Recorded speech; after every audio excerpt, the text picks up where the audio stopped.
Alright, you and I are about to dive into a revenge story that hits completely different. Itsuki was just a normal kid, until monsters attacked Earth. They slaughtered his parents right in front of him. Left totally alone, he made one promise: he was going to exterminate every single monster. 10 years pass. The big day finally arrives for him to awaken his power and become a hunter. He steps onto the stage. The world's strongest hunters are watching. He places his hand right on the awakening stone. But fate? Yeah, it had a wild plan. He awakens the absolute most mysterious talent limit breaker. A crazy power that literally nobody understands. And get this, his stats are permanently fixed at level 0. He can never, ever level up. So how exactly does a level 0 weakling take revenge on the beast that ruined his life? Well, this is just the start. The madness is only just beginning. So buckle up and get ready for one truly epic ride. It all flashes back to that tragic day. Countless creepy black monuments suddenly falling straight from the sky, dropping through the clouds, one by one. Massive shadows completely blanketing the city. Weird glowing spheres and wild lightning-like energy swirling all around them. Instantly, defensive barriers shoot up. A gigantic purple beam blasts straight out from the city center, twisting the entire sky into a massive vortex. People walking on the streets just stopped dead and stared. Now watch closely here.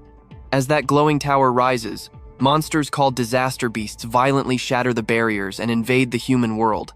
And right in the middle, a massive dark figure, Ringa, the demon of destruction, standing tall with insane purple energy swirling everywhere. Instantly, countless terrifying beasts totally flooded the streets. Armored monsters, winged freaks, and massive clawed beasts charging forward. People screaming, running for their lives. Absolute instant disaster. One brutal armored monster swings its massive arm, sending a guy flying backward as he desperately screams for everyone to run. Nearby, his little kid is crying, reaching out for his dad. The mother grabs him and runs through the pure chaos. Vicious beasts attacking from literally every single direction. Winged creatures dive-bombing from above. A massive beast erupts from underground, while blue-flamed monsters blindly charge right at the terrified civilians. Bodies dropping on the streets. Destruction spreading everywhere. The entire area is completely swallowed up by pure panic. That huge armored monster charges forward, explosive blue flames bursting all around it. Its massive jaws open wide with a terrifying roar, blue light flashing in its eyes. It blasts a swirling vortex of blue flames straight at a woman holding her kid tightly. Deadly flames spread across the entire road as the monsters quickly close in. Caught in those intense blue flames, the mother desperately throws her child forward. The little boy lands, weakly reaching out his hand. Shaking with fear, she keeps repeating one single word to her child. "Run, Itsuki, just run." Tears filling his eyes, the boy screams out for his mom. But then suddenly someone shouts Itsuki's name out loud again. A single drop of sweat slides down the boy's face as the voice echoes. And just like that, we snap right back to the present. A pink-haired girl turns around to face him. She asks him what is wrong, telling him he was totally spacing out. Standing there in the student lineup, he quietly brushes it off. But she narrows her eyes, leaning in just a bit, and asks if he is actually telling the truth. Because right then, while crying, I know you felt that too. That same Itsuki from the tragedy, standing completely still with tears falling. Before he can even reply, another student cheerfully grabs his shoulder. He jokes that Itsuki must be super sleepy, since he is usually knocked out by now. But today, sudden massive school-wide assembly out of nowhere. Mid-conversation, Itsuki points to the stage, whispering to his friends that the teacher looks completely weird. Up there, a guy wearing some full armored helmet is explaining the dark history behind those disaster beasts. Some rare humans unlocked the crazy power to fight back, officially becoming the Awakened. Helmet Guy explains how 10 years ago, the absolute biggest disaster beast invasion hit the northern shore of the Blue River. Awakened warriors globally crossed that river to push them back. A massive bloodbath now known as the Epic River Crossing War. Sure, monster attacks dropped after that, but those creepy falling monuments? They are rapidly increasing again, meaning a massive full-scale invasion, just like that war, is definitely coming soon. Itsuki's buddy leans in and points straight at a guy on stage. He drops the name Izumi Nento, the actual commander-in-chief of the whole northern continent. He teases Itsuki for being from the north and not knowing the guy. Itsuki just quietly stares at Izumi Nento. He mutters that the name sounds super familiar, though he honestly pictured some hunched-over old dude with a massive beard. But the guy on stage? Way stranger than expected. His classmate just grins, saying he totally gets the confusion. But do not let the weird look fool you. Izumi Nento was literally the first awakened. He is the only reason humanity even understands the monuments and beasts. You and I definitely need to remember him. He is the absolute strongest awakened. He added that even Tawajin, the literal light of humanity, was trained by him. Stick with me here. The armored man drops a massive bombshell. New research shows that totally ordinary, unawakened people now have a real shot at gaining absolute power just by touching a monument. Izumi Nento stood tall on stage, his long cloak flaring out like black fire. He told the students they were finally getting their chance to awaken. His order? Dedicate their entire lives to fighting off the terrifying disaster beasts. Boom. Right on cue, a glowing blue blade slashed the stage, and the monument burst wide open. Blinding light blasted outward, sending fragments everywhere as a guard watched closely.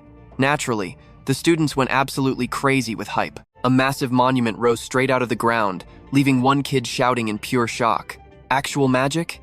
Another yelled to snap out of it. Fists clenched, they prayed to whatever gods were listening to awaken, saying this all felt like a wild dream. Deep in the crowd, Itsuki's friend grabbed his arm, totally hyped. He told Itsuki their chance to awaken was finally here. His eyes were literally shining as he said it, marching straight toward the main stage. Not wanting to be left behind, his friend grabbed his shoulder and shouted. A pink-haired girl immediately called them out, yelling at Itsuki to follow the rules. But Itsuki just walked right past her. A dangerous red glow flashed in his eyes, leaving the girl completely stunned as light streaked through the air. Now pay attention here. His eyes shine bright red with pure excitement. He whispers that his day has finally arrived. Up on stage, a student touched the massive black stone. Absolute silence. A guard coldly called out a failure, ordering the next person up. Instantly, the crowd of students started sweating bullets, totally nervous. One guy freaked out, pointing out that the failed kid literally shattered the school athletic records. If an absolute beast like that couldn't awaken, what chance did a normal student even have? The girl next to him said physical stats probably did not matter, telling him not to give up yet. More hopeful students lined up, touching the monument one by one. Next. The guard kept barking out the exact same word, moving incredibly fast. Anxiety spiked through the crowd. A white-haired kid nervously pointed out the brutal truth: absolutely 0 people had awakened so far. Whispers of panic spread fast. A short-haired girl admitted she actually thought this would be easy. The boy next to her trembled, terrified their whole school was doomed. Then, the guard loudly shouted out the next name, Oishi Hikaru. Whispers instantly flared up among the students nearby. One girl practically begged that he would fail. Someone else muttered the truth: the guy was a massive bully. If he got powers, they were all totally screwed. Suddenly, a kid pointed and screamed. Violent blue lightning erupted straight out of the monument, blasting everywhere in a crazy shockwave. Oishi Hikaru was literally lifted into the air, completely surrounded by crackling blue electricity. We both saw this coming, right? A glowing blue system screen pops up beside him, and the bully hits an insanely cocky grin. He thought to himself, Izumi Nento and the woman next to him are definitely going to notice me now. The screen flashed his stats. Oishi Hikaru, Level 0 Elementalist. Lightning Gift, Grade 2, Undisclosed. Attack 3, Agility 4, Defense 2, Magic 3. Total 12 stat points. Watching from the sidelines, the blue-haired woman finally spoke up.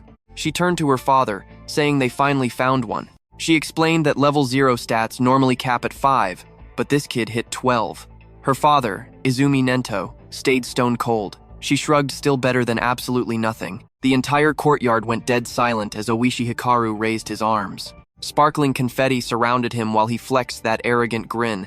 He muttered, daring the old man Nento to praise his very first awakened student. But right before he could flex anymore, a hand grabbed his shoulder. He turned fast, stunned to see Itsuki stepping right past him. Furious, Oishi spun around and started screaming. He demanded to know why Itsuki was touching him with filthy hands, yelling, "Do you have a death wish?" The crowd went crazy with whispers. One girl pointed out that this random kid had just completely cut the line. Another recognized him as Tenma Mitsuki from Class 5. Someone instantly muttered, "Yeah, that kid is totally dead. Once Oishi targeted you, game over." Up above, the blue-haired woman and Commander Nento just watched in silence. The woman narrowed her eyes, sensing an incredibly intense, dark emotion radiating off this new student. Itsuki stood right before the towering monument, pressing his hand against the cold stone. Red light flared as brutal memories flooded back. He muttered that his burning hatred for the disaster beasts would never fade. The horrors of that day were permanently scarred into his brain. So what do you and I make of this? Commander Nento stares in disbelief as a massive blue apparition erupts on the platform. Stick with me, this towering, glowing figure with a sword just radiates insane power. Itsuki stood perfectly calm right underneath it. Blue light flooded everything as the monument completely erupted. A glowing structure materialized above Itsuki, wrapped tightly in swirling streams of pure light. The energy exploded outward, blooming into a giant glowing lotus in the sky. Down below, the crowd could only watch as a massive dome swallowed the entire school. Students just stared up, completely speechless. One guy pointed out the massive beam shooting hundreds of meters straight into the clouds. Another kid muttered that this looked way crazier than Oishi's entire awakening. Two of his classmates watched, absolutely hyped. They smiled and cheered their lungs out, shouting that this was exactly what they expected from Itsuki. Meanwhile, the blue-haired officer just stared at the sky, totally paralyzed by shock. Hand covering her mouth, she gasped. This phenomenon only ever happened for one thing: the birth of the rarest job in existence, Order Breaker.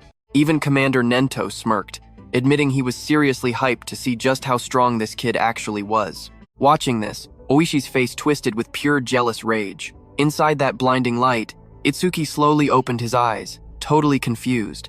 Completely surrounded by shimmering blue energy, he looked around, wondering if his awakening had actually just happened. He was literally sitting cross-legged right dead center inside a massive, glowing lotus made of pure light. Now watch closely. Floating in this otherworldly space surrounded by petals, a blue system screen suddenly pops up. Itsuki stared in absolute shock as it displayed Tenma Itsuki's personal stats. Race? Human? Level? Dead 0 and worse? It said his level was permanently fixed. Job? Order Breaker. Gift? Nirvana. An absolute special grade. But again, his level was completely locked. Stats only increased by acquiring skills. It also completely wiped debuffs and fully healed any injuries. Right then, another blue window flashed. It revealed a brand new skill called Over Mimusis. Rank? Z. It instantly analyzed enemy attacks, letting him steal counter skills. Then, his actual stat window popped up. Attack?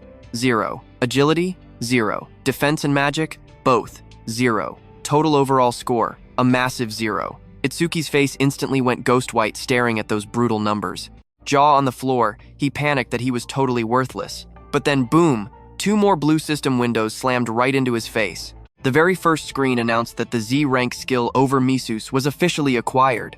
The second confirmed his special grade gift. Nirvana just activated. It boosted every single stat by 200. Another window showed the insane updates. Attack, agility, and defense? All rocketing straight from 0 to 200.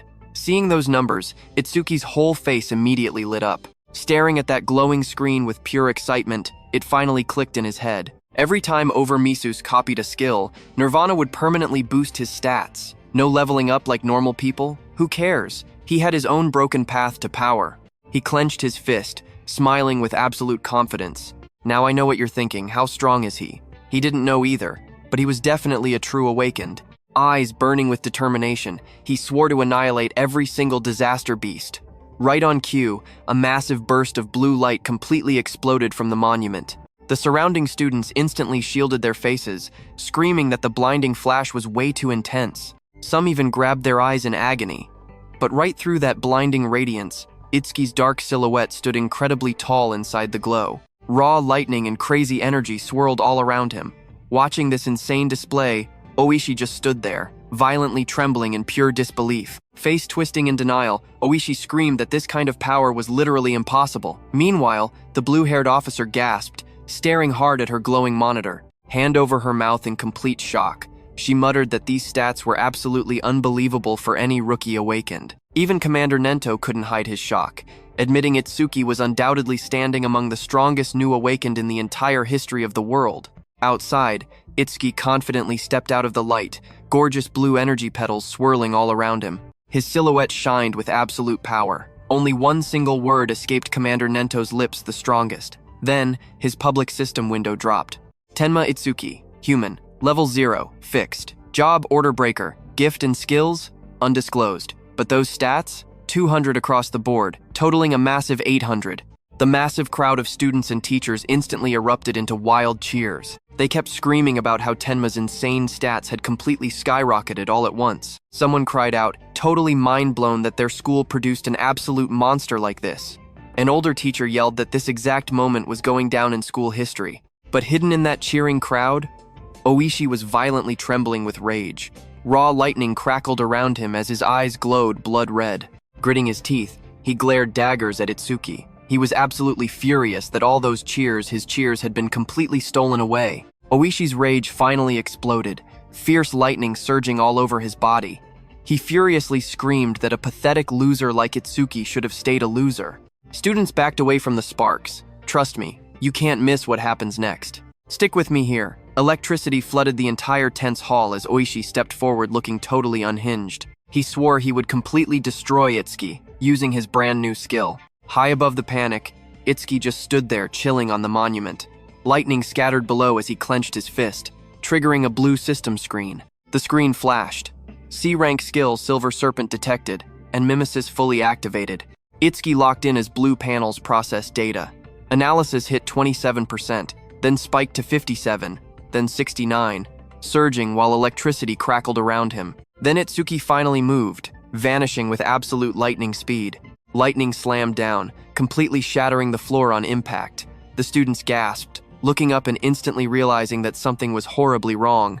One girl panicked, asking where he went. Another kid swore they just saw a massive electric flash right before Itsuki completely disappeared. Oishi spun around, totally confused, frantically searching for his target. Watch closely now.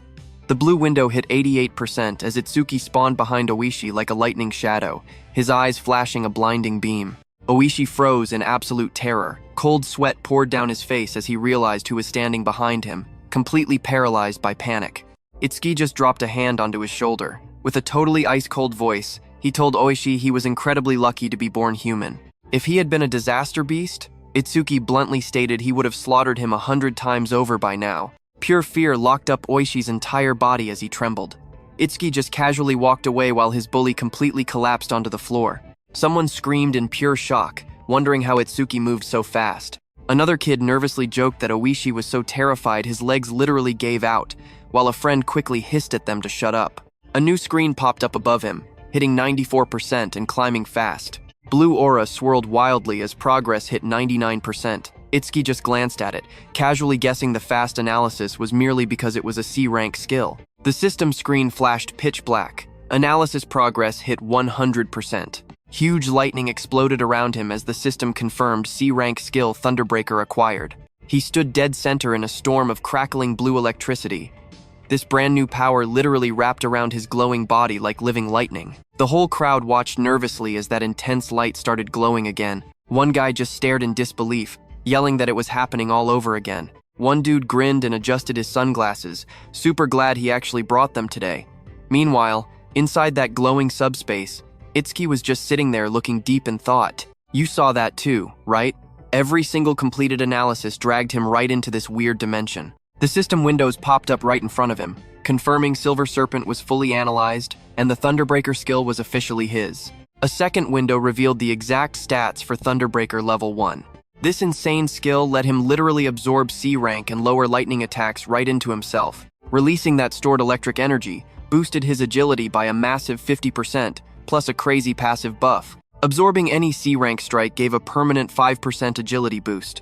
Even better, a new system message confirmed every single stat just jumped by 10 points. Every single debuff vanished, and his body was completely healed up. Back outside, everyone shielded their eyes as an epic burst of blue light erupted from Itsuki. Swirling arcs of raw lightning wrapped around him right on the arena steps.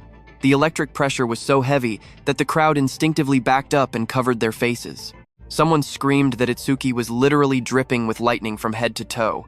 Another kid panicked, yelling that Itsuki's lightning was way brighter than Oishi's. Oishi just stood there shaking, his eyes wide. He absolutely could not believe Itsuki just casually learned a skill like that. Itsuki kept glowing like a beacon while the system flexed his rising stats. Attack, agility, defense, and magic all jumped from 200 to 210, pushing his total to 840. Suddenly, the entire crowd looked up, totally confused. One student pointed out it was just sunny a second ago, while another wondered if it was raining. A third guy held out his hand to catch the raindrops, right before someone frantically screamed that something was falling. A massive, dark coffin wrapped in lightning plummeted from the stormy clouds. The rain got heavier as it smashed straight down toward the academy grounds. The blue-haired woman with glasses gasped in absolute shock, immediately recognizing it as a monument. She desperately wondered why something like that would spawn right here. Commander Nento instantly canceled the school assembly over the speakers, ordering a massive evacuation off the grounds just like their emergency drills. Trust me, he knew right then. The actual target was definitely him. The woman panicked, begging Commander Nento to run since fighting really wasn't their thing. But the commander just firmly shook his head. If they ran, everyone would panic. Now stick with me here, he pointed ahead, telling her to watch that boy, who was calmer than anyone. Dead ahead, blinding lightning violently blasted the descending object. Terrified students scattered everywhere. But one kid, Itsuki, he just stood dead center on the field, totally wrapped in a faint blue aura. The blue-haired woman screamed from behind, demanding to know why the heck he wasn't running away. Boom. A massive dark pillar slammed down from the sky. The ground violently shook, blasting debris everywhere through the pouring rain. Nearby students absolutely lost it. One guy screamed that disaster beasts were attacking, begging Itsuki to run. But those glowing red eyes, they didn't blink. His voice was ice cold. He swore he was going to wipe out every single one of them. His friends were completely stunned. One yelled that if he didn't run right now, he was dead meat. Another friend frantically warned him he just got his awakened powers. There was zero chance against disaster beasts. They begged him to let the pros handle it. But Itsuki just shook his head, calmly telling them to trust him. The pink-haired girl froze, absolutely terrified. Finally, she screamed that if he ended up dead, it was completely on him. She grabbed her friend's shirt and literally dragged him away. The kid with glasses asked if ditching him was right. After all, that monster was a walking weapon of mass destruction. While they sprinted away, Itsuki just flashed a psycho smile. His single eye burned bright red straight through the heavy downpour. His very first enemy as an awakened? The same type that murdered his parents. Talk about lucky. Crackling lightning wrapped around him as he stepped up. Watch closely, this is where it gets good. A glowing panel popped up, revealing the beast's stats. Skeleton Soldier 10369, Level 8. Grade 2 gift. 100% defense boost. But if an attack beats its defense, that shield breaks. B. Rank Bonefire Skill. Attack 15, Agility 10, Defense 120 plus 120, Magic 30, Total 295. The undead soldier stood dripping in cursed blue flames while Itsuki faced it head-on. Intense lightning surged around Itsuki's arms as he locked his stance. Eyes glowing red, he smirked time to test drive that brand new skill he just got. Without hesitating, he charged straight in, wild electricity exploding off his entire body. A blinding trail of blue lightning followed him as he rushed the blazing skeleton beast. Bam! They clashed, sparks flying through the rain. The monster swung a heavy punch, but Itsuki casually dodged. Then he countered. Swinging his electrified fist with everything he had, he roared that nobody else was dying today. Direct hit. Energy violently erupted from the monster's chest. The insane impact launched the beast across the field, completely smashing through the entire school building. The whole ground violently shook as rubble blasted absolutely everywhere. Watching students were paralyzed in shock. One muttered that Itsuki's power was so insane, maybe running away wasn't even necessary anymore. A girl just stood there, totally mind-blown. One single strike just sent a boss-level monster flying. The blue-haired inspector stared at the wreckage, completely stunned. A brand-new awakened rookie just sent a level 8 beast flying with one single blow. Through the heavy downpour, Commander Nento watched closely.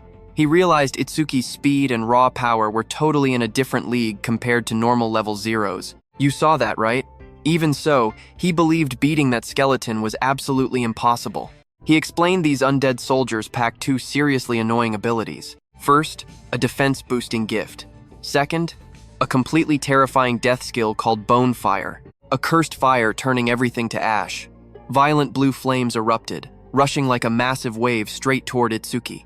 Students gasped as the inferno surged. Itsuki's terrified friends screamed his name in absolute horror. Oishi stepped up, smiling like a psycho.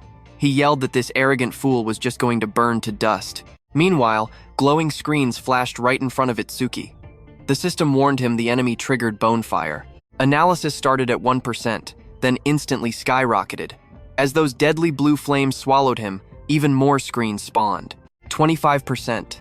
Itsuki stood strong inside the blazing inferno, surrounded by digital data streams. He calmly realized getting hit actually boosted the analysis speed. The blue-haired instructor just watched, her eyes wide open. She gasped that even a level 10 awakened would be instantly toasted from a direct hit like that. Blue flames completely swallowed the arena. Dead center, half of Itsuki's body was literally burning away, glowing just like a skeleton. The instructor's stunned voice echoed right through the raging flames. She mourned a genius dying too soon. But trust me, with system windows hitting 77 and 81%, you and I know this is just getting started. Let's jump straight into the madness. Itsuki stared at his burning flesh, muttering that this was what real fire felt like. He added softly that it must have been agonizing as a memory flickered through the flames. He saw his mother's half-burned face. It hurt so much, but even in her final moments, she smiled just to keep Itsuki from being completely terrified.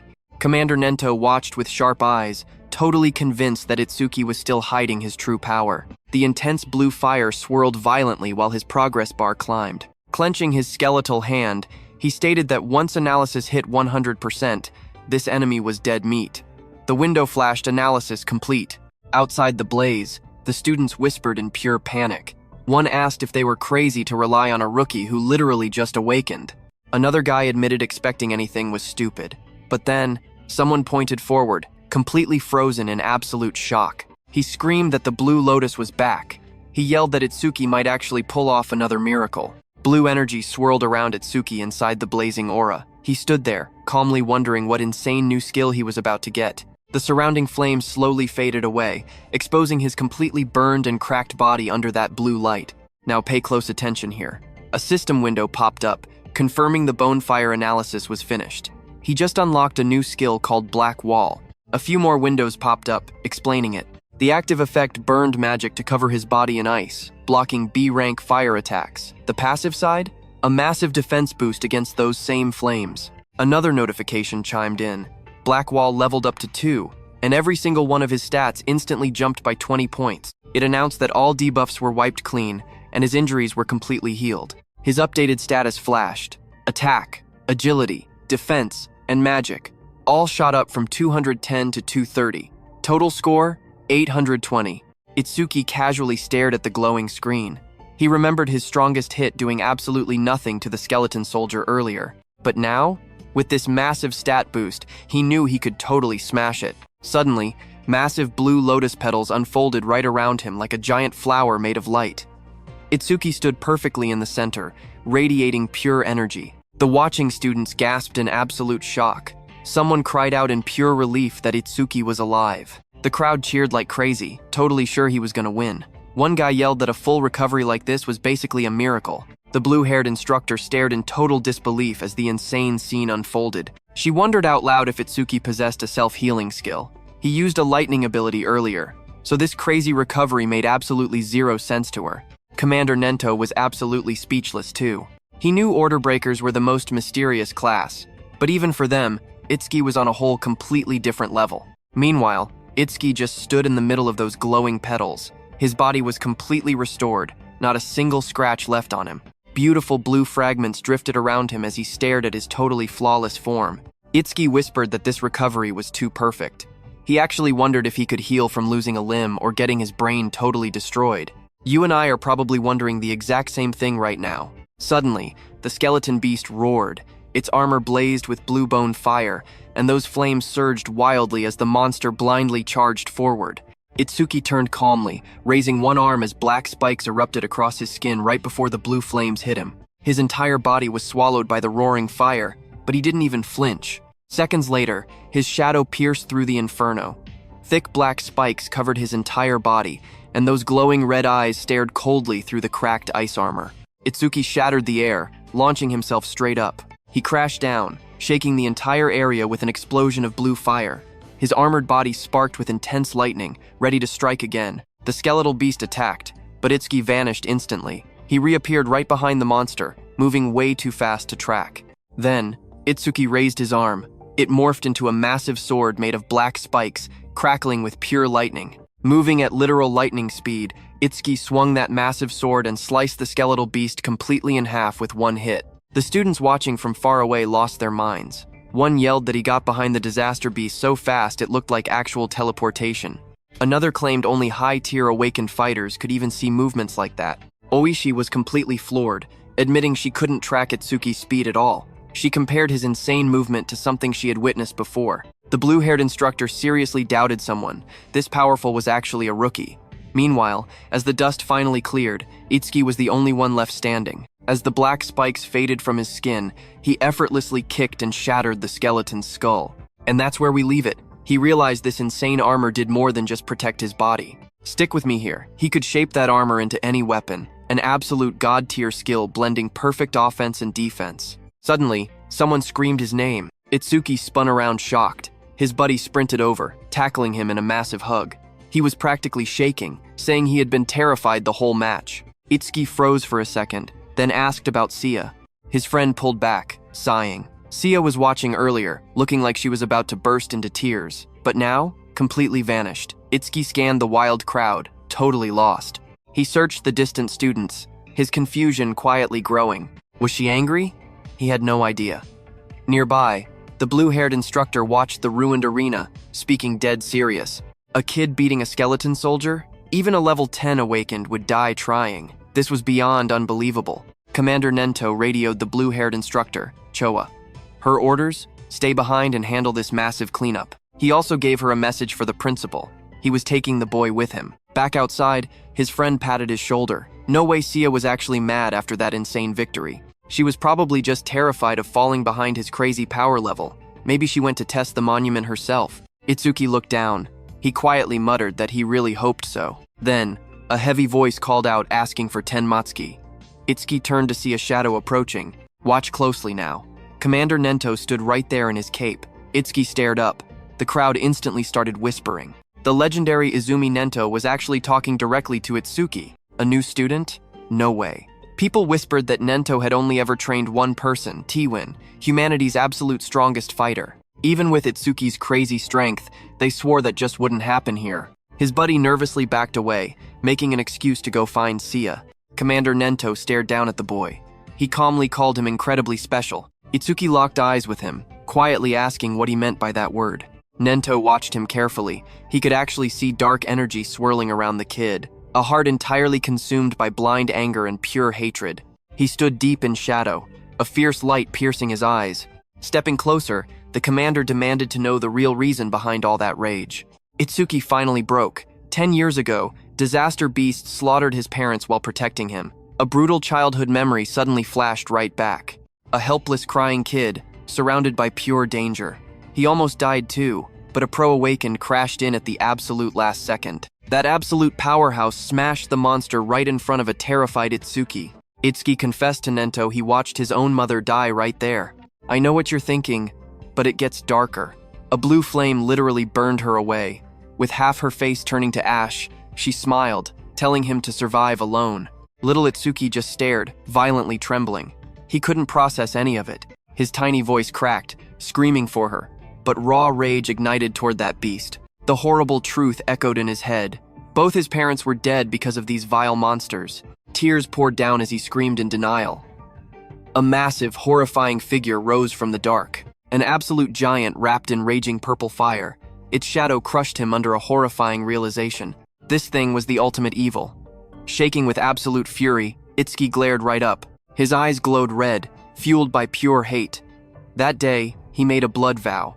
He would slaughter that demon and every single one left. Back in the present, Itsuki clenched his jaw. A single tear fell as he screamed he would exterminate them all. Nento watched him closely.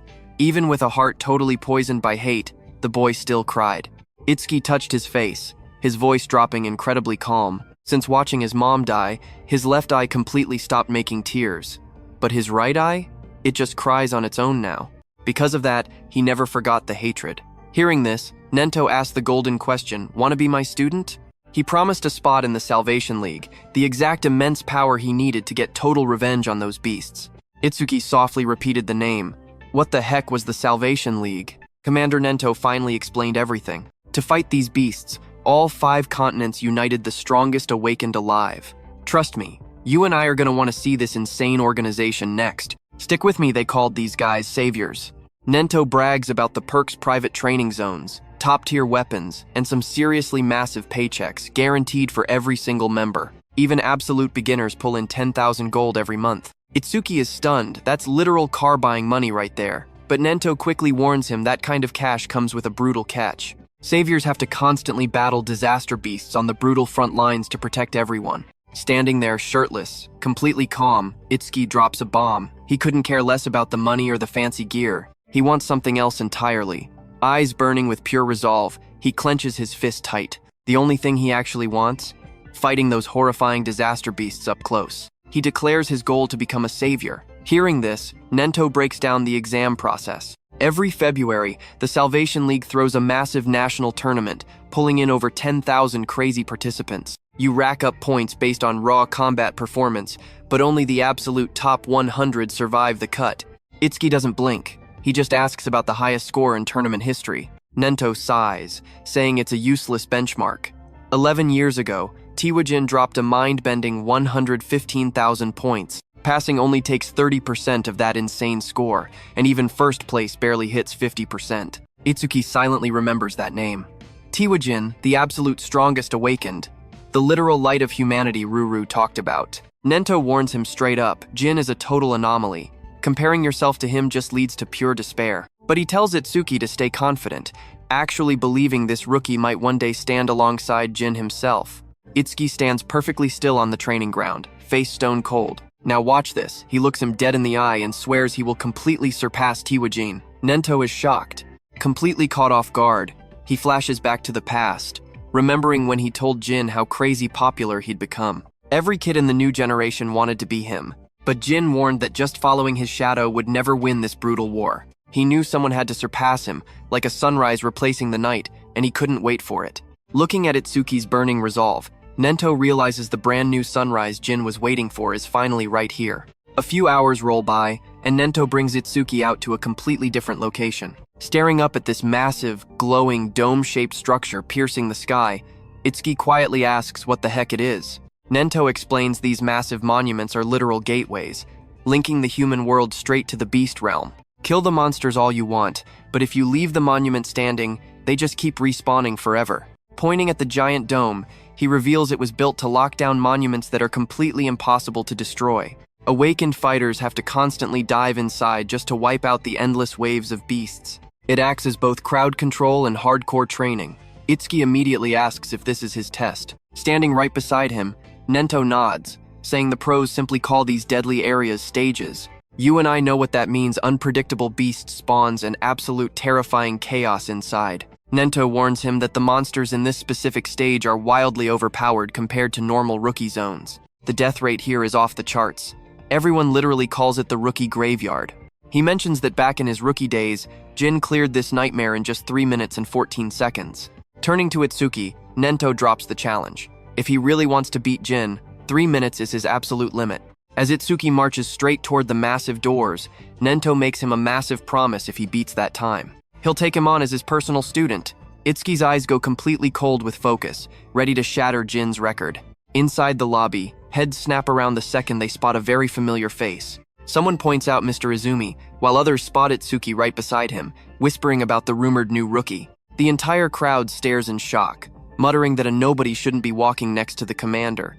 Unless he's on Jin's level, it makes zero sense. Itsuki just looks around, realizing this guy is insanely famous. Ignoring them, he steps up to the entrance. The glowing display shows the beast threat is at level 10. That's just 2 levels above the skeleton he fought. But trust me, you're gonna want to see what happens next. Stick with me here. What surprised him most was a massive crowd gathered nearby, yet nobody looked ready to enter. He naturally wondered why. Someone nearby muttered that the rookie looked way too cocky. They assumed a high-level awakened was carrying him. Another guy wished he had a carry too. Someone else laughed, joking the rookie just came to flirt with the receptionist because of his decent face. Up at the counter, the receptionist gave him a polite smile, asking if he was entering and how many challengers. He calmly replied it would just be him. Hearing that, the whole area went dead silent. She just stared. Suddenly, she leaned forward and snapped. She yelled at him to stop making unfunny, stupid jokes. She warned him that hitting on her here was completely pointless. She explained that even artificial stages are deadly. People actually get hurt or die in there. Itsuki just stared in total confusion, wondering what she was even talking about. Meanwhile, laughter erupted. The watching crowd joked he really was there to flirt. You and I have seen this trope before. Guys treat stages like dating spots, get scolded, and go home crying. Itsuki calmly looked at her and cleared it up. He had zero interest in her. He said he was only there to challenge the stage. The receptionist sighed, rubbing her forehead. She told him not to act tough just because he felt embarrassed. She even offered her number so he would just leave. But Itsuki's expression instantly darkened. A cold shadow fell. He told her not to make him repeat himself. Her number meant absolutely nothing. He only wanted access to the stage. Reluctantly, she agreed, warning him his death wasn't on her. She nervously handed over a metal bracelet, looking totally shaken. Itsuki muttered she should have just given permission from the start, instead of wasting his time repeating things. The crowd whispered behind his back. One guy called Itsuki an idiot for acting tough instead of taking her number. Now pay close attention. A level 0 rookie entering a level 10 stage? That is basically absolute suicide. They bet he would come running out instantly. Someone noticed his pure confidence and wondered if his special grade gift might actually pull this off. But someone else pointed out the cold truth. For Awakened, gifts are bonuses. Level is everything. A special gift means nothing if your level is trash. Meanwhile, Itsuki checked his entry bracelet. He noted his personal information was registered, so scanning it would finally open the gate. A glowing screen popped up. Awakened Tenma confirmed. Itsuki is officially approved for entry. Itsuki stretched his hands and took a deep breath. His promise? Finish within 3 minutes. He declared it was time. A bright digital timer appeared, glowing green with 001. The gate opened and boom, explosive speed. Red energy wrapped his body as his eyes glowed. He looked around the massive area. The space inside was way bigger than he ever expected. He sprinted across the grassy field straight toward a massive black tower. He admitted this was his first time in any stage. Suddenly, a monster rushed in. Here it comes. The creature lunged right at him. A wooden Kodama monster. A blue window popped up with stats. Kodama number 1307 from Kodama tribe. Level 4. No gift. Attack 49, Agility 48, Defense 53, Magic 24. Total stats, 174. As it attacked, black spikes formed. He slashed downward with overwhelming force. A brutal energy strike sliced the target clean through. Standing calmly with his massive black spike axe hand, Itsuki smiled. An axe always beats trees. He then asked the surviving monsters how seeing their comrade sliced in half felt. Dozens of Kodama charged him. He just called them rotten trees. Meanwhile, outside, Choa spoke to her father, Commander Nento. She demanded to know why he picked this exact rookie stage. Commander Nento replied that Itsuki confidently claimed he would surpass Jin, so he tossed him right into Jin's first stage. Choa frowned. Surpassing Jin is impossible for any human. Nento asked if she believed Jin was still human. What do you and I think? Stick with me here, because Choa's first memory of Jin is absolutely wild. She thought he was this nice, friendly guy, until he completely one-shotted a level 97 disaster beast. His eyes during that fight changed completely. She remembered them vividly cold, totally isolated, and honestly on another level. They didn't look human anymore. She swore looking into his gaze was like staring at an actual god. Hearing this, Commander Nento dropped a bombshell. Itsuki actually had potential just like Jin's. Right now, though, just an unpolished gem. Nento explained that if Jin was a god saving humanity, Itsuki was the exact opposite, a total demon completely consumed by pure hatred. Meanwhile, back out on the brutal battlefield, Itsuki stood surrounded by dead wooden beasts. He scoffed, realizing Over Mimusis wouldn't activate against weak fodder. Suddenly, a massive dark silhouette loomed behind him, eyes glowing red. His own eye flared the exact same way. In a flash, he moved at insane speed, slicing straight through the enemies with one clean, deadly strike. Itsuki stood perfectly calm over the fallen creature. He stared down, wondering if it was already over. Checking out the shattered body, he thought, are level 10 disaster beasts really this weak? But wait, watch closely here. If it was this easy, they wouldn't call this place the rookie graveyard. Right on cue, a blue system window popped up. It detected a B-rank skill, self-regeneration. Over Mimusis activated, and another window quickly followed. Analysis kicked off, 5% progress. Then, a sudden noise made Itsuki snap his head around. His expression shifted. That level 10 beast rose behind him, its massive body twisting upward with glowing green eyes. Its long, vine-like limbs exploded outward and lunged right at him. Itsuki braced himself, shocked. He literally sliced off half its head, yet it healed. The second the massive monster reformed, Itsuki narrowed his eyes, muttering that nothing is ever simple. A glowing blue window flashed right in his face, completely exposing the monster's hidden details. It identified it as a regenerated Kodama, number 520, a level 10 beast rocking a grade 2 gift. Its defense dropped 50%, but its self-healing ability had gone absolutely off the charts. Another blue window clearly laid out its massive stats.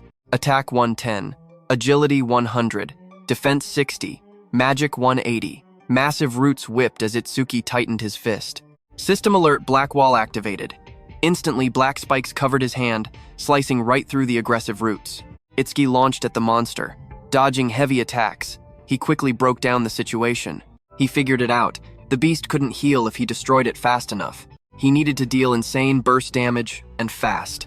The analysis progress window popped up right beside him. Itsuki smashed forward with his armored arm, completely shattering the Kodama's defenses as sparks and debris exploded everywhere. Eyes glowing red, he moved like a shadow, dicing through wooden limbs.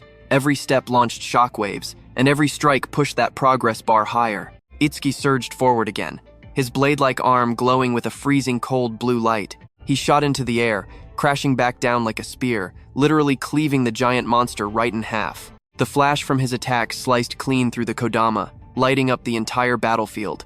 The massive creature split right down the middle, a glowing crack tearing from its head down to its chest.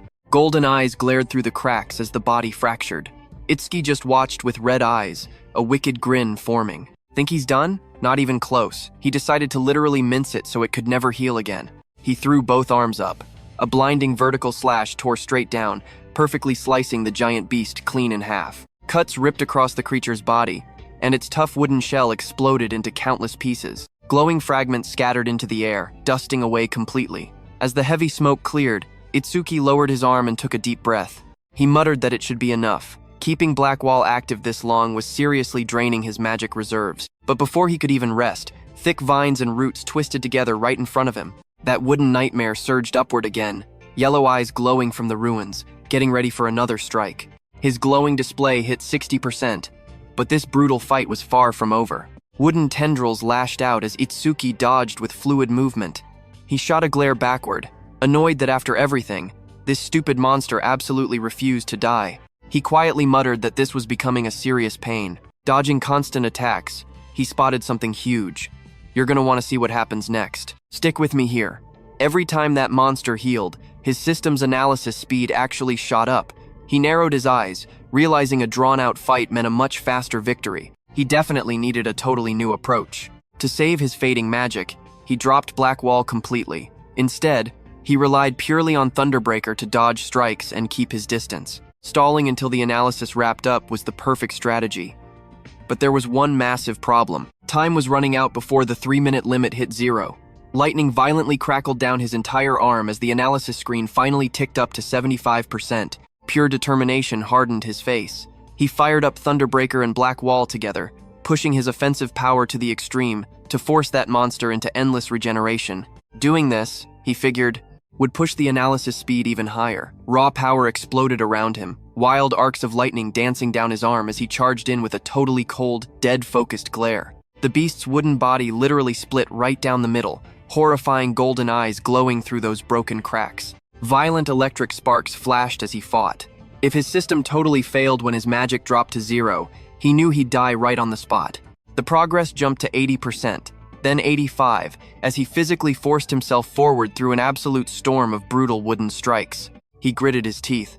If he died right now, every single thing he had sacrificed would mean absolutely nothing. Insane lightning gathered in his arm as he unleashed one last desperate strike, but inches from the monster's head, his magic completely bottomed out. 0. His body heavily staggered, blood violently dripping from his mouth. Dropping his head, he let out a quiet, frustrated curse. Damn it. Watch closely here. Itsuki stood completely impaled by razor-sharp wooden spikes, his broken body barely clinging to life. He hung his head low, eerie white steam rising from his deep wounds. He quietly accepted the grim reality. His magic pool was completely dry. But suddenly, a glowing screen popped up reading 99%. Seeing that, Itsuki's dull eyes completely sharpened. Blood kept streaming down his chin, but his gaze was ice cold. He boldly declared his theory was right. His system didn't actually need magic to trigger. Flashing a twisted smile, he announced this battle was his win. Right on cue, the glowing window in front of him finally updated. Analysis, 100%. Bright lotus-shaped energy rapidly expanded around him, glowing vibrant blue as it completely shattered those deadly wooden spikes. A system prompt appeared. Self-regeneration analysis completely finished. New skill, Lotus Burst, officially acquired. The massive lotus kept blooming outward, violently pushing everything away as spikes shattered. Another floating window instantly displayed the crazy new details. Lotus Burst level. 2 active effect burns magic to deal massive explosive damage to any enemy caught within a 5-meter diameter. Power scales with magic consumed. Passive effect active. Every single time Lotus Burst defeats a level 1 or higher creature, all skill ranges boost by 1%. The giant lotus finally opened completely. A brilliant pink aura enveloped Itsuki, rapidly regenerating his brutal wounds. Another screen popped up. Lotus Burst level 2 secured. All stats plus 20. It instantly wiped all debuffs and fully healed his body. The terrified monster narrowed its glowing yellow eyes just as one final window spawned. Lotus Burst formally activated. Itsuki calmly brought his hands together and clapped. A shockwave of pure force erupted instantly, followed by a massive, roaring explosion of flames that absolutely incinerated everything right in front of him. An intense blazing wave swept outward. The monster's shadow went flying backward straight through the thick smoke and sparks. You and I both knew he'd survive, right? As flames settled, he stood victorious, blood dripping down his cheek, hands still extended from that devastating attack. Exhaling a calm breath, he looked at the wreckage and casually admitted Lotus Burst wasn't half bad. Thick smoke rose from the massive scorched crater at Itsuki's feet while he surveyed the damage. He realized burning just a third of his magic produced this level of absolute devastating power. Wiping out weaker disaster beasts was going to be a total breeze now. Still, he honestly never expected Over Mimusis to actually restore magic that had already bottomed out at 0. Stepping forward through the ash, something glowing on the ground caught his eye. He completely stopped, staring at a strange glowing green crystal beside him, quietly wondering aloud what it was. Meanwhile, back outside, the receptionist was nervously glaring at the bright red monitor. She pointed out that almost 3 full minutes had passed since the rookie, Itsuki, went in, and he still hadn't come out. She pointed straight at the display where the status window unblinkingly showed. Challenge still in progress. Stage level 10. Challenger, Tenma Itsuki. Time elapsed, 2 minutes and 9 seconds. Panicking, she suggested calling the emergency rescue team immediately. Beside her, Choa just adjusted her glasses and replied in a perfectly calm, unbothered tone. She confidently stated she doubted Itsuki would lose to level 10 disaster beasts, but clearing the entire stage in under 3 minutes? That honestly seemed impossible. Her voice totally trailed off as a heavy silence filled the room. But out of nowhere, a massive new alert flashed across the big screen. New record achieved. Seeing that, everyone in the hall just froze. Shocked whispers instantly spread through the entire watching crowd. One woman stepped forward, staring at the green screen in pure disbelief. She quietly whispered, "No way." Choa widened her eyes in pure shock. "So what do you and I make of this? How the hell did Itsuki clear that impossible stage?" Stick with me here. The craziest part? Not even 3 minutes had passed before a final notification lit up the monitor. Challenge success. Stage level 10. Challenger 10. Itsuki. Time used, 2 minutes and 14 seconds. The clear record? Officially updated. Dead silence hit the room. Everyone just stared at the unbelievable result, while the leaderboard flashed the new rankings. First place now belonged to Tenma Itsuki, with an insane clear time of 2 minutes and 14 seconds. Tiwa Jin dropped to second place at 3 minutes 14 seconds. Third place? Heat and Show, lagging behind at 7 minutes 17 seconds. Right on cue, Itsuki strolled out of the gate. His clothes were shredded and covered in glowing green liquid. The crowd lost it. Someone yelled out that he actually survived, completely losing their mind over the disaster beast blood dripping off him. Another guy screamed that Itsuki was a whole minute faster than Tiwa Jin. People were pointing out those were level 10 disaster beasts. They just could not process how a level 0 rookie pulled this off. Another voice chimed in, saying a level 0 rookie had zero business surviving that alive. As Itsuki walked forward, someone in the crowd suddenly warned that Commander Nento was approaching. Commander Nento stopped right in front of him. With a faint smirk, Itsuki asked if he could officially receive his guidance now, calling him teacher. Swelling with pride, Commander Nento told him he did an excellent job. Exactly what he expected from his own student. Nearby, Choa just watched them quietly. She realized her father looked genuinely happy, an expression she had not seen in ages. Meanwhile, the crowd was buzzing with whispers. Watch closely, because this is where the crowd flips. They realized he was Nento's student, making total sense of his record-breaking speed. But of course, the haters chimed in. They claimed that even as a disciple, a level 0 had absolutely no room to grow. Suddenly, the receptionist stepped up, looking super nervous while holding a small decorated box. She explained it was a reward for shattering the clear record and shyly offered it. Softening up, she apologized for doubting him earlier. Itsuki looked genuinely surprised as he took the box, asking if this was really a reward just for him. He smiled and told her not to worry. Honestly, a level 0 walking into that stage looked totally suicidal anyway. He told her that as a stranger, nobody would have cared if he died out there. The fact she tried to stop him meant she actually cared. The receptionist immediately turned beet red. She totally panicked, stuttering that it wasn't like that. Itsuki just thanked her, making her blush even harder. A few steps away, Choa yelled at Itsuki to hurry up and stop lagging behind. Pushing up her glasses, she looked totally annoyed, warning him not to get a big head about being her dad's student. Itsuki straightened up and quickly agreed. Commander Nento looked Itsuki over, noticing that this stage level was basically a joke to him now. Time to raise the stakes. Yeah, you and I saw this coming.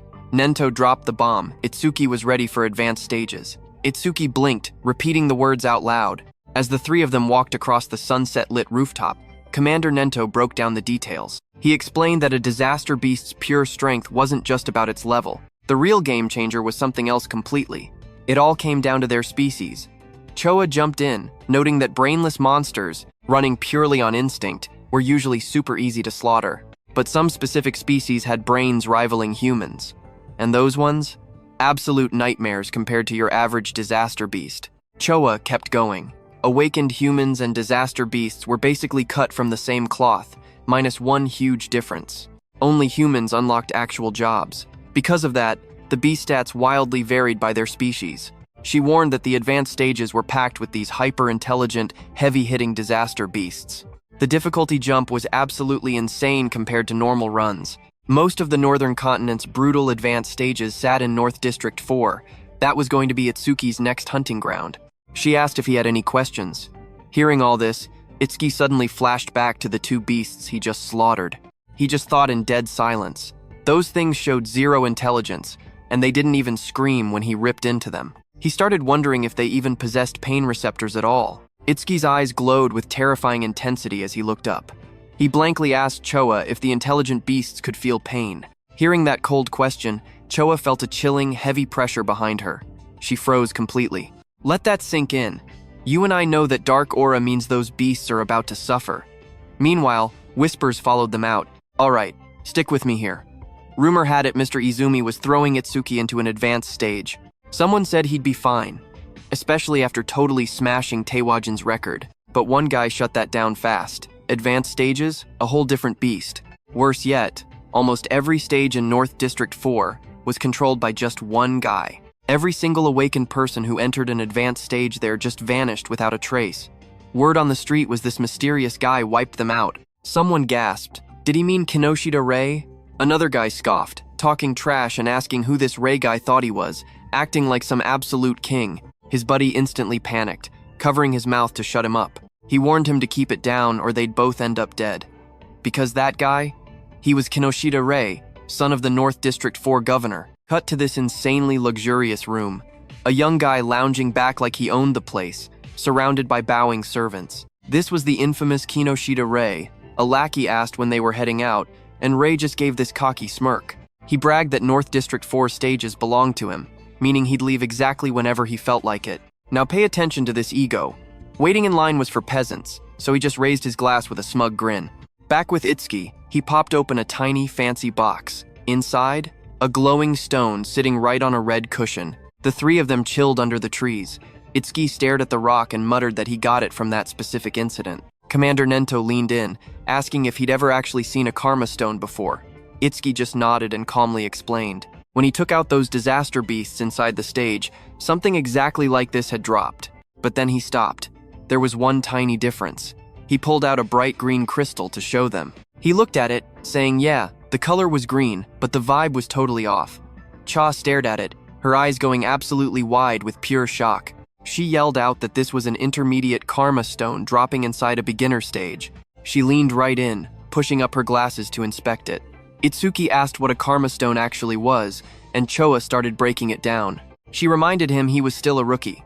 Basically, karma stones were also known as experience stones in this world. Whenever a disaster beast or an awakened person died, this invisible energy called karma basically leaked from their body like dropped XP. Sucking up that energy leveled you up, so a karma stone was literally just a physical chunk of pure karma. A glowing, energy-filled figure popped up as she explained, showing how a person absorbs that sweet XP. She added that these stones didn't just spawn naturally, which made this whole drop super weird. You and I are probably wondering the exact same thing Cha did. Why did it appear? Next to her, Commander Nento casually dropped that it was probably because of Itsuki's gift. Itsuki and Cha just blinked. They looked totally lost, immediately asking about this mysterious gift. Nento explained the standard rules. Whoever gets the final kill absorbs the karma. But even though Tenma took down 2 disaster beasts, his level never actually went up at all. That meant 0 karma got absorbed. And manifested karma doesn't just vanish into thin air without a solid reason. He went on, saying if his crazy theory was actually right, the karma from the beast that attacked the school got soaked up by the awakened people nearby, literally the guys standing right there. He dug deeper, noting that a stage was a totally sealed zone. Since Tenma couldn't absorb the XP, and nobody else was around, the leftover karma just clumped up into a stone. Choa looked absolutely stunned by this. She immediately asked how Itsuki's stats even went up if he literally couldn't level up. Nento instantly stood up, shutting that down. He reminded Choa that an awakened person's gift was deeply classified and absolutely off-limits to share. Flustered, she quickly apologized. Nento turned his attention back to Itsuki, telling him it was entirely up to him whether to keep or sell the rock. He announced he was heading to a massive commander-in-chief meeting for the 5 continents. While he was gone, Choa would be keeping an eye on him. Right before leaving, he told him to lock a few important things into his brain. Nento's voice was calm as he laid out the ultimate ground rules. He told Itsuki to keep their connection a total secret. Rule 2, never talk about his gift.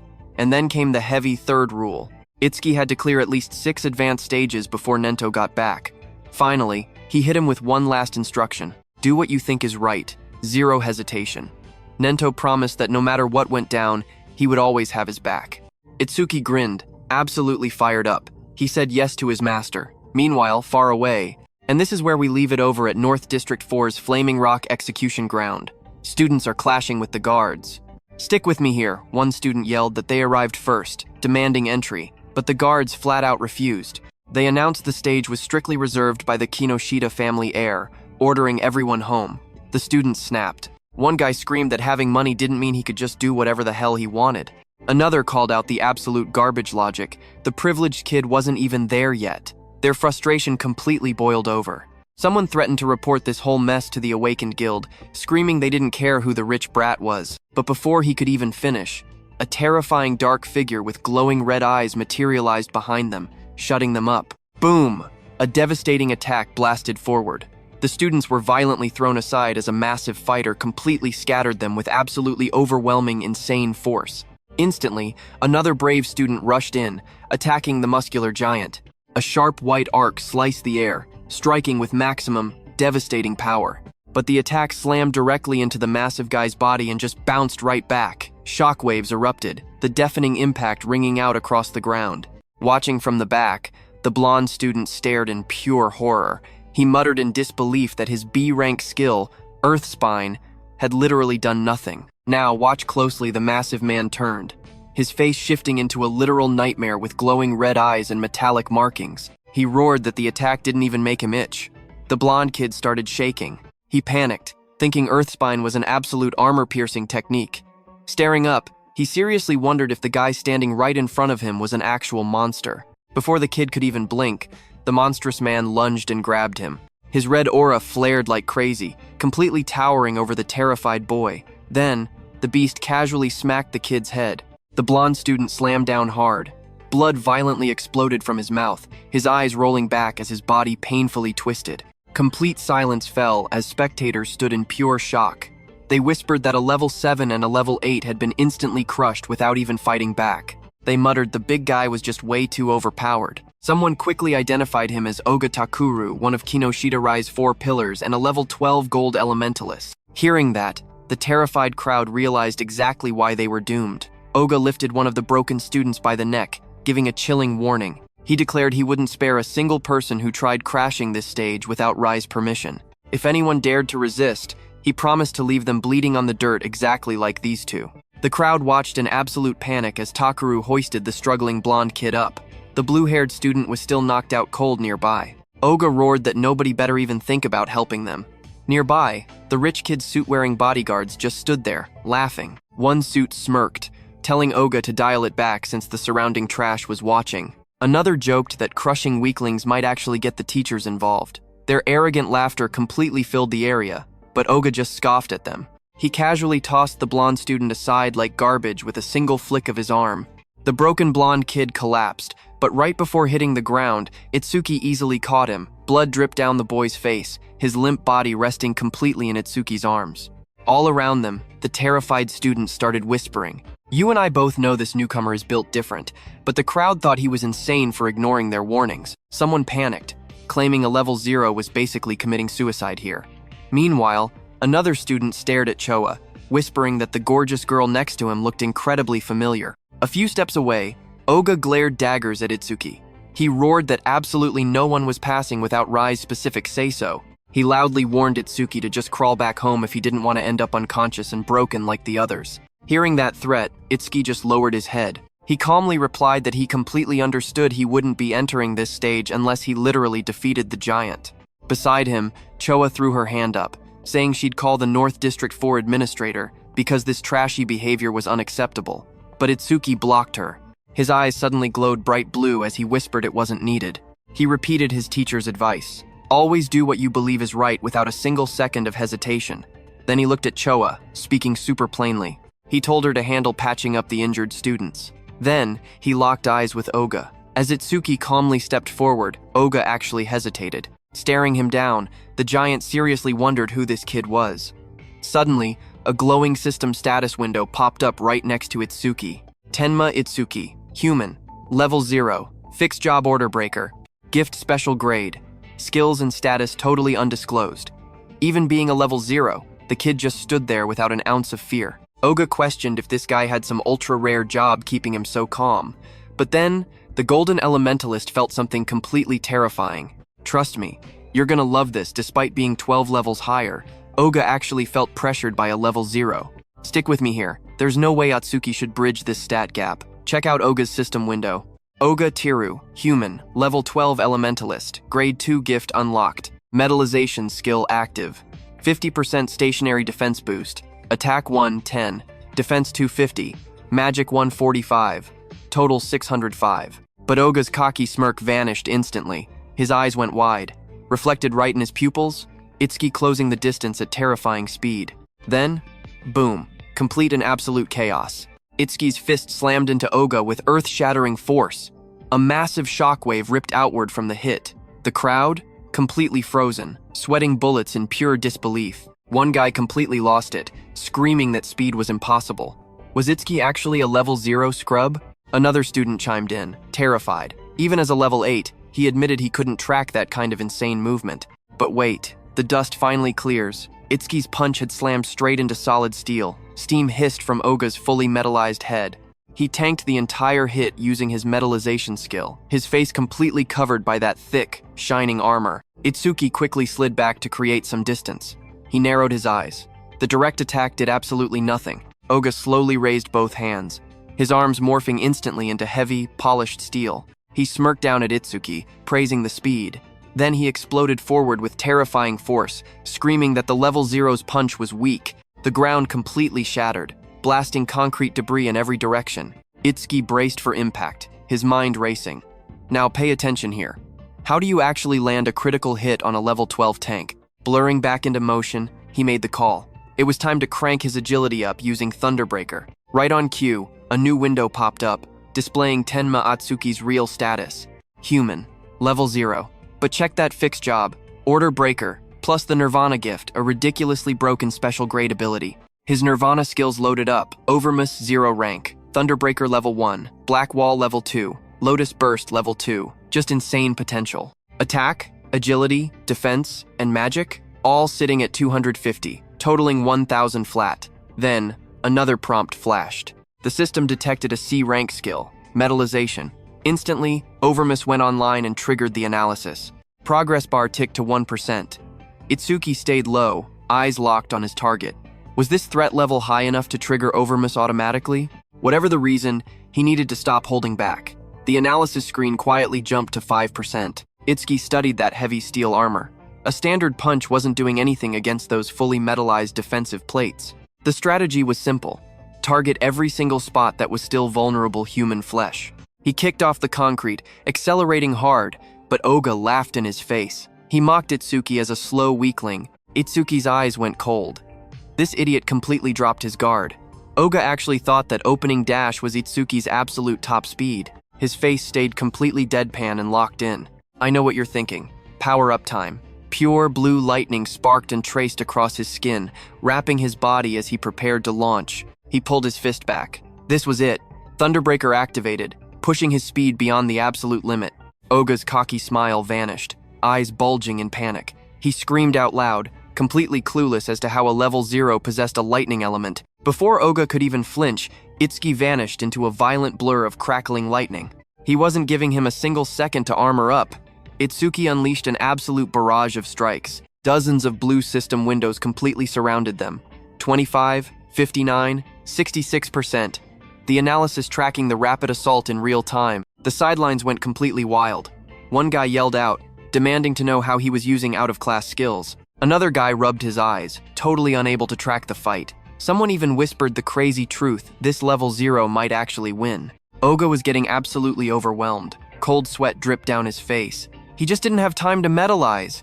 He ground his teeth together, mind short-circuiting at this impossible speed. Pure desperation kicked in. If this kept going, he was totally dead. High-voltage electricity trapped his entire body.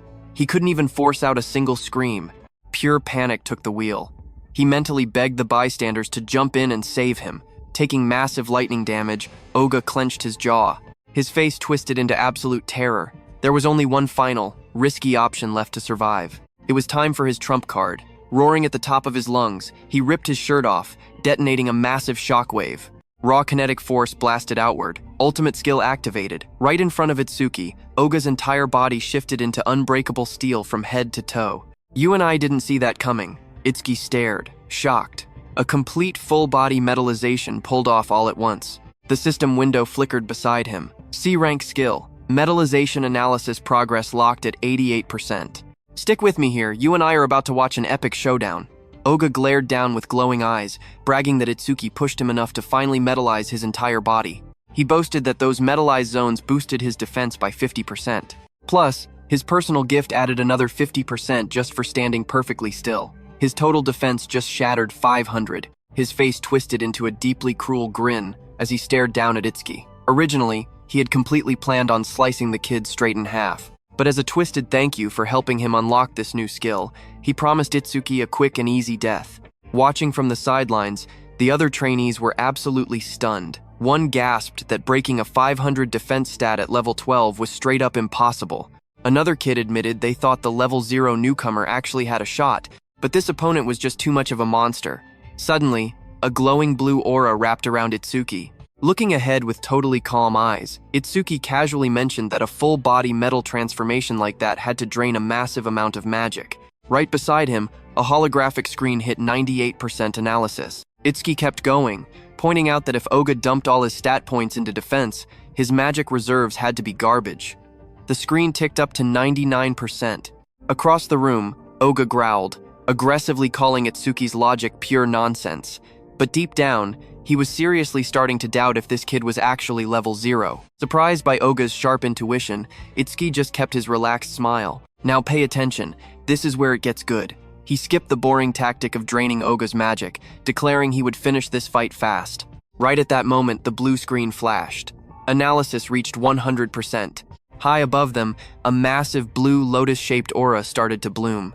Choa watched in awe, whispering that the lotus was back and Itsuki was about to get even stronger. Everyone else just stared at the giant glowing lotus forming. One guy was losing his mind, asking if this was really a level 0 skill.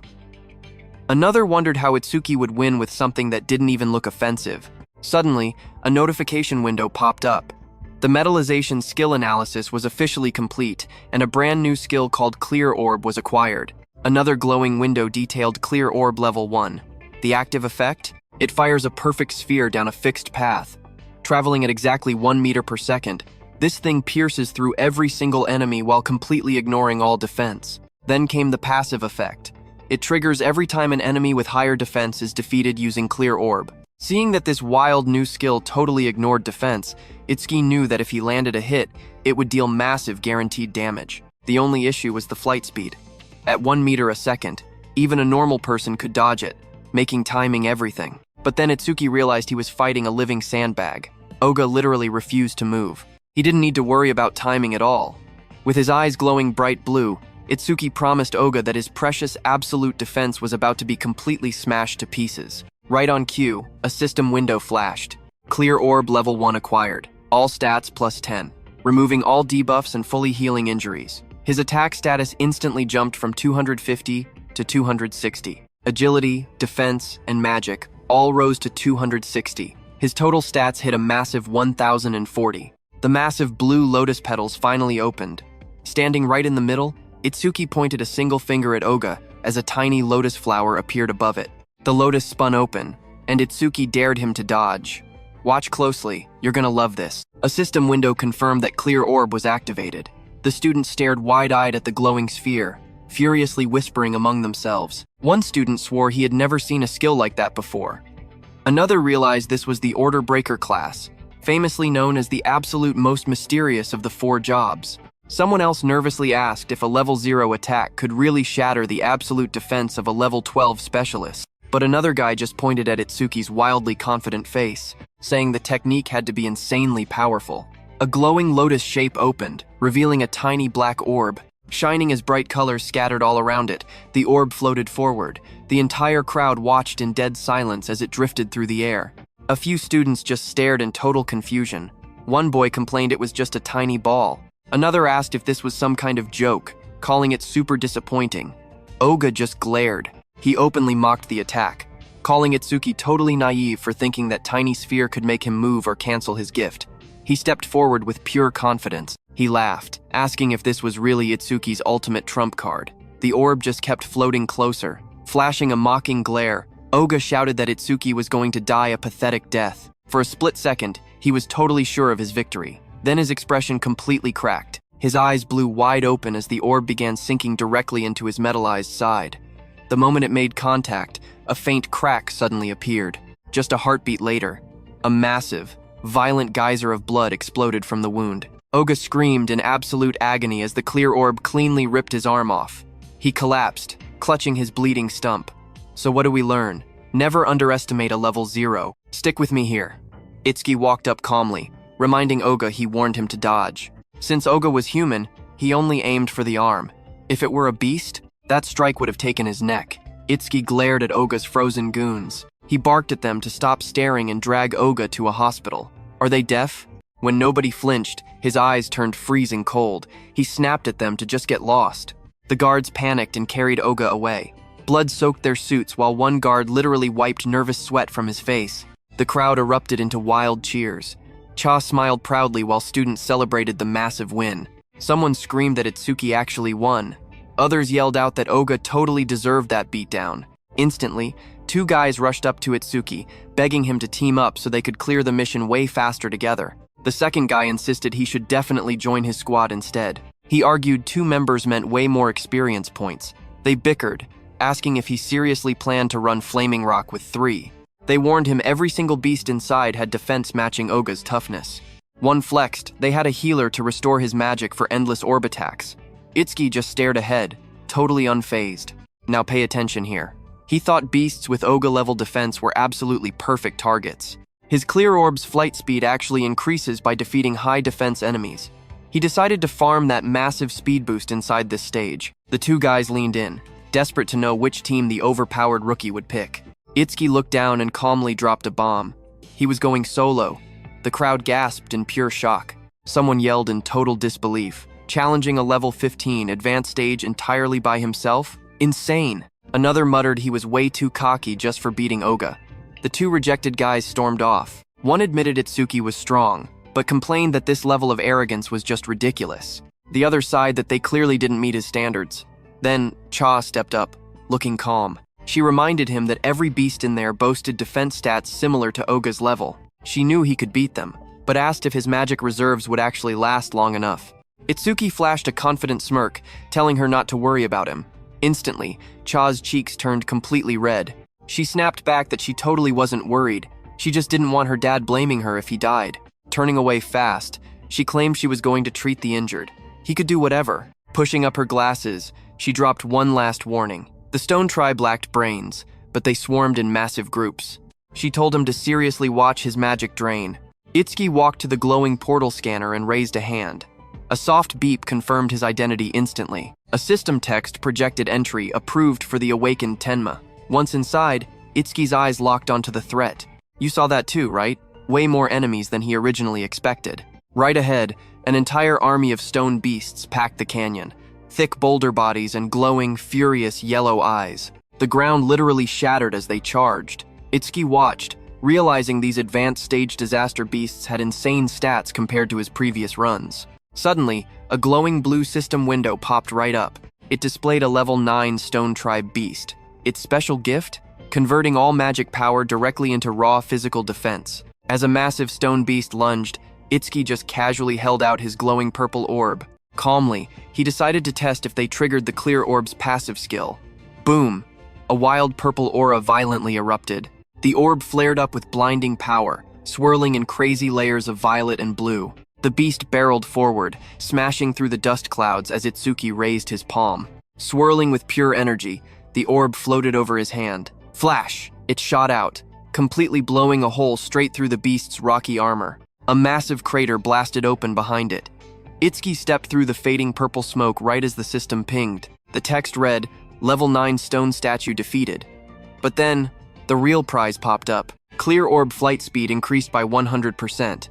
Itsuki smirked at the text. Everything is going exactly as planned. Trust me, you will want to see how he handles the rest. Glowing yellow eyes filled the broken cliffs. Itsuki stood there calmly, purple light illuminating his entire silhouette. Lightning crackled around Sky's entire body, his eyes suddenly glowing a fierce red. Stick with me here, because watching him turn these slow beasts into perfect target practice with his clear orb is absolutely insane. System windows just kept popping up. Stone statue level 9 defeated.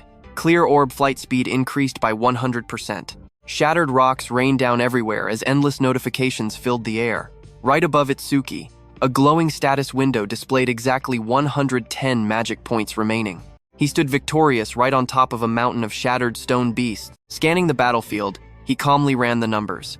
The clear orb cost 50 magic points per shot, meaning he only had 2 strikes left in the tank. The ground violently shook as 2 massive stone beasts charged straight toward him. He quickly realized only 3 enemies remained, including a hidden boss that was still lurking. Watching these massive stone monsters charging at full speed, he knew exactly what had to happen. He had to wipe them both out with just a single orb. Itsuki dropped his stance low, gathering the intense purple energy swirling from the clear orb. With one explosive jump, Itsuki pushed off the ground and launched himself straight upward. The beasts collided with explosive force, completely shattering the ground in a massive shockwave. Itsuki dashed forward. Now, he yelled, cutting right through the falling debris. His eyes glowed a deadly blood red as he ripped right through the shockwave, a fierce, confident grin spreading across his face. Take this, he roared, perfectly preparing his next strike. Now watch this closely, because that purple orb shot down at blinding speed, lighting up the entire sky while Itsuki hung suspended right above it. Glowing system windows instantly flooded his vision. Stone statue level 9 defeated. Clear orb flight speed increased by a massive 100%. Right after the impact, Itsuki completely collapsed, gasping for air. Heavy sweat dripped down his face as he lay totally flat on the rocky ground. He quietly muttered that the brutal exhaustion hitting right before his magic ran out was absolute torture. He really hoped to score a magic recovery skill someday. Sitting up slowly, he stared straight at the glowing system screen right in front of him. He realized that with the orb flying at 5 meters per second, no running enemy could escape. The glowing system window finally revealed his new skill details. Clear orb level 1 active effect. Fires a perfectly straight sphere with a completely fixed trajectory. The sphere travels at 5 meters per second, piercing all enemies in its path and totally ignoring defense. Passive effect. Defeating an enemy with higher defense using clear orb grants plus 100% flight speed. Current flight speed increase is now 500%. But while checking those stats, the ground violently shook as a massive stone arm crashed down right toward him with a deafening boom. Itsuki looked up in pure shock as the gigantic mass slammed into the ground, sending a massive explosion of rock and dust everywhere. A massive stone giant charged right at him, its huge rocky body shaking the earth with every single heavy step. Suddenly, a glowing system window appeared, detecting a B-rank skill and revealing the monster's exact details. Giant Stone Man 28, level 15, Stone Tribe. Grade 2 gift converts all magic power into defense. Attack 239, Agility 60, Defense 478, Magic 0, Total 777. Itsuki looked straight up at the towering creature, gasping out loud at its absolutely massive size. Blue lightning wrapped around him as another window flashed. Thunderbreaker active, agility boosted by 50%. Crackling with wild blue electricity, he sprinted at the giant. You and I are about to find out if one single clear orb hit can actually take this massive beast down. He locked his eyes on the giant's stone head, figuring that a direct headshot was probably his best bet. Pure lightning trailed right behind him as he rapidly scaled the monster's rocky body. Spotting the perfect opening, he fired a clear orb straight at the giant's head. But Itsuki instantly realized something was terribly wrong. The orb was just way too small. Even if it managed to pierce through, it definitely wouldn't deal enough fatal damage. Suddenly, the giant swung its massive arm with insane force, sending a violent blast of wind ripping through the air. Itsuki leaped high, glowing energy swirling all around him as he desperately dodged the strike. But his eyes went wide when he realized he was totally stuck mid-air. Gritting his teeth, he knew this was an absolute disaster. He couldn't dodge while suspended in mid-air. A system window flashed as dark spikes covered his arm. Black Wall activated at the exact second the giant's brutal blow finally landed. Itsuki was violently smashed right into the rocks, triggering a massive explosion that kicked up dust and debris everywhere. When the smoke finally cleared, Itsuki was completely wedged into a stone wall. Breathing heavily, he muttered this giant was way tougher than expected. Another window flickered right in front of him. A B-rank skill, Gigantification, was detected. Over Mimusis activated and slowly started progressing at 1%. Seeing that, Itsuki just looked up with a purely confident grin. Realizing the monster only got huge from using a skill, he confidently smirked. This is gonna be easy. Grabbing the giant's stone body with one hand, he prepared his next epic move. Trust me, you'll want to see what's next. Outside, Kenosha Rei's men finally heard what happened to Oga, and completely froze in pure shock. Let's jump right into the chaos. Behind him, Kinoshita Rei sat calmly in his flashy golden vest. Narrowing his cold eyes, he strictly warned his subordinate to keep quiet. The man in the suit quickly bowed his head, apologizing for the sudden, unexpected news. What exactly went wrong?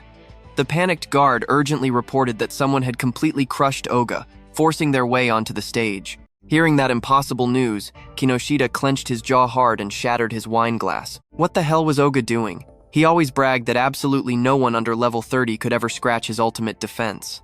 Did a level 30 or higher awakened suddenly crash the party? But the guard quickly shut that down. With the recent surge of descending monuments, all high-tier awakened over level 30 were completely booked. They wouldn't come here. He added that the challengers at the Flaming Rock execution ground were just level 10 rookies. Furious, Kenosha screamed that a pathetic level 10 rookie could never take down Oga. Looking down with a dead serious expression, his guard promised to gather all the detailed information if just given a little more time. Kinoshita sharply adjusted his tie and vest. Gathering intel was completely useless, even if this mysterious opponent was level 30, because he was already here. The Flaming Rock execution ground was infamous for massive disaster beasts that stalled any and all challengers. If they headed out right now, they would definitely catch this guy in time. But the loyal guard pushed back. Since the enemy's identity was completely unknown, caution was required. Kenosha's face instantly went cold. His glasses flashed dangerously as he warned the guard. He already said they were heading out right now, and he absolutely refused to repeat himself. The guards completely stiffened, sweating bullets, and replied with a quiet yes. Throwing his arm up with pure arrogance, Kenosha vowed to make this intruder regret ever crossing his powerful family. Now watch closely down in the dungeon. A blue energy lotus surged around Itsuki. A glowing screen flashed behind him, hitting 100%. Itsuki smirked like a total boss. His days of running away like a scared rat were finally over. Standing right on top of the gigantic stone beast, a blinding blue lotus bloomed directly on the monster's rocky forehead. Right then, the system window popped up. The B-rank skill, Gigantification, had just been 100% fully analyzed. Itsuki stared at the screen, totally caught off guard. Instead of getting some random new skill, something way crazier happened. His signature clear orb just leveled up to level 2. He quickly checked the upgraded stats. Fresh screens popped up with the insane details. Clear orb level 2 now shoots a perfect sphere at 5 meters per second, piercing everything and completely ignoring enemy defense. New effect unlocked. He can actually change the orb size now by burning extra magic power. And the passive? Defeating an enemy with higher defense using the orb boosts its flight speed by a massive 200%. Itsuki was practically speechless.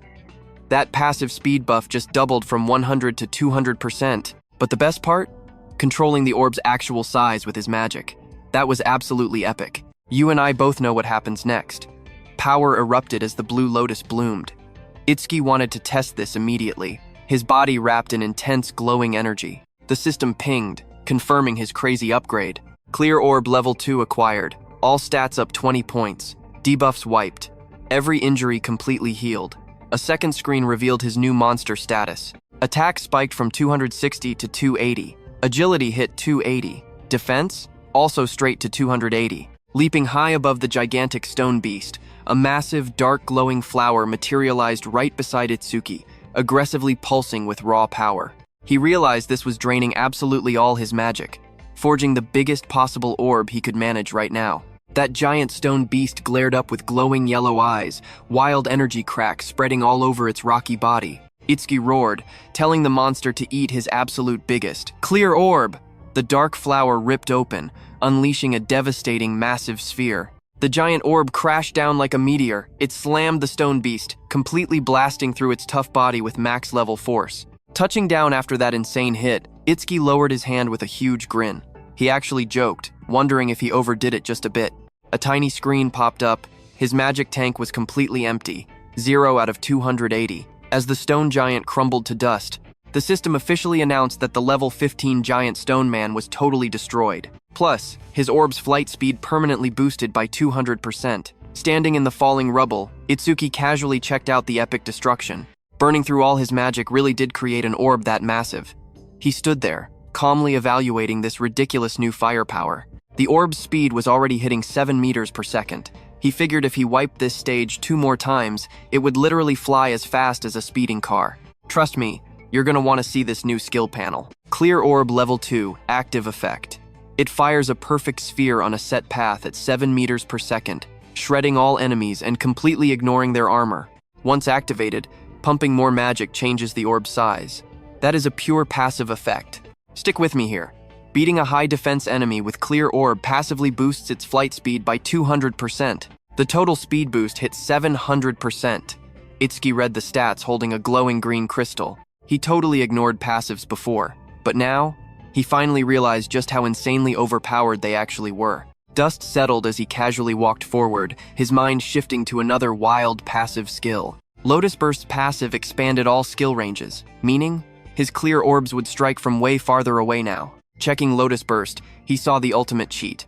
Killing any living creature level 1 or higher permanently boosts all skill ranges by 1%. A cold smirk crept onto Itsuki's face as he stared at the glowing blue system panel beside him.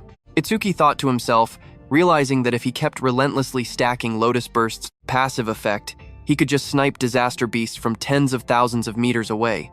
Absolute madness. Meanwhile, outside, a massive green screen lit up the area.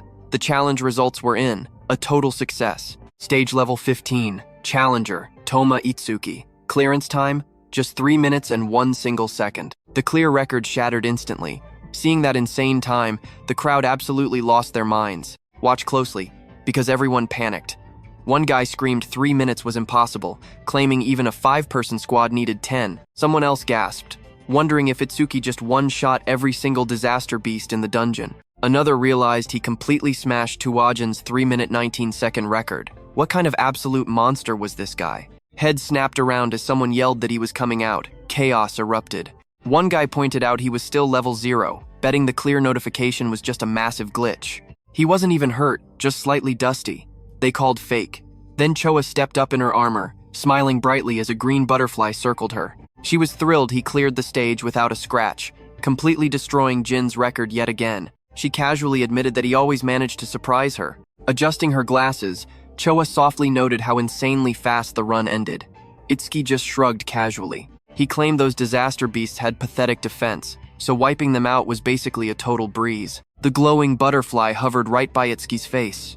Startled, he asked what it was, and Choa explained. She calmly revealed her class was Shikigami user, and that glowing little butterfly was her Shikigami. He softly repeated its name, Tamichu. He admitted it was his very first time seeing a Shikigami. It honestly looked beautiful. Curious, he asked Choa what kind of awakened jobs existed. I know what you are thinking. How does he not know this? Shocked, she explained the 4 major job types. She figured he already saw 3 of them by now. Raising a hand, she continued her explanation. The first major type was elementalist. They controlled 7 different elements: fire, water, wood, metal, earth, wind, and deadly lightning. Elementalists made up the biggest awakened population, naturally boasting the absolute highest baseline combat power out there. She noted his lightning user classmate and that muscular iron-skinned guy from earlier both fell into this exact category. Next up was the Shikigami user. These awakened could summon loyal spirits that only obeyed their master's commands. A blue system window popped up beside the butterfly. It was Tamichu, sitting safely at level 15. Skills and status were completely hidden. Choa explained that a Shikigami bonds with its master from birth. Then her own status window popped up. Iumi Choa, human, level 6, Shikigami user, grade 2 gift. Shikigami and status were locked. After dropping all that lore, she asked if he had any questions. Itsuki glanced at the glowing Shikigami, bluntly asking why her level was so much lower than its. He openly questioned if she was even a real veteran. His savage words hit Choa like arrows. Did this guy have zero filter? Rubbing her forehead tiredly, Choa explained that Shikigami also absorb experience and level up. Because of that, spirits were basically always sitting at a higher level than their human masters. Hearing that, Itsuki's expression went completely dark. Shadows hid his face, his eyes glowing with cold intent. He casually stated that when fighting a Shikigami user, it was much faster to just assassinate the master. So what do you and I make of this? Choa saw that dark aura, terrified, wondering what was wrong with him. Stick with me, because Itsuki just calmly looked at her, asking what else was left. He pointed out she only named 2 types. Choa stood tall, explaining the third job was a total mystery with zero information. Pointing straight at him, she dropped the bomb. His class was Order Breaker. Itsuki stayed completely silent as she kept talking. She explained the mystery. Every Order Breaker had totally unique powers, just like that blue lotus flower ability he flashed earlier. Some Order Breakers could literally shift their body size whenever they wanted.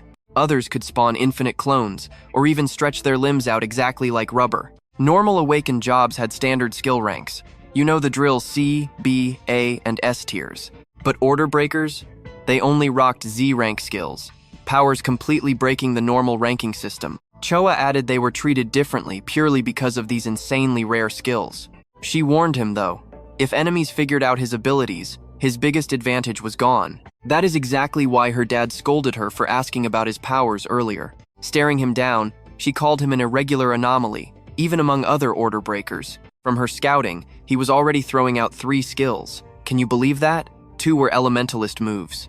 Itsuki looked a bit uneasy, realizing his teacher was gone. He knew he would be in deep trouble if Choa kept exposing him. Changing the subject, Itsuki asked about the final job, admitting he had never seen it. Choa kept a poker face. She firmly told him she would only explain it once he saw it with his own eyes. That was his punishment, she declared, for keeping all his own secrets totally hidden. Itsuki let out a quiet sigh. Fine. Turning to leave, Choa mentioned the students he rescued were finally safe and sound. Then she asked what his next move would be. Itsuki casually said he wanted to clear the stage again. Choa shot him a glare. Did he seriously know nothing? She explained that stages actually had strict cooldown times. This specific one had a massive cooldown.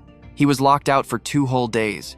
Itsuki's eyes totally widened in pure shock. You see where this is going, right? He finally realized why Kinoshita hoarded the stages. Fired up, he decided if he could not boost his clear orb passive effect, he would just max out his Lotus Burst instead. He turned, asking Choa about monster-heavy stages. Choa thought it over, mentally scanning for disaster beasts. Then, a confident smirk appeared as she made her pick. She explained the monster levels in this zone were not exactly high-tier threats at all, but the swarm was massive. Welcome to Locust Wasteland. Over 100 bug-type disaster beasts swarmed the area, and that was a low estimate. Most awakened fighters completely backed out just seeing the numbers. Looking dead serious, she asked his plan, warning it was suicide without an area attack.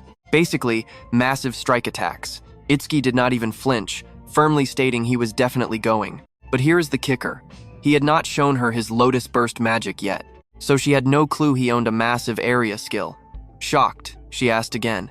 She warned him again about fighting without AoE magic. Itsuki just brushed it off, telling her not to sweat it. Eavesdropping awakened fighters were stunned.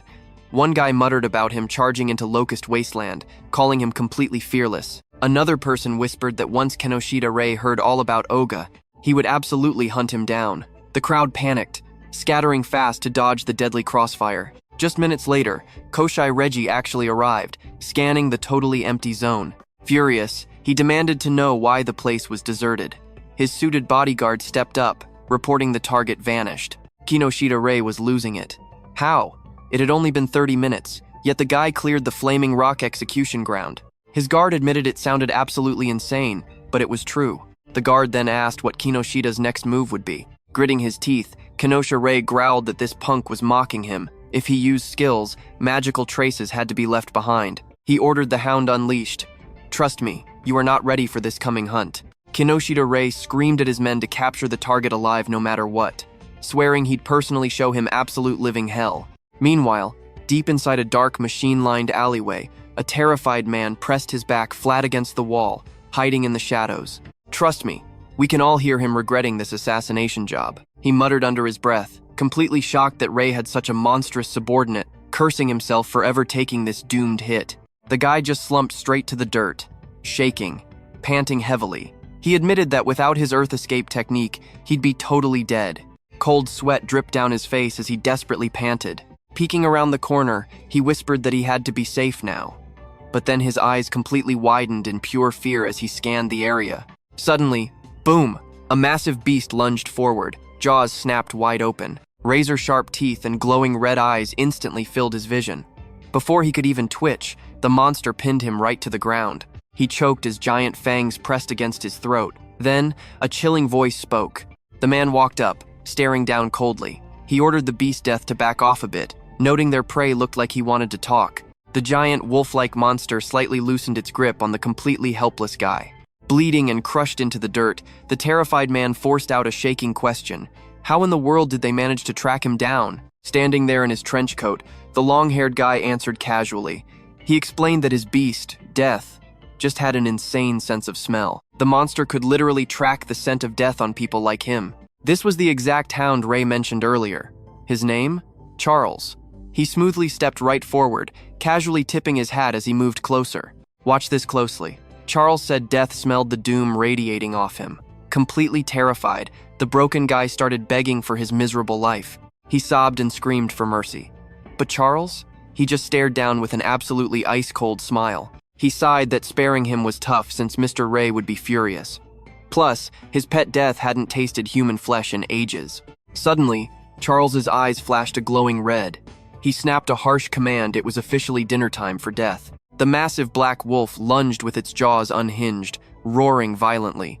And yeah, a split second later, the guy became an absolute snack. Standing next to his trench-coated master, the beast waited.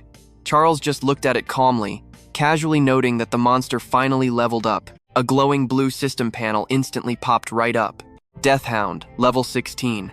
Skill Death Smell, C rank. It detects magical traces and sources anywhere.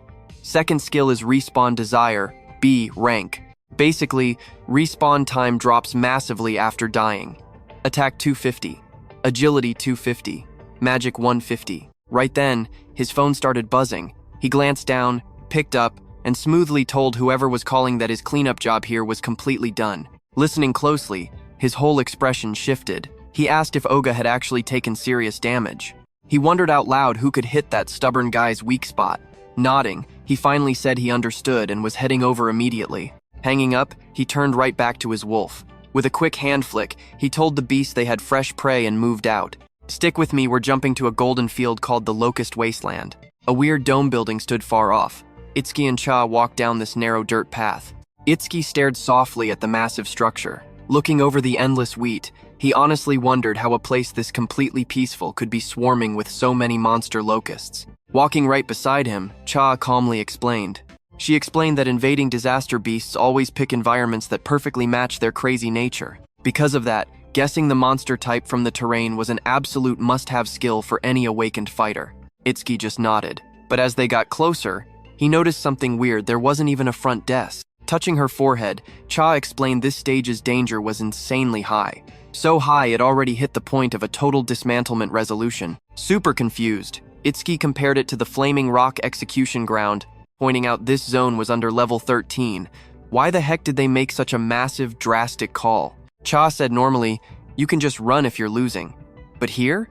The beasts are crazy aggressive and spawn in totally overwhelming waves.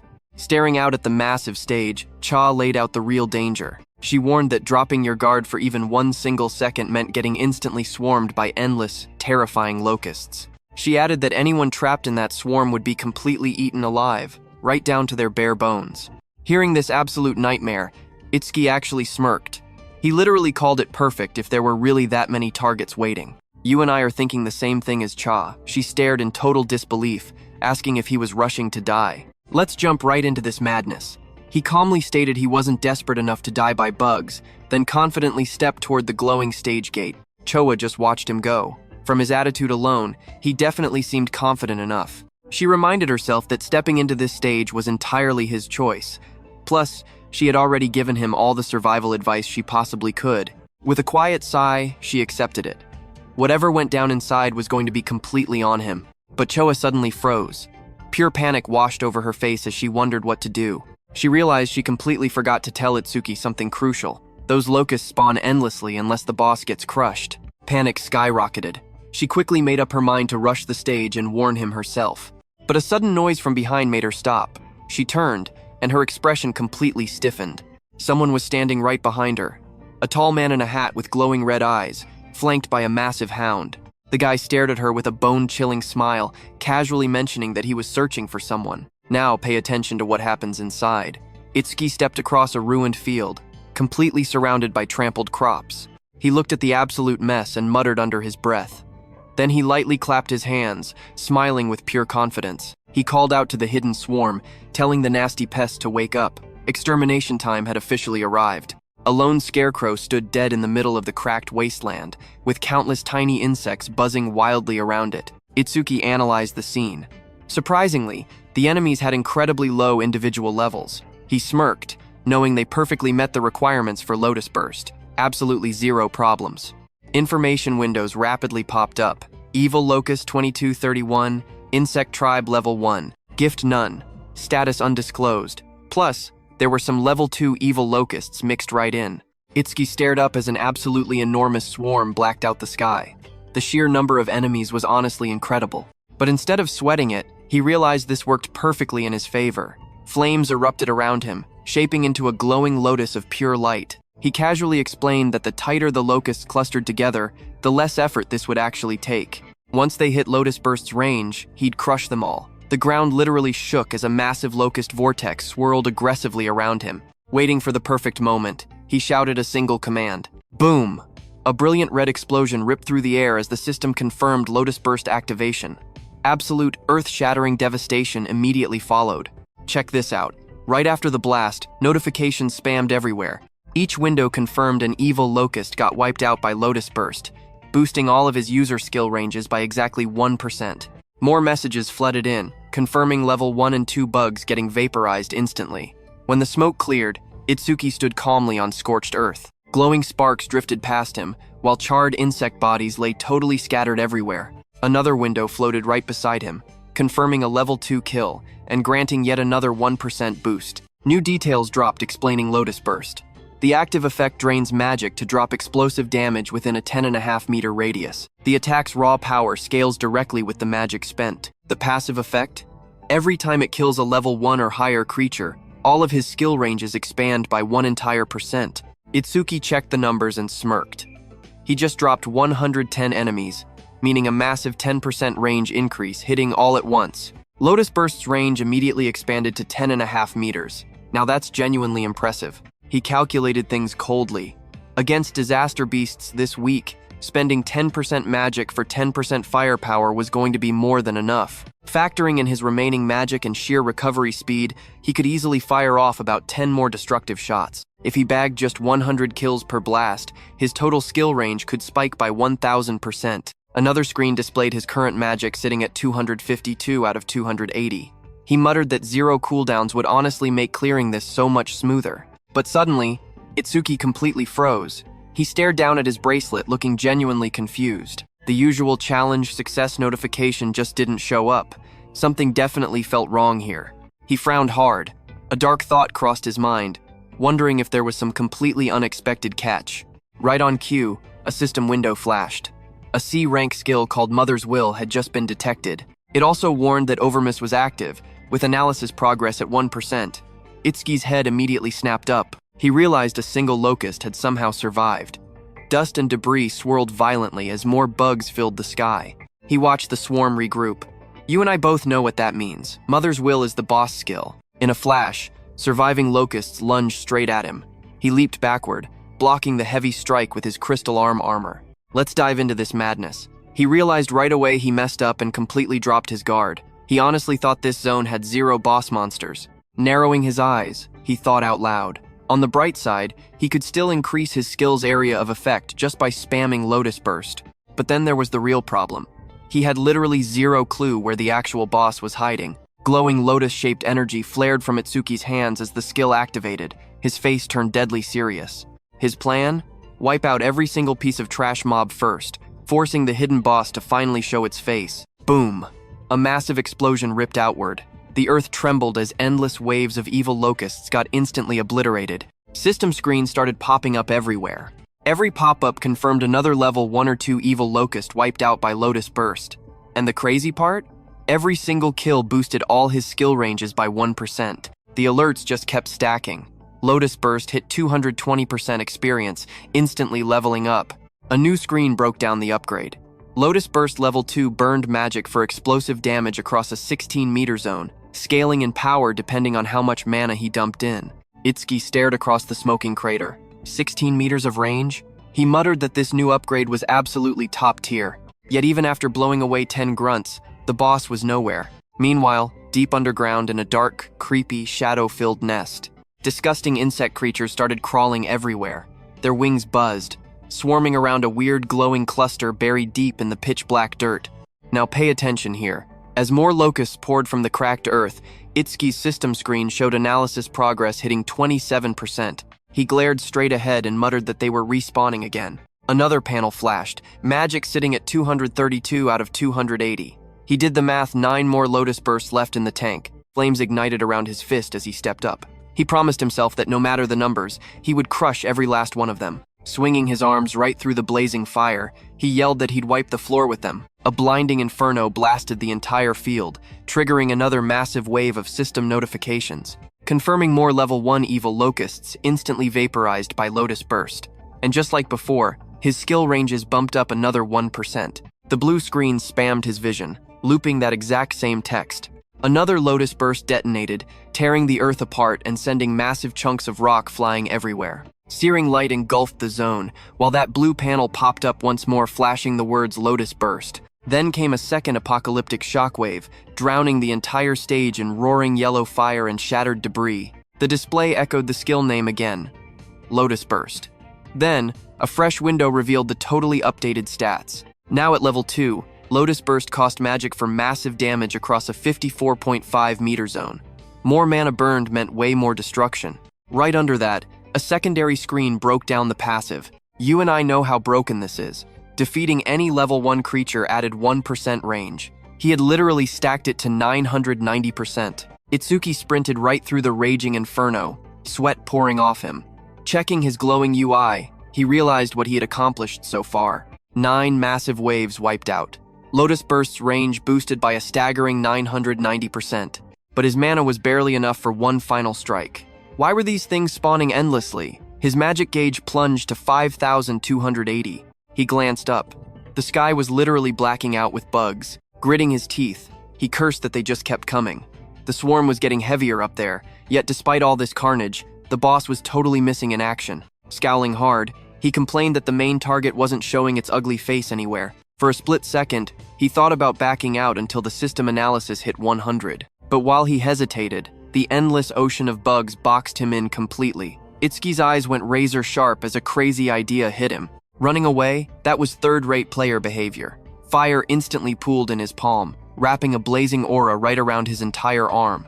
With pure, blazing determination etched on his face, he swore out loud that no matter how many disaster beasts spawned, he'd slaughter them all. Boom! A gigantic explosion bloomed just like a fiery lotus, blasting shockwaves for miles. Smoke poured everywhere while Itsuki braced himself, hoping that final strike did the job. But before the dust settled, millions more bugs flooded the sky. Swarms engulfed him completely. Frustration boiled over as he saw the truth. Their numbers hadn't dropped even a single bit. Then, a glowing interface popped up. Analysis progress sitting at 91%. Itsuki's eyes went wide in shock. Trust me, you and I are about to see something completely insane happen next. Every single disaster beast that showed up so far was just level 1. Tiny little things.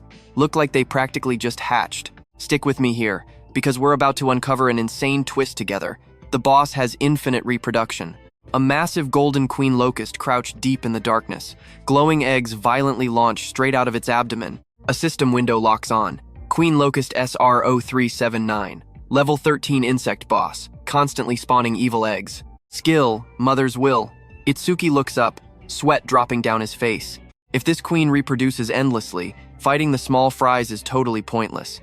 The only way out is to crush the boss directly. He's running on empty, but the analysis bar floats right there, hitting 98%. He grits his teeth as it finally maxes out. The blue analysis sphere pulses. Progress, 100%. A brand new system message drops. Analysis complete. Magic detection level 1 acquired. Another system window instantly pops up. Magic detection level 1. Active effect constantly drains mana to sense magical flow within a 100-meter radius. Passive range expands to 1100 meters thanks to Lotus Burst, plus an extra passive. Every single detected enemy restores his magic by 10%. Seeing this insane text, Itsuki's eyes completely wide open.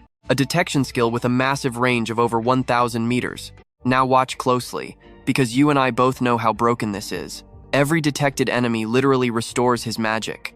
Farming those smaller bugs is actually a huge advantage now. He tilts his head, absolute confidence in his eyes. Honestly, leaving the queen alone for just a second to wipe out the mob swarm was suddenly a genius plan. Looking down, he thinks to himself for a second. He realizes he's been keeping Cha waiting for way too long. Time to completely clear this entire stage before heading back. A blue window confirms magic detection level 1 is his. Instantly, all of his stats jump up by 10 points. All debuffs vanish and injuries completely heal. Another window reveals the updated numbers. Attack jumps from 200 to 290. Agility and defense skyrocket all the way up to 290. Magic climbs to 290, bringing his massive total to 1160. Itsuki touches his forehead as pure energy violently swirls around him. He activates the new skill, zoning in completely. Time to hunt down that boss with his magic detection. Massive blue ripples of energy blast from his body, expanding across the entire battlefield like massive waves on water. These shockwaves travel deep into the darkness, completely lighting up the entire hidden area. Down below, the massive golden boss lifts its ugly head, yellow eyes glowing in the shockwave. Itsuki's gaze suddenly turns deadly sharp. Boom! He instantly spots the energy spike in the distance. He slowly raises 2 fingers, aiming straight ahead. I know what you're thinking. Is he really about to nuke the whole place? Yep. Dark energy violently twists around his fingertips. He's dropping the clear orb skill into the chaos. His calm, steady voice echoes. He casually mentions that even using its own kids as meat shields is totally useless. The clear orb glows, merging with Lotus Burst. A blinding lotus light erupts, lighting up the war zone. He declares that with his newly stacked passive range, this supercharged attack is 100% guaranteed to hit the boss. The system confirms it right away. Clear Orb's insane flight distance is now 120 meters. Instantly, the glowing orb blasts across the field like purple lightning. The shockwave rips the air as the queen recoils in panic. She wildly spreads her golden wings to run, but Itsuki is already behind her, wrapped in crackling blue crystal. His transformed shadow looms massive. Lightning surrounds Itsuki as he floats above the queen. He looks dead into her eyes. Checkmate. He violently slams the attack down, completely crushing the boss with unbelievable force. He physically shreds the queen into a million pieces. The entire insect swamp goes absolutely crazy. The massive swarm falls into total panic without their mother. Itsuki just turns toward them, eyes completely cold. Intense energy erupts from his crystal arm as he promises to send every last one of these bugs straight to their mama. The lotus burst detonates. Every insect drops dead. Itsuki just stands there in the settling dust, completely unbothered. He confirms all his skill ranges just permanently increased by an insane 1210%. Lotus Burst's blast radius is now huge at 65.5 meters. Clear orb's range? 131 meters. A window shows Lotus Burst level 2. The active skill drains magic to cause explosive damage across that 65-meter diameter, scaling perfectly with how much mana he burns. So what do you and I take from this absolute madness? Simple. By wiping out level 1 mobs, his passive stacked his ranges by over 1,000%. Another notification popped up. The true ball had flown exactly 131 meters. Let's dive in. Itsuki smiled at the result, knowing he just scored massive loot. Sitting down amidst the swirling dust, he casually twirled a green leaf in his fingers. He figured once the cooldown wore off, he would challenge this stage again. The ultimate goal? Pushing that Lotus Burst passive straight into the 5-digit range. Heading out to leave the dungeon, another bright system window popped up, reading, "New record achieved." The stats showed a time of 17 minutes and 7 seconds. Facing the glowing blue portal, he checked that 17-minute timer. He immediately thought about Choa, figuring she was probably pacing around out there, completely worried sick. He pictured her waiting outside. Once he walked out safe, she would definitely go back to playing it cool and aloof. But deep down, she was genuinely sweet. He honestly found her stubborn inability to just be straightforward pretty adorable. He finally stepped right through that portal. Swathed in swirling blue energy, he raised a hand, casually announcing he was back and apologizing for making her wait so long. Now watch this, because everything flips here. His eyes snapped wide in pure shock. Choa was beaten up, bleeding from her mouth. A guy with glowing crimson eyes was dangling her by the collar. He glared down at Itsuki, his voice absolute ice. He stated that clearing the stage totally solo could only mean one specific thing. Itsuki was the exact target Ray had been hunting down. Wearing a wide-brimmed hat, Charles stared right at Itsuki with zero panic, declaring their timing could not be more perfect. He captured Choa to squeeze out intel on Itsuki, but even battered and bruised, she kept her mouth totally shut and refused to say a single word. Charles laughed, saying she was tougher than most guys. Standing opposite to him, Itsuki took a hard step forward. Freezing cold, Itsuki ordered Charles to get his filthy hands off her. Drop her right now, and he might just let the guy live with only half his bones shattered. Hearing the threat, Charles burst out laughing. He openly mocked Itsuki, telling him not to get cocky since he was just a level 0 rookie. Boom. Blue lightning erupted straight from Itsuki's body, and he launched himself forward with completely insane, blinding speed. His eyes flashed with a piercing red glare as he closed the distance instantly. Charles panicked, screaming about the insane speed, and yelled out for death. Right before the strike connected, a massive black hound named Death leaped directly between them. Itsuki's lightning-charged fist smashed brutally into the beast instead.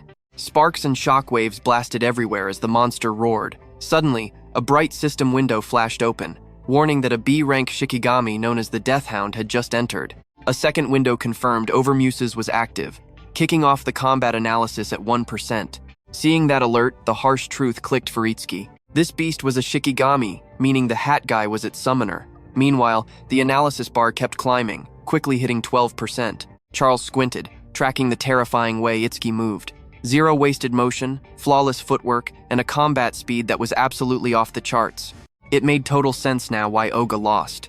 "You and I both know villains play dirty," Charles grinned without a drop of fear, bragging that he held both the deadly monster and the hostage. Trapped behind him, Choa weakly squirmed. Seeing this, Itsuki yelled out her name, his face twisting in genuine panic. Holding back the massive dog's snout with just one hand, Itsuki lost his focus. The beast ripped free, unleashing a deafening roar. Baring its razor-sharp teeth, the monster lunged right at him, glowing crimson eyes locked on target. Smirking like a winner, Charles gloated. He claimed his hound's bite force would completely shatter anyone with a defense stat under 30. Best case scenario, Itsuki loses an arm. But a split second later, the smug grin wiped right off Charles's face. His eyes went wide. Right in front of him, pitch-black spikes erupted all around Itsuki, perfectly blocking that deadly beast's incoming bite. Without hesitating, Itsuki fired up his Lotus Orb skill. Dead center. Energy violently erupted, The blazing orb blasted straight from his hand, slamming into the monster's head for an absolute critical hit. It shredded right through the skull, ripping the core out and securing an instant kill. Another blue window popped, showing the analysis surging, hitting 77%. Itsuki stood totally unfazed over the shattered hound. He coldly stated that without a summon, a Shikigami user was basically fresh meat. Charles just stared, completely dumbfounded. He wondered if this foolish rookie seriously did not know that Shikigami could respawn. Better yet, thanks to the B-rank skill Respawn Desire, the hound's respawn timer was essentially reduced to 0. The very next second, death materialized and viciously ambushed Itsuki from behind. Charles laughed, warning him that being completely careless made him perfect prey. The beast charged with its jaws wide open, but then boom, waves of blue energy rippled outward as Itsuki instantly popped magic detection.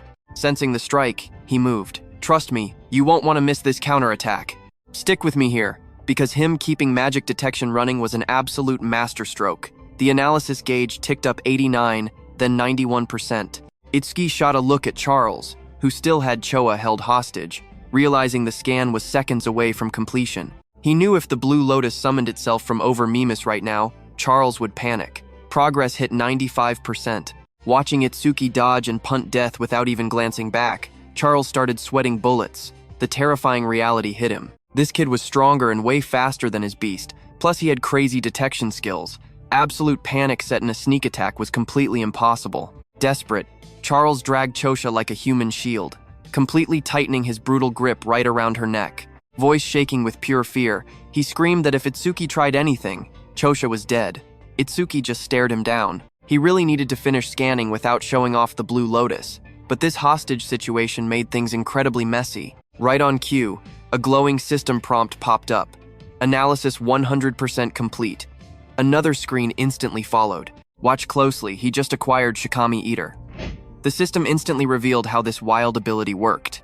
By making direct physical contact, he could literally steal absolute ownership of his enemy's Shikami. Itsuki checked the stats and realized something huge. He could actually stop the blue lotus from showing up since the scan finished quietly. More notifications dropped. Shikami Eater level 2 unlocked, granting a flat 20-point boost to literally every single stat. But then a warning popped up. Because Over Mimusis activated only partially, both his debuff cleanse and total health recovery failed. His updated status flashed.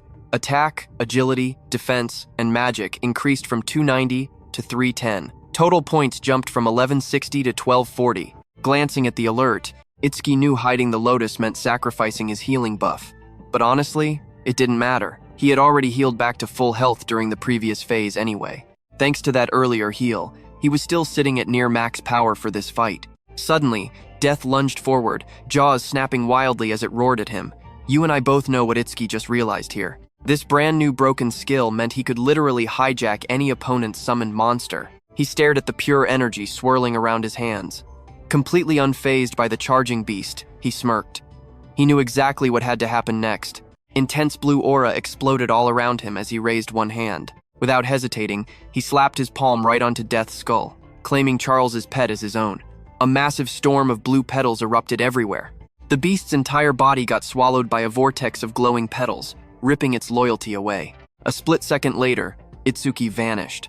He delivered a high-speed, devastating kick that blasted Death clear across the battlefield, crashing right behind a stunned Charles. Charles completely lost his mind. Staring at the wreckage, he cursed loudly, screaming that his monster was a worthless mutt. He screamed in absolute rage, crying over all the wasted experience points he had fed the creature. Charles tightened his grip, screaming that if Itsuki moved well, trust me, you'll want to see what happens next. Stick with me here. If he fought back, he'd snap her neck. Battered and barely conscious, Choa forced her eyes open. Trembling, she begged Itsuki to save himself. But across from them, Itsuki just slowly raised both of his hands in total surrender. He shouted, ordering Charles to keep his hands off her. Seeing this, Charles just smirked coldly. He mocked him. If Itsuki had just been a good boy from the start, Choa wouldn't be suffering like this right now. Itsuki glared right at him, demanding to know why he was being targeted. He hadn't done anything to earn this kind of massive grudge. Charles just sneered, laughing that Itsuki was still trying to fish for answers. But it didn't matter. He was going to meet his boss very soon anyway. He revealed that Kinoshita Rei was absolutely furious.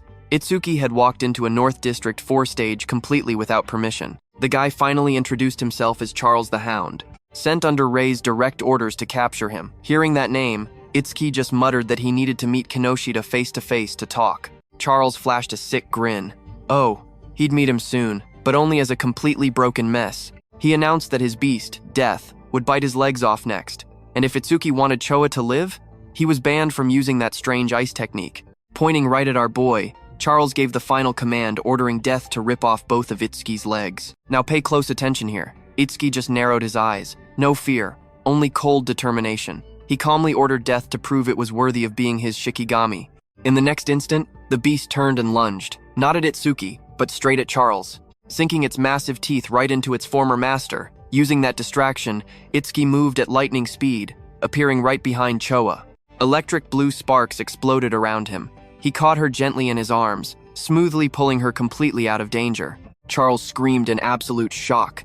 Cold sweat poured down his face as he furiously shouted, asking why Death was attacking its own master. The Shikigami stood beside Itsuki, its eyes glowing a menacing red. Death growled softly as Itsuki actually praised the beast, telling it good job. Holding the injured Choa securely, intense blue energy flared up around him as he spoke with pure ice. He promised to return Choa's pain 10 times, no, 100 times over. He swore Charles would be crying and wailing, regretting the moment he ever touched them. Hearing that threat, Charles stumbled back in pure terror, desperately begging for a chance to explain. He claimed he was just following Rei's orders. Shaking violently, he suggested they team up instead, promising to lure Rei right into a trap for him. Itsuki's eyes glowed a dangerous red. He looked down at the pathetic guy and admitted it was a solid proposal. Instantly, Charles's expression shifted. A sharp, sneaky grin spread across his face. He muttered to himself that he finally found an opening. He chucked a blade straight at Itsuki, screaming for him to die. The attack flashed with blinding light, but Itsuki stayed perfectly calm and dodged it like it was nothing. His eyes narrowed, watching the pathetic attack fly past. He coldly muttered that he alone was more than enough to completely crush Kinoshita Rei. Beside him, Death stood ready, eyes glowing blood red. You and I knew this was coming. Itsuki ordered Death to make Charles suffer exactly like Choa did. The beast's jaws opened wide, exposing razor-sharp fangs.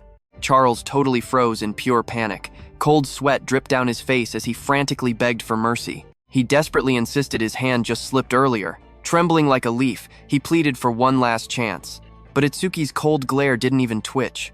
Still holding Choa safely, he stared down and simply announced that it was mealtime. With glowing red eyes, Death rushed violently forward. Fangs fully bared, it charged like a demon. Charles totally panicked, stumbling backward in absolute dread. Tears streamed down his pathetic face as he screamed, asking if Death forgot who its real master was. He cried about how much he fed it. His voice shook to get another word out, but Death just snapped its jaws wide open, showing off rows of deadly teeth before lunging. And just like that, Death finished Charles off. A short distance away, Itsuki stood quietly, still carrying the injured Choa. But he sensed someone else watching. Itsuki casually called out, saying he knew the guy had been spying ever since they left the stage. Turning around, Itsuki demanded to know how long the stalker planned to hide in the shadows, ordering him to step out immediately. Right on cue, the nearby tall grass rustled. Slowly, a mysterious figure began to move, stepping out into the light. A hooded blonde guy stepped out from the brush. He was scratching the back of his head, flashing a super awkward, nervous smile. He softly admitted that yeah, he got caught. Meanwhile, Itsuki just held Choa close as a seriously menacing dark aura spread out behind him. With glowing eyes, he coldly asked the blonde guy if he was working with the trash they just wiped out. Completely startled, the blonde dude waved his hands frantically. He shouted that he wasn't an enemy and begged them to just hear him out. Itsuki gave him a cold glance and agreed. He didn't have time for this anyway. Behind them, Death happily continued devouring Charles's remains. Itsuki casually ordered Death to follow him once it finished eating. The blonde guy just stood there, completely shell-shocked. He realized Itsuki might actually save him. And that's where we leave it. You and I definitely need to see what happens next. Let's dive in. He rushed over, introducing himself as Iberia and asking Itsuki's name. Totally hyped, he called the fight amazing, despite the terrifying moments. He figured Itsuki was the mysterious guy who crushed Oga Takeru. Itsuki stayed completely calm. His name? Tenma Itsuki. With Itsuki still carrying the unconscious Choa, Iberia nervously tagged along beside him. Smiling awkwardly, he asked for a little help. He offered to pay him off. Karma stones, cash, maybe even a sweet weapon. Dead silence. Itsuki just kept walking with the injured Choa. Sweating bullets, Iberia stared at his back, totally confused by the cold shoulder. His dad always said people would gladly help you out for the right price. Was that a lie? A memory hit him, his dad hammering steel at a blazing forge. His dad explained that payment takes creativity, like how a simple cup of water beats pure gold in the middle of a desert. For someone out for blood, hand them a blade. For someone hurt, offer them medicine. Watch closely now that memory just made everything click for Iberia in the present. Clenching his fist, he got super hyped. He finally got it. Shouting from behind, Iberia reminded Itsuki that he was traveling on foot. With an injured girl, moving fast was impossible. Plus, the closest hospital was literally dozens of kilometers away from here. Moving that slowly, the girl he was holding would definitely die. Iberia reached into his bag, pulling out a glowing scroll. He claimed he had healing items, but Itsuki just kept walking. Panicking, Iberia screamed that he could actually save her life. That got him. Itsuki froze, looking back to ask if he was telling the truth. Iberia admitted he couldn't completely heal her instantly, but he could keep her alive. Together, they knelt down beside the injured Choa. Itsuki asked if it worked through her clothes. Iberia bragged that this was no ordinary bandage. Wrapping the glowing cloth around her, he explained it was a rare karma tool, crafted from Shadow Tribe bandages and Kodama Tribe tree bark. Itsuki just stared at Iberia, repeating the completely unfamiliar term. What even is a karma tool? Studying him, Iberia guessed Itsuki must be a newly awakened newbie. So it made sense he was totally clueless. Normal human weapons, completely useless against disaster beasts. Guns did 0 damage, meaning basic firearms were a joke in actual combat. But crafters could forge anti-disaster weapons called karma tools. They made them using monument materials and actual beast body parts. These karma tools had 4 ranks, totally depending on the crafter's skill and the materials. Stick with me here. The ranks were normal, rare, epic, and unique. He used a basic long sword to explain. Normal karma tools were basically regular weapons, except they could actually damage disaster beasts and awakened beings. That one was just an ordinary long sword. Next up, the rare ocean sword, boosting agility and magic. Rare karma tools actually increased a user's stats. Third was the epic blood sword. It boosted attack, absorbed blood to heat the blade, and literally cut enemy healing in half. So, epic karma tools gave you 6 stat boosts plus insane special effects. Then Iberia hyped up the final karma tool rank. The unique holy sword, huge attack and agility boosts, plus infinite magic usage from the inexhaustible power sealed right inside it. Iberia said the absolute ultimate dream for every single crafter was making a unique karma tool. Massive stat boosts and insanely broken one-of-a-kind effects. He admitted crafters had 0 combat power themselves, and they were incredibly rare to find. But since they forged karma tools, every single awakened person gave them massive respect. Hearing that, Itsuki asked if his dad was a crafter. Iberia smirked. He wasn't just any crafter. Most crafters spend their entire lives without ever making a single unique karma tool. Across 5 continents, only 10 crafters had ever reached that level. And proudly, he flexed that his dad made 3 of them. That's exactly why everyone called his dad the crafter king of the northern continent. Grinning with total pride, he turned around. But Itsuki wasn't even looking at him. Furious, he started screaming. Was he even listening? He complained about kindly explaining everything while Itsuki acted totally rude. He screamed not to ignore him. But you and I know Itsuki didn't care. Instead, Itsuki calmly inspected the crossbow in his hands, confirming it was the exact weapon Charles had just used. Let's dive in. Iberia is absolutely floored that Itsuki couldn't care less about his famous father. He muttered how any normal awakened would be begging for his favor by now. Meanwhile, Itsuki just analyzed the weapon. He realized this gear meant using his clear orb way less, heavily lowering the massive risk of exposing his overpowered abilities. Glancing over, Iberia proudly explained, this beauty was actually a super rare karma tool.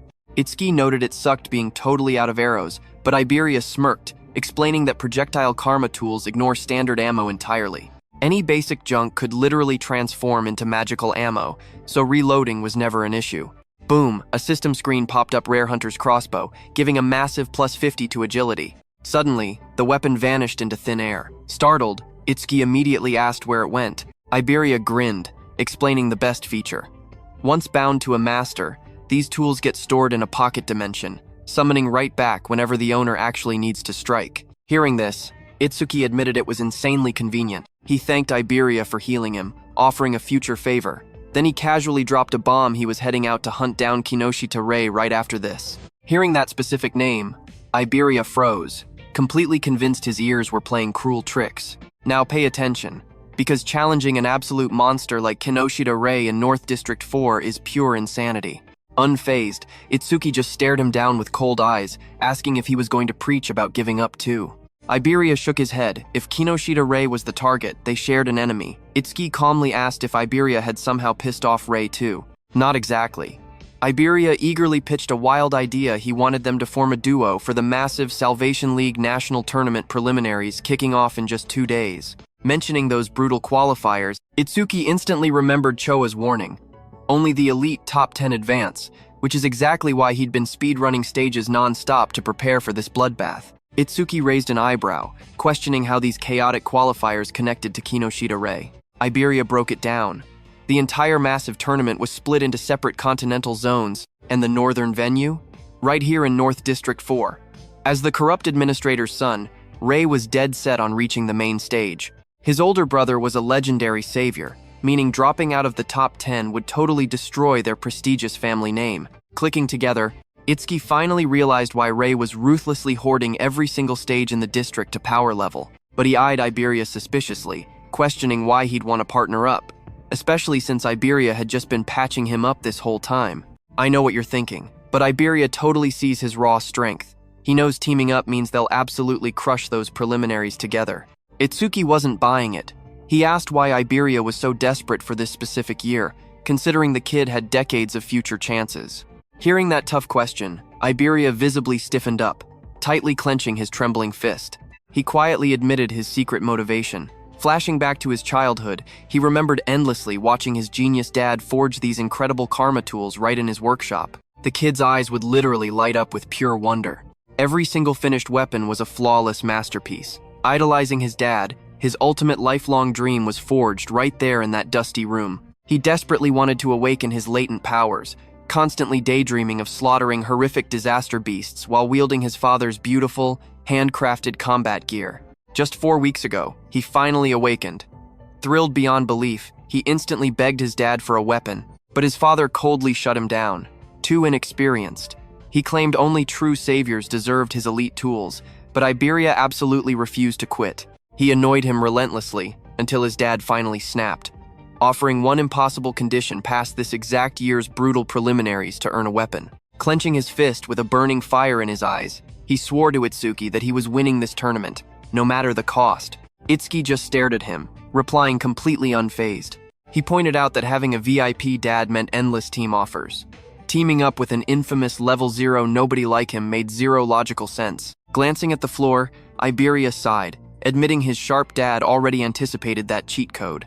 Before storming out, his old man strictly ordered him to conquer the entire event using only his pure skills. If he dared use family clout to recruit hard carries, the karma tool deal was permanently dead. Hearing this madness, Itsuki smirked, calling his old man brutal.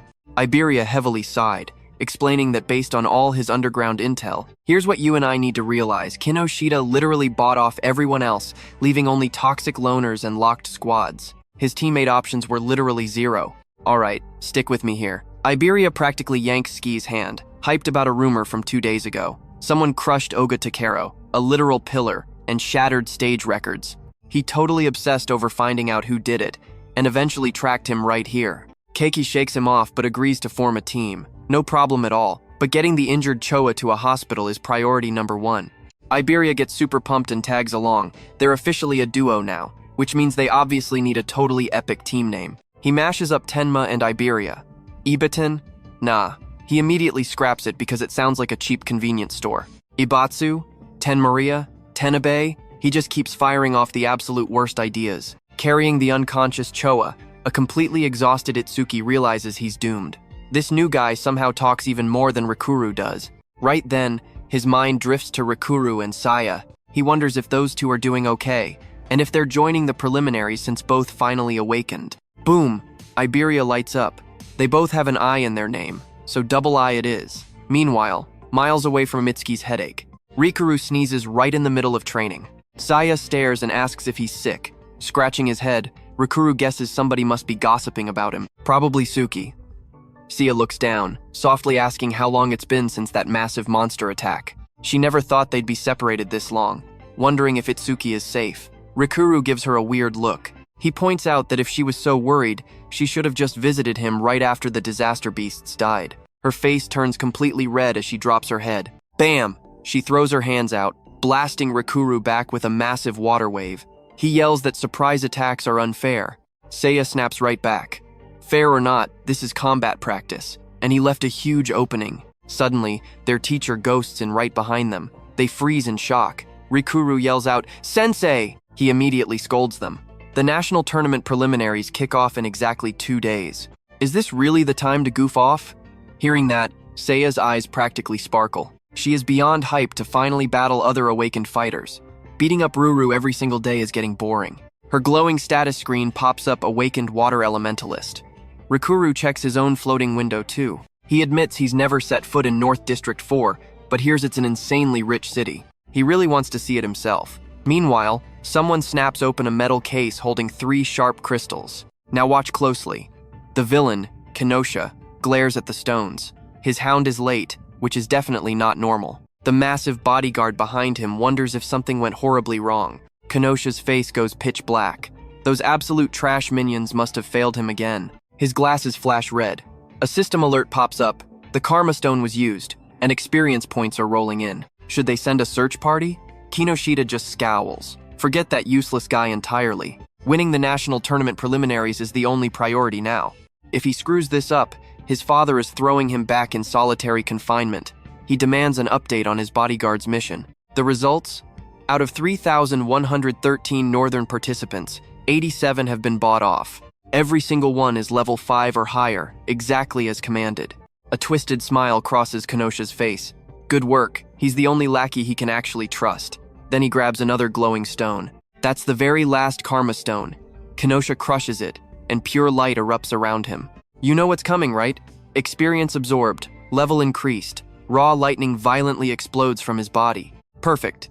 With this absolute strength, he's going to crush the commoners. A screen shows Kenoida Rai at level 12. Job Lightning Elementalist, Gift Grade 2, Attack 135, Defense 130, Agility 168, Magic 170, Total Points 603. Hours later, a blinding blue teleportation beam hits the hospital. Standing totally calm before it, Itsuki lowers his head.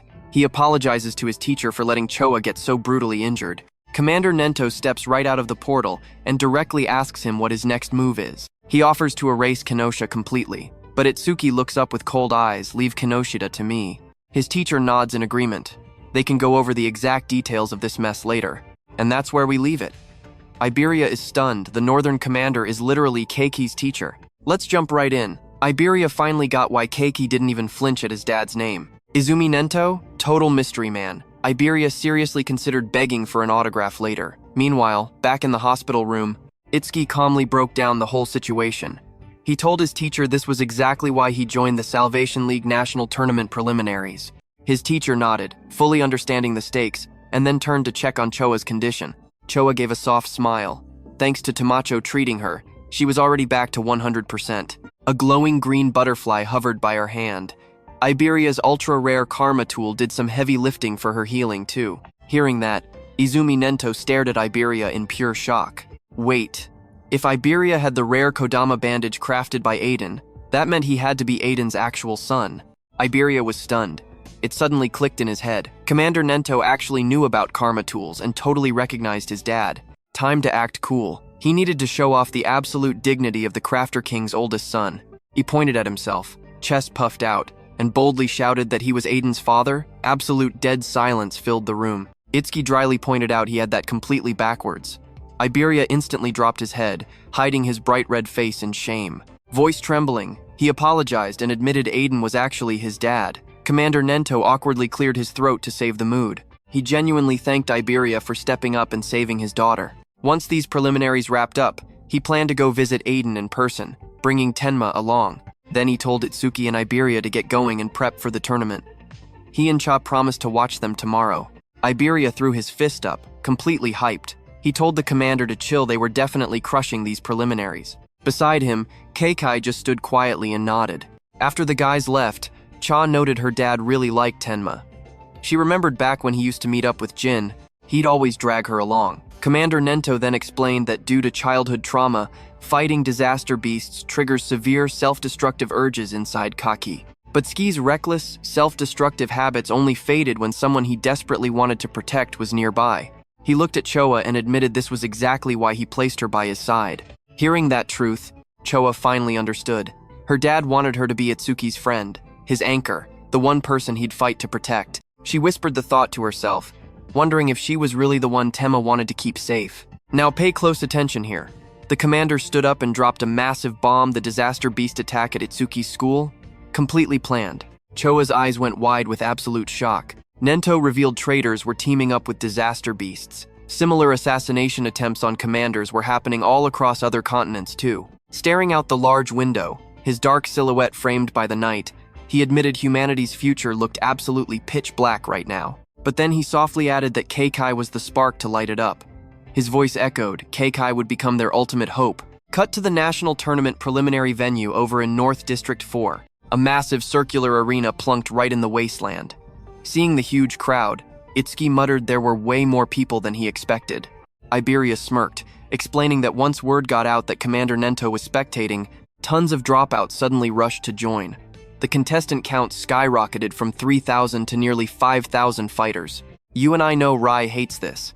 Glaring in frustration, he cursed Izumi Nento for bringing in way too many unpredictable wildcards. His subordinate quickly tried to calm him, saying these newcomers were just last-minute trash without real teams. So, Rai's squad still held a massive numbers advantage. He assured Rai he made their recruits tie red ribbons on their right arms, easy to spot who the real allies are. Across the arena, Rakuru's crew spotted the ribbons. Rakuru joked about red ribbons being a trend, wondering if they should rock them too. Seiya chimed in, guessing that with Commander Nento watching, maybe some big shots would actually show up. Suddenly, the main host of the national tournament preliminaries, Shinshihara Soryu, stepped up to the mic. He announced he was breaking down the rules before this bloodbath kicked off. The massive venue was officially split into two distinct zones, an external area and a dangerous internal area. For Stage 1, all fighters would drop in from 4 completely different directions out in the external zone. A map flashed on screen showing the zones. Trust me, you're going to want to see the absolute chaos next. Stick with me here, because this survival exam gets wild fast. The first challenge? An all-out speed race to the inner zone. The second they cross that line, their final rank locks in automatically on the glowing bracelets they're wearing. Only the top 50 fastest runners actually survive to see round 2. A glowing hologram pops up, proving exactly how the wristbands track everyone's live scores. People instantly start panicking. Rakuru lifts his arm, genuinely impressed by the crazy tech built into these tiny devices. Right beside him, Sia nervously realizes they are wiping out thousands of hopefuls in literally Stage 1. Then Soryu drops the real rules. 2 karma tools max per person, team up with whoever you want, and absolutely any dirty trick is allowed. Only winning matters here. While the rules drop, Iberia aggressively nudges Itsuki, pointing straight ahead with total excitement and telling him to look. He's pointing dead ahead at the entire Rei faction. While the host wraps up the intro, confirming that round 1 leads straight into the next deadly phase, Iberia singles out Kinoshita Rei standing like a boss in the center.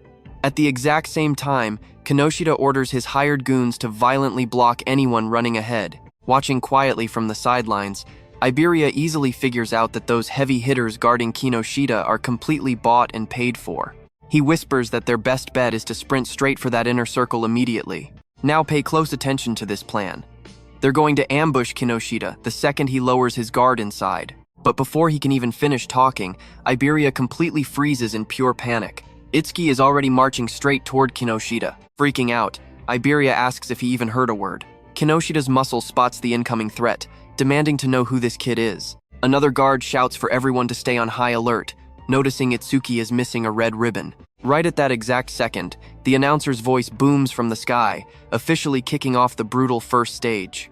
Looking down at the massive crowd, the host smiles, genuinely relieved to see so many fresh rookies throwing their lives into the Salvation League. Then a cold voice cuts him off, stating that raw numbers mean absolutely nothing without real talent. Enter a dark-haired guy. He reminds everyone that back in their golden era, tons of rookies easily broke level 15. Yeah, this guy is an elite instructor. A glowing blue screen flashes, pulling up Heighten Akira's crazy stats, though his best secrets stay locked. Instructor Soryu quickly corrects him. Only 2 monsters actually hit that tier during Heighten's rookie year. Akira was level 18, trailing right behind Taiwajin at 21. Feeling nostalgic, Instructor Heighten sighs, complaining that these modern exams are painfully boring without absolute beasts like Taiwajin. He really hopes an absolute monster is hiding in this current crowd. Instructor Soryu just shakes his head, reminding him that legendary once-in-a-generation geniuses do not just grow on trees. You and I both love a truly crazy rumor, right? Heighten asks Commander Nento if it's actually true that a northern rookie crushed a level 8 skeleton right after awakening, becoming his personal student. Soryu's eyes practically bug out of his skull as he demands the truth, calling it completely impossible for a fresh rookie to casually stomp a level 8 monster. Wrapped in terrifying dark flames, Commander Nento stays dead calm. He confirms the insane rumor. Mind blown, Heighten immediately demands to know if this overpowered kid is standing in the crowd right now. Soryu realizes something huge. Being Aomi's second official disciple basically guarantees this kid has world-breaking potential. Scanning the massive digital roster, Soryu desperately tries to figure out which rookie holds this hidden god-tier power. His tablet pulls up the top prospect, Horino Rakuru, a solid level 10 wielding metal abilities. But Rakuru's talent is just a standard grade 2, not special enough. He swipes to the next glowing profile, Kisaragi Sai, level 11 water user with a legendary grade 1 gift. But she's purely support focused, so she gets crossed off the list too. Then comes Hanukana, a wood elementalist sitting at an absolutely absurd level 16. He is absolutely convinced she has to be the secret prodigy, but Commander Nento just stares in silence, totally unbothered. Catching that vibe, Soryu realizes he missed the mark completely, even with Hanukana holding the top rank in the entire arena. Suddenly, Instructor Heighten bursts out laughing, pointing out a massive joke in the roster. Someone is sitting at level 0. Soryu shrugs it off as totally normal, saying every single year some clueless idiot joins the exam just for fun, only to get completely destroyed and immediately run back home crying. Meanwhile, down on the field, Kinoshida's squad bursts out laughing as he points straight at Itsuki, screaming in disbelief that a pathetic level 0 actually dared to show up here. The gang howls with laughter, brutally mocking Itsuki and asking if the little guy is lost. So how does he respond? Itsuki steps up in dead silence, revealing Charles's epic mechanical glove on his hand. Get ready. Stick with me here. Kenosha completely froze up, stuttering the second he recognized Charles's glove. Pure terror hit his face as he demanded answers. But Itsuki just locked eyes with Kenosha, totally deadpan, asking if he was the guy hunting him this entire time. Hearing that, Kenosha absolutely lost his mind, refusing to believe it. He screamed that a level 0 beating Oga was literally impossible. He swore Itsuki was just some random pawn sent to mess with his head. Pointing forward, he furiously ordered his entire crew to attack. His guys just smirked, confidently stepping right up to the plate. They bragged they would easily make Itsuki regret ever crossing their path. While Kinoshida's goons hung back, Kinoshitita surged straight toward the center in a crackling flash of purple lightning. He barked that he had absolutely zero time for trash like Itsuki. As Kinoshita bailed, his crew completely boxed Itsuki in, totally ready for blood. Up in the watchtower, Instructor Hayden watched everything unfold. 3 level 6 fighters and 2 level 7s? He figured this fight was already completely over before it even started. He assumed begging on his knees was Itsuki's only survival option. Meanwhile, Iberia completely panicked, sweating as he quickly calculated their terrible odds. Beating one guy? Maybe. But fighting 4 at once, even with Keiki's insane raw strength, seemed literally impossible to survive. Now watch closely here. Leaving him absolutely no choice, he stepped forward slowly, firmly reaching for a specific item resting at his side. Out of nowhere, one of Koshida's goons, a red-haired guy, just smirked right at Itsuki. He laughed, expecting a heavy hitter to show up, only to find pathetic level 0 garbage standing in front of them instead. Itsuki just lowered his head. Face completely buried in dark shadow, he coldly told the guy standing right in his way to move. The red-haired dude's eyes flew wide open. He definitely was not expecting that kind of absolute disrespect. He froze for a split second, then threw his head back, bursting into wild laughter. He aggressively mocked Suki's attitude, but Instructor Heaton?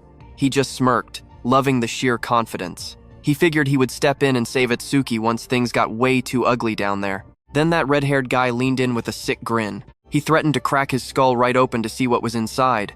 Itsuki said absolutely nothing. Instead, he just instantly attacked.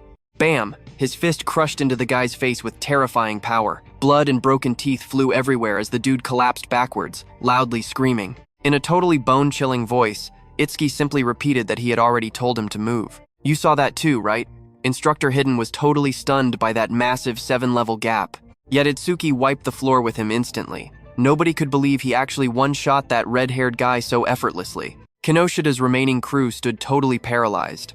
One guy screamed that Honda was level 7, completely unable to process this absolute beatdown. Another guy tried to calm him down, insisting the rookie just caught Honda completely off guard. Intense flames violently flared up in his hands as he growled about burning the rookie straight down to ashes. A system pop-up confirmed a B-rank flamethrower skill firing at max capacity. Boom! A massive wall of raw fire instantly blasted forward. Watching this madness, Iberia gasped. The attack was moving way too fast to even draw his karma tool in time. Fire absolutely engulfed the arena. Someone joked that it was extreme overkill for a 0, but the attacker just brushed it off, claiming preliminary deaths happen all the freaking time. He mocked that if the rookie wanted revenge, he should blame his own stupid arrogance for acting so cocky. But suddenly, another fighter pointed straight into the smoke, screaming that something felt incredibly wrong. As the raging fire faded out, every single eye locked onto the center. Itsuki had summoned a massive black ice wall. A fighter stared at the lingering flames, screaming out in complete and utter confusion. Behind that pitch-black ice, Itsuki and Iberia stood totally untouched. Iberia's eyes were absolutely massive, completely stunned. He screamed in pure shock that Itsuki completely blocked a fire blast of that crazy size. It was everything you would expect from an absolute powerhouse, but Itsuki totally ignored the hype. Instead, he just side-eyed Iberia, ordering him to back away. Then, a system notification magically popped up beside him. It confirmed he perfectly blocked a B-rank fire skill with Black Wall, boosting his defense by 10%. Another window dropped his brand new stats. Attack 310, Agility 310, Defense 341, Magic 310. He noticed his defense literally jumped 31 points. He thought about testing if Black Wall's passive boost would actually stack up if he kept blocking that exact same fire skill over and over again. From a distance, an enemy fighter pointed right at him in absolute pure disbelief. He shouted, demanding how the kid was unharmed and if that creepy ice shield was his actual superpower. So what do you and I make of this? With 0 water elementalists around, how on earth is he throwing out ice skills? Alright, you and I are about to watch an epic showdown. Itsuki steps up, raises one finger, and calmly dares the fire guy to blast him. The fire user completely loses his mind. Blazing flames instantly erupt around both his hands. He furiously screams, asking if Itsuki is mocking him. Don't you dare back out. Itsuki just shrugs, I promised. Hearing that, the guy channels even more raging fire. Screaming that it is over, he unleashes his absolute strongest attack. A colossal roaring blast forms B-rank skill. Flamethrower, Overheat. The massive fireball rushes in, but Itsuki, he just stands there, totally unfazed by the inferno. He calmly notes the power is definitely higher now, but hey, it is still just fire. A massive wave of fire completely swallows Itsuki and the entire area. The fire user desperately pushes both hands forward. A fighter behind him panics, saying he is going way too far, but the fire user mutters this attack rivals level 8 power. Heavy sweat drips down his face. His magic is completely draining out. He thinks to himself, this is my absolute ultimate move. Total overkill against a level 0, sure, but he loudly declares this joke ends right now. Now watch this, because things get wild. The fire user stumbles back, eyes completely wide with pure terror. Itsuki is perfectly fine. Impossible, he screams. Itsuki just casually checks out the black ice wrapping his arm, suddenly realizing a catch. If the exact same skill hits from the same target, Black Wall's passive effect will not trigger twice. Nodding slowly, he mutters that he gets it. Then, he confidently steps forward. Smoke and heat crackle across the ground. Testing is over, he declares. Now I am ending this. The fire user violently shakes. His absolute best, ultimate attack, brutally countered without any effort. Suddenly, another fire user steps up, clenching his flaming fists. He insists he has already figured out this black ice skill's fatal weakness. He violently charges in.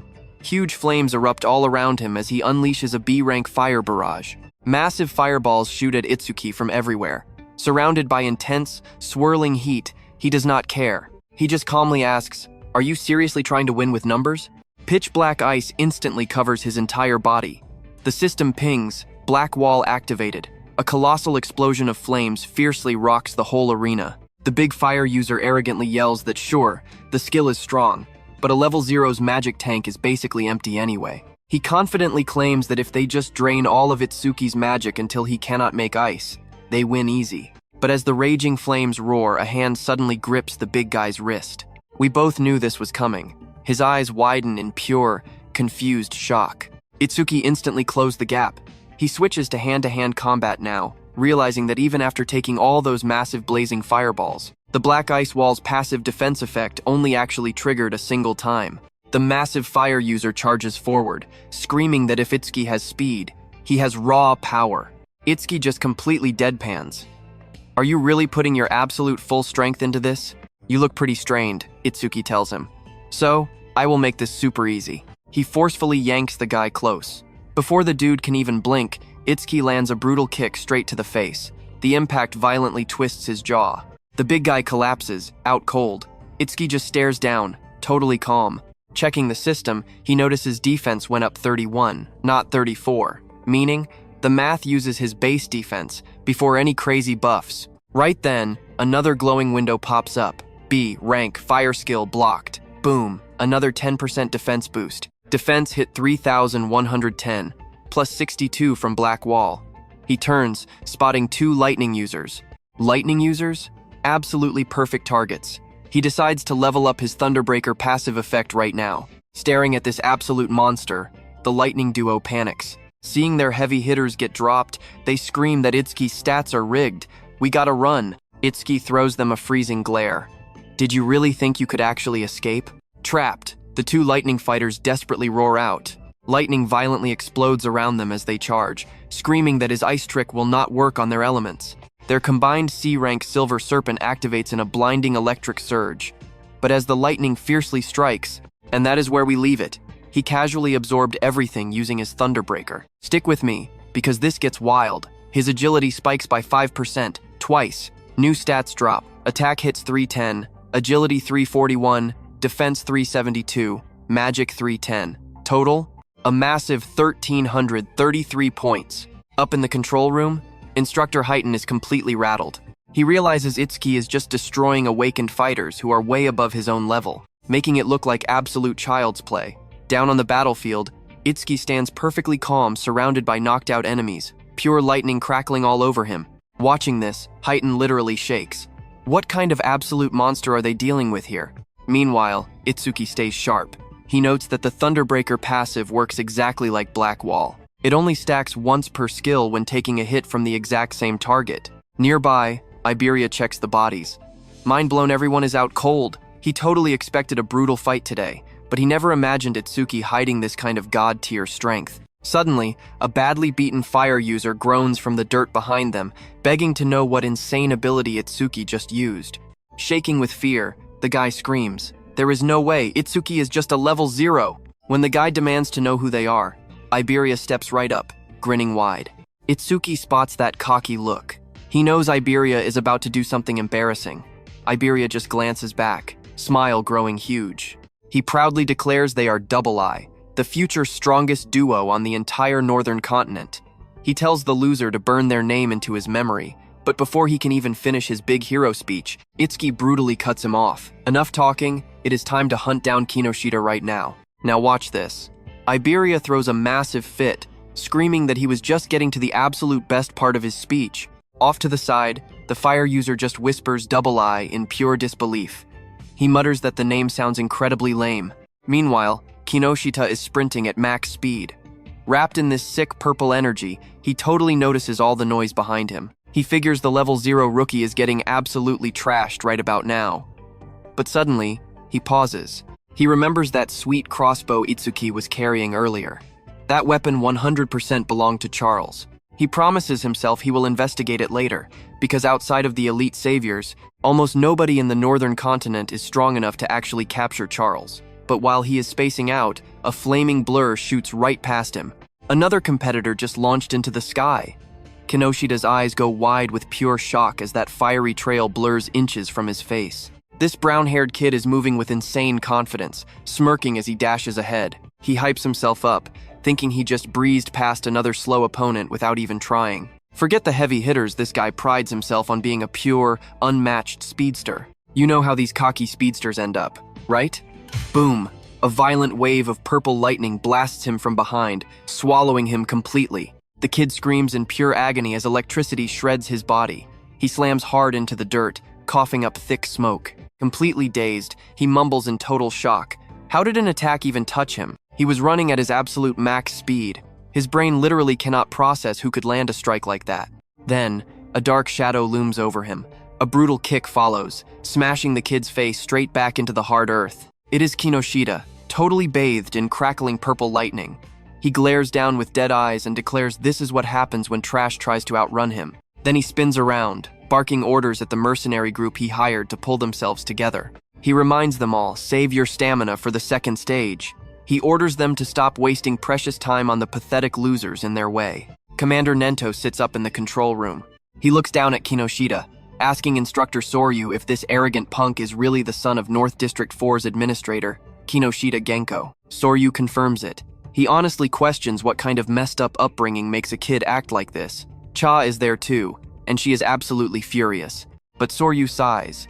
Technically, Kinoshita is not breaking any official rules here, so their hands are completely tied. Kinoshita stands tall, surrounded by blazing flames and raw power. He laughs. Since his team took all the hits clearing the path, his stamina is basically capped out. He arrogantly guarantees they will crush the second stage without breaking a sweat. Staring at the massive blue energy barrier glowing ahead, he smirks. The inner zone is literally right there for the taking. He brags that this whole exam is a total joke, but then boom, lightning rips the sky, and a loud voice screams Kinoshita's name. Kinoshita's eyes snap wide open. Cold sweat drips down his face as he whips his head around, completely spooked. He demands to know who dares shout his name like that. His hired team behind him starts totally panicking. Guys are throwing their hands up in pure terror, swearing it wasn't them. One dude is basically stuttering that he didn't say a word. Someone points back, shaking. And trust me, you and I know who's coming. It's the level 0 rookie. Stick with me here. Watch the crowd completely clear out as whispers start spreading. Two mysterious shadows stepped forward. Hearing they were level 0, Kinoshita was absolutely stunned. He thought there was no way it was them, but as those two figures finally stepped into the light, it was Itsuki and Iberia. Kinoshita recognized Itsuki instantly, screaming his name, but then he totally froze. His eyes shook wildly as he realized his entire squad was already wiped out. Gritting his teeth, he panicked, muttering there were way too many enemies for just a level 0 and a level 7 to handle. Then his expression twisted into rage. He convinced himself, Itsuki must have bought them off. Leaning forward with a furious glare, his voice dropped into a dark snarl. He demanded to know why some level 0 trash was still following him around. Rain poured heavily as Itsuki and Iberia stood side by side. Itsuki coldly told Kinoshita he wasn't leaving until this whole mess was settled. Standing right beside him, Iberia openly admitted he only made it this far because of Itsuki. Every single enemy was wiped out instantly. Without Itsuki carrying him, he would have lost ages ago. Up ahead, Kinoshita turned around and casually raised his hand. He claimed he was way too busy, but promised to leave some playmates to handle them. Now pay close attention. Kinoshita's eyes flash red, ordering his guys to attack Itsuki. Hearing the order, his squad of armed thugs stepped up. One guy instantly mocked Itsuki, laughing that he was just a pathetic level 0 kid. Another thug sneered, saying he had crazy guts calling Kinoshita's name, promising a brutal lesson. Someone else laughed, promising to show them pure hell. Iberia stared in total shock as he counted the enemies. There were over 100 of them. Fear tightened his shaking voice as he asked what they should do next. Itsuki just grabbed his hood, yanking his head down and telling him to stay low. Iberia looked up, completely surprised and deeply confused. Boom! Blue lightning ripped right through those thugs before they could even blink. Using his lightning skill, Itsuki moved impossibly fast. He reached Kinoshita, grabbing him straight from behind. Kinoshita's expression completely froze as lightning wrapped his collar. Before anyone could even react, Itsuki ripped Kinoshita off his feet, slamming him down with absolute, overwhelming force. And before anyone could process it, Itsuki hurled him straight toward the blue barrier. Both Iberia and Kinoshita crashed into the ground. Pure shock painted their faces, neither had any idea what just hit them. Stepping right in front of Kinoshita, Itsuki coldly stated that maybe he hadn't been clear. Correcting himself, he warned Kinoshita and his entire gang that until this was settled, nobody was leaving. His icy death glare froze every single person in their tracks. Meanwhile, inside the internal area, Sia collapsed to her knees, panting heavily. A screen flashed her final result. 4th place arrival. She angrily complained that those guys wearing red ribbons totally teamed up and blocked their path again. Right beside her, Rikaru lay completely flat, desperately catching his breath. His personal screen displayed 5th place. He admitted that if they had tried moving separately, they definitely would have been crushed before even reaching this zone. I know what you are thinking. They were fast? Actually, Rikaru just realized these other teams were way faster. A massive guy holding a giant hammer stood nearby. That absolute tank was Ubo Gale, taking 3rd place. He clicked his tongue, visibly annoyed at getting 3rd. At his feet, a cat-eared girl stretched out lazily. That was Akagami Shion in 2nd place, with a yawning cat chilling on her back. Shion randomly complained she had just eaten, but was already starving again. Then those two glanced at another girl across the room. That was Hanukana, the clear 1st place winner. She sat there perfectly calm, wrapped in a dark cloak. They quietly whispered that she was already level 16. Staring at all these monsters, Sia suddenly thought about Itsuki. She figured he definitely acted alone, getting blocked just like them. But suddenly, Rikaru panicked, pointing at the sky, yelling that someone was flying toward them. She slowly looked up, her eyes going wide. A guy was literally launched through the air, smashing into the ground as the system notice popped up. Ranked 6th place. It was Iberia. Pushing himself off the dirt, he desperately started screaming out Itsuki's name. Both Sia and Rikaru clearly heard him. Rikaru stared in pure shock, asking if that kid really just said Itsuki's name. Sia glanced over, firmly confirming she heard the exact same thing. Looking out into the massive arena, they spotted a lone silhouette standing in the pouring rain. Sia recognized his stance instantly, muttering there was zero doubt. The truth hit them. It was Itsuki. The scene finally shifted back to him. Standing like an absolute boss in the rain, he repeated his promise.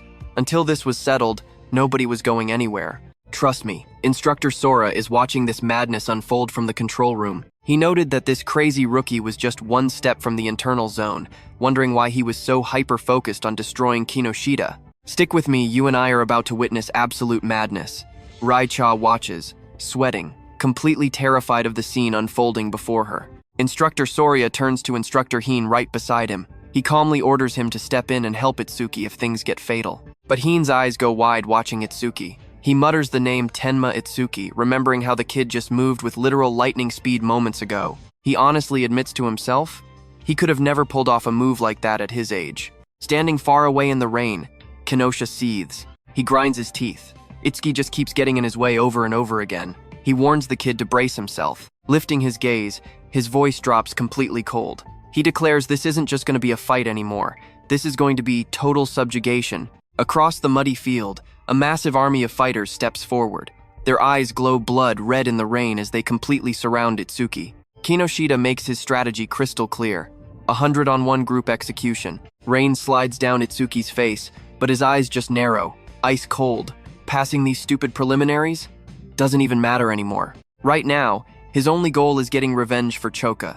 Across the battlefield, Koshita screams with totally bloodshot eyes. Pointing straight ahead, he commands everyone to kill Itsuki. Instantly, dozens of crazed fighters charge right at him. Lightning and flames clash everywhere as the entire battlefield erupts into pure chaos. One guy, completely covered in roaring fire, sprints ahead. He screams for everyone else to back off, aggressively claiming Itsuki's head as his own personal prize. Now here's where it gets crazy. Watch this. He unleashes a C-rank fire punch, lunging right at him, but Itsuki doesn't even flinch. He casually raises his arm and catches the blazing fist barehanded. The fire user just freezes in absolute, utter shock. Less than a second later, Itsuki swings hard and punches him square in the face. He slams him into the dirt with overwhelming force, ending it instantly. The insane impact shatters the floor beneath him. The others watching are completely stunned. One guy screams in pure disbelief. Their teammate got knocked out cold with a single punch. Another quickly tries to calm the mob down, yelling that they still have the numbers advantage. There is absolutely no way they are losing to a pathetic level 0. More voices join the hype, urging everyone to attack at once. Itsuki just stands there calmly as they rush in. He mutters the word perfect as a glowing system window pops up right before him. It confirms he blocked a C-rank fire skill using Black Wall, boosting his defense by 10%. Itsuki raises his clawed arm as fierce flames swirl. He declares he is ending this little joke right now. The fiery lotus in his hand burns brighter as the system announces Lotus Burst, activated. The raging flames wrap around his whole body, spinning wildly, and then Itsuki claps. Boom! A massive explosion erupts. The fire bursts outward like a tsunami, blasting every single fighter off their feet and launching bodies across the entire arena. As the dust finally settles, everyone just stares at the scorched earth. Rikuru is literally trembling at the sheer destruction. He stammers in complete shock. Was that god-tier attack actually Itsuki's skill? Behind him, Sia covers her mouth, totally speechless. Gaoku sprints over, demanding to know what just happened. Meanwhile, Shion calmly strokes her little cat, casual as ever, saying Mishon could swallow an explosion that size with zero problems, acting like that insane blast was basically nothing. Not far away, Kana sits completely silently with her sword, her expression unreadable while glowing sparks drift through the air. Back in the control room, Instructor Sora just stares at the monitor, absolutely mind-blown. He screams out loud that massive explosion was just caused by a level 0. You and I both know this makes absolutely no sense, right? Sora is completely stunned. How is a low-rank kid using god-tier skills that don't belong to his job class? Instructor Heighten is equally paralyzed. Choka can't even believe her own eyes. She had zero clue. Itsuki ever learned an area of effect skill? Flashing back to the Locust Wasteland incident, it finally clicks. This is exactly why he was so incredibly confident back then. She stares, wondering how many secret trump cards he really has. Down on the battlefield, Itsuki just stands there, perfectly calm. His suit is torn up, faint flames glowing around his sharp claws. He calculates that just 30% of his total power is enough. Since he is fighting human opponents, he mentally reminds himself to hold back. He can't accidentally kill them here. Kinoshita stares at the pure carnage in front of him. Thick smoke fills the air above the shattered ground, unconscious bodies scattered all over the arena. Itsuki stands right in the dead center.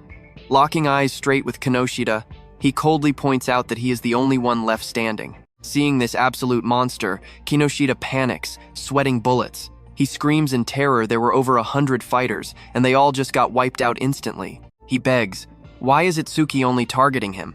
Itsuki simply steps right through the drifting smoke. Repeating Kenosha's exact words back to him, he reminds the coward that he attacked first. And worse, he seriously injured his friend. And trust me, you and I are gonna love this payback. Itsuki promises to return all her pain tenfold. Enraged, Kosha unleashes massive purple lightning. Stick with me here, this guy called himself the Kinoshita family's young master, claiming he controlled every single stage around here. He bragged that using his family's karma stones, he could hit levels normal people could never dream of without even fighting disaster beasts. Raising a crackling hand, he screamed that he and Itsuki were on totally different levels, promising he would absolutely kill him. Purple lightning surged as he charged up his B-rank skill. Lightning cannon purple, but right then, Itsuki's system woke up, locking on and copying it. Analysis started at 1%. Lightning blasted at Itsuki, but he dodged effortlessly, vanishing with lightning speed to punch Kinoshita's stomach. Kinoshita hit the dirt, absolute shock plastered across his face. How could a level 0 move that fast? Pure panic replaced all that confidence. He knew right then he was totally screwed. Desperate, he screamed for help, calling out to 40. Suddenly, a bald guy with glowing red eyes charged into the arena. He knew he was breaking the rules, but he honestly didn't care. He had to act. Seeing him rush in, Kinoshita proudly yelled that 40 was a level 35 awakened, ordering him to shred Itsuki. Watching from the control room, Commander Nento called out to Heighten. Heighten stepped up with this sharp, crazy grin, nodding that he got it. Rain started pouring as Itsuki's magic detection spiked. He felt it. Someone was closing in ridiculously fast. The system window popped up again, analysis at 19%. Now, watch closely, because you and I are about to see him realize he wasn't just facing one attacker. Multiple targets incoming. Out of nowhere, a figure slammed down from the sky, absolutely crushing Kinoshita's bodyguard, 40. Dust exploded everywhere while Itsuki just stood there, eyes perfectly sharp and focused. Total poker face. He calmly analyzed the threat. Then it hit him. Instructor Heighten was the one casually sitting on Kinoshita's bodyguard. Without even bothering to look back, Heighten told Itsuki to keep going. Itsuki turned right back to Kinoshita, crackling with that intense, glowing purple lightning. Staring down at the shaking Kinoshita, he calmly pointed out that his backup wasn't coming. Panic fully set into Kinoshita's eyes. He started stuttering, begging for time, bragging that his dad ran North District 4 and his brother was in the Salvation League. Sweat dripped down his face as he warned that touching him would trigger massive backlash. Before he could even finish, a brutal, echoing scream ripped through the air. Next second, Kinoshita was knocked out cold on cracked concrete. Rain gently washed over the arena. Itsuki just walked away, his coat catching the cold wind. Glancing up toward the control room, he quietly muttered that the score was finally settled for Choa. Up in that control room, Choa stared back, blushing hard. She knew he did all this for her. Instructor Soria was actually shocked that Itsuki really beat Kinoshita, but he couldn't figure out why Itsuki was staring right at them. I know what you're thinking. He's gonna finish that 99% scan, right? Well, he wanted to save his condition reset for later, so he killed the analysis right before it finished. Right then, a voice echoed from the inner zone. Saya yelled Itsuki's name. He instantly froze. His eyes widened. He knew that voice. Slowly, he turned around, whispering, "Saya." There she was, standing in the rain with Rakuru and Iberia, gripping her arm against the freezing wind. Looking up, she gently told Itsuki to hurry inside, warning him he'd catch a cold out in that weather. The second Itsuki stepped inside, Saya gave him this warm smile, saying it had been a while. He had secured 7th place in the internal area. But suddenly, Rakuru and Iberia came charging right at him, screaming his name. Rakuru bawled that he missed him, calling him a total jerk out of pure, messy relief. They both just latched onto him, crying and hugging him tight because he was actually safe. But the second they noticed each other clinging to Itsuki, the glare down started. Rakuru yelled, demanding to know who this guy crying on Itsuki was. Iberia just pointed at himself like an idiot. Then, with a massive grin, he proudly declared he was Itsuki's partner. That set Rakuru off. He furiously screamed at Itsuki, totally offended he never heard about this secret new teammate. He straight up called him a traitor. Saya just watched in shock while Itsuki stood completely silent. Soria noted how rare it was for Itsuki to make friends. Meanwhile, Iberia and Rakuru kept bickering. Iberia fired back, asking how he was a traitor, demanding to know if Rakuru even had a legit duo name with him. "So what do you and I take from this?" Rakuru yelling that duo names are for kids, then instantly asking if they had one themselves. Wild. "Stick with me here," Iberia puffed his chest up with absolute confidence. Naturally, Rakuru dared him to say it out loud. Itsuki, watching from the sidelines, frantically whispered for Iberia to keep his mouth shut. But Iberia's eyes sparkled with pure drama as he proudly announced their duo name, Double I. He swore it took maximum effort to create. Rakuru instantly collapsed to the floor, howling with laughter, calling Double I totally lame. Furious, Iberia screamed it was actually a genius name. Right at that moment, Instructor Sora stepped out onto the massive high platform. He announced that only 500 people reached the inner zone, everyone else was eliminated.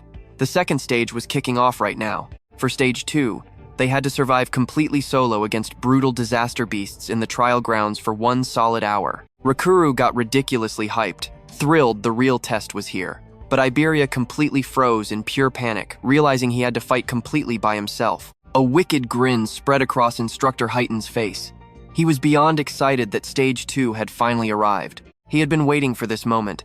He stared at the top 7 rookies, wondering what skills they hid. Those 7 elite rookies were Kana in first place, Shion trailing right behind in second, Gaku sitting comfortably at third, Saya taking fourth, and Rakuru locking down 5th place, Iberia at 6th, and Itsuki in 7th. Now pay close attention here as a massive metal structure loomed. Hundreds of participants swarmed it from every direction. Itsuki and the crew approached the entrance. Rikuru wondered if the arena was inside. Shivering, Iberia mumbled that the whole place felt incredibly gloomy and terrifying. Rikuru turned to Itsuki, pointing out he was still level 0. He asked if his stats were permanently stuck at 0. Itsuki quietly nodded yes. Confused, Rikuru asked how he got so unbelievably strong without stat boosts. Iberia chimed in, equally curious about how Itsuki was an absolute beast despite being level 0. Itsuki awkwardly looked away, saying his master forbade him from telling anyone. Saya reminded them that order breaker skills were literal state secrets. She told Itsuki to just completely ignore their annoying questions. Suddenly, the instructors, Commander Nento, and Cha stepped out into view. They marched forward with dead serious, intimidating expressions. Instructor Sora asked if they were ready. Hearing him, Iberia stiffened in pure shock and snapped his head around.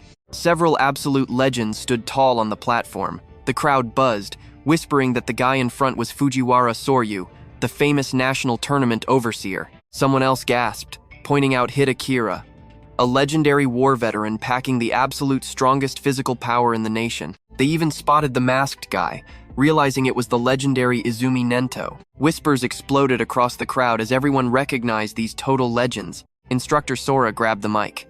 "You and I both know the rules are about to get completely brutal." He explained massive disaster beasts would spawn in the arena, with kill points scaling heavily based on difficulty. A giant holographic screen flashed the values. Beginner class gave 100, normal gave 500, hard class dropped 1,000 points, while nightmare class awarded a massive 5,000.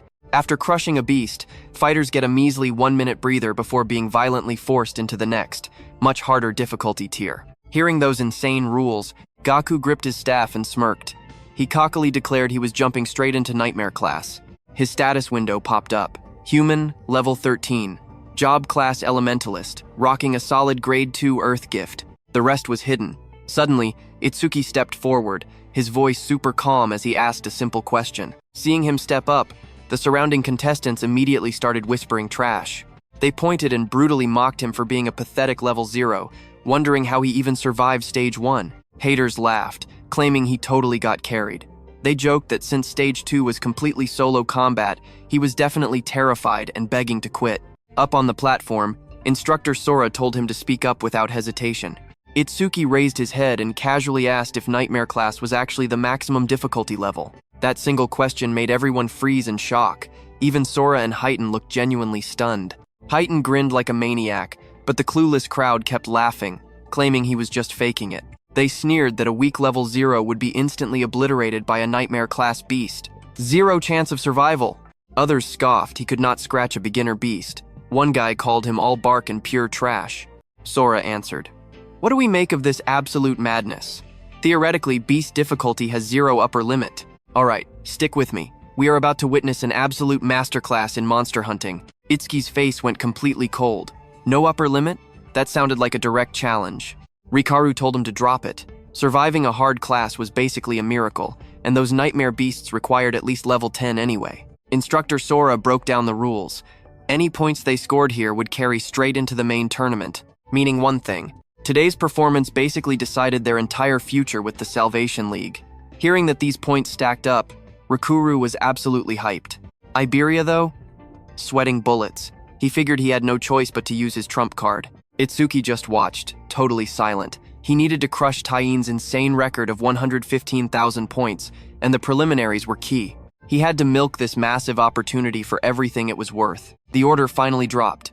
The instructor shouted for every recruit to enter the trial grounds immediately. His voice echoed across the massive dome. Stage 2 of the preliminaries, officially underway.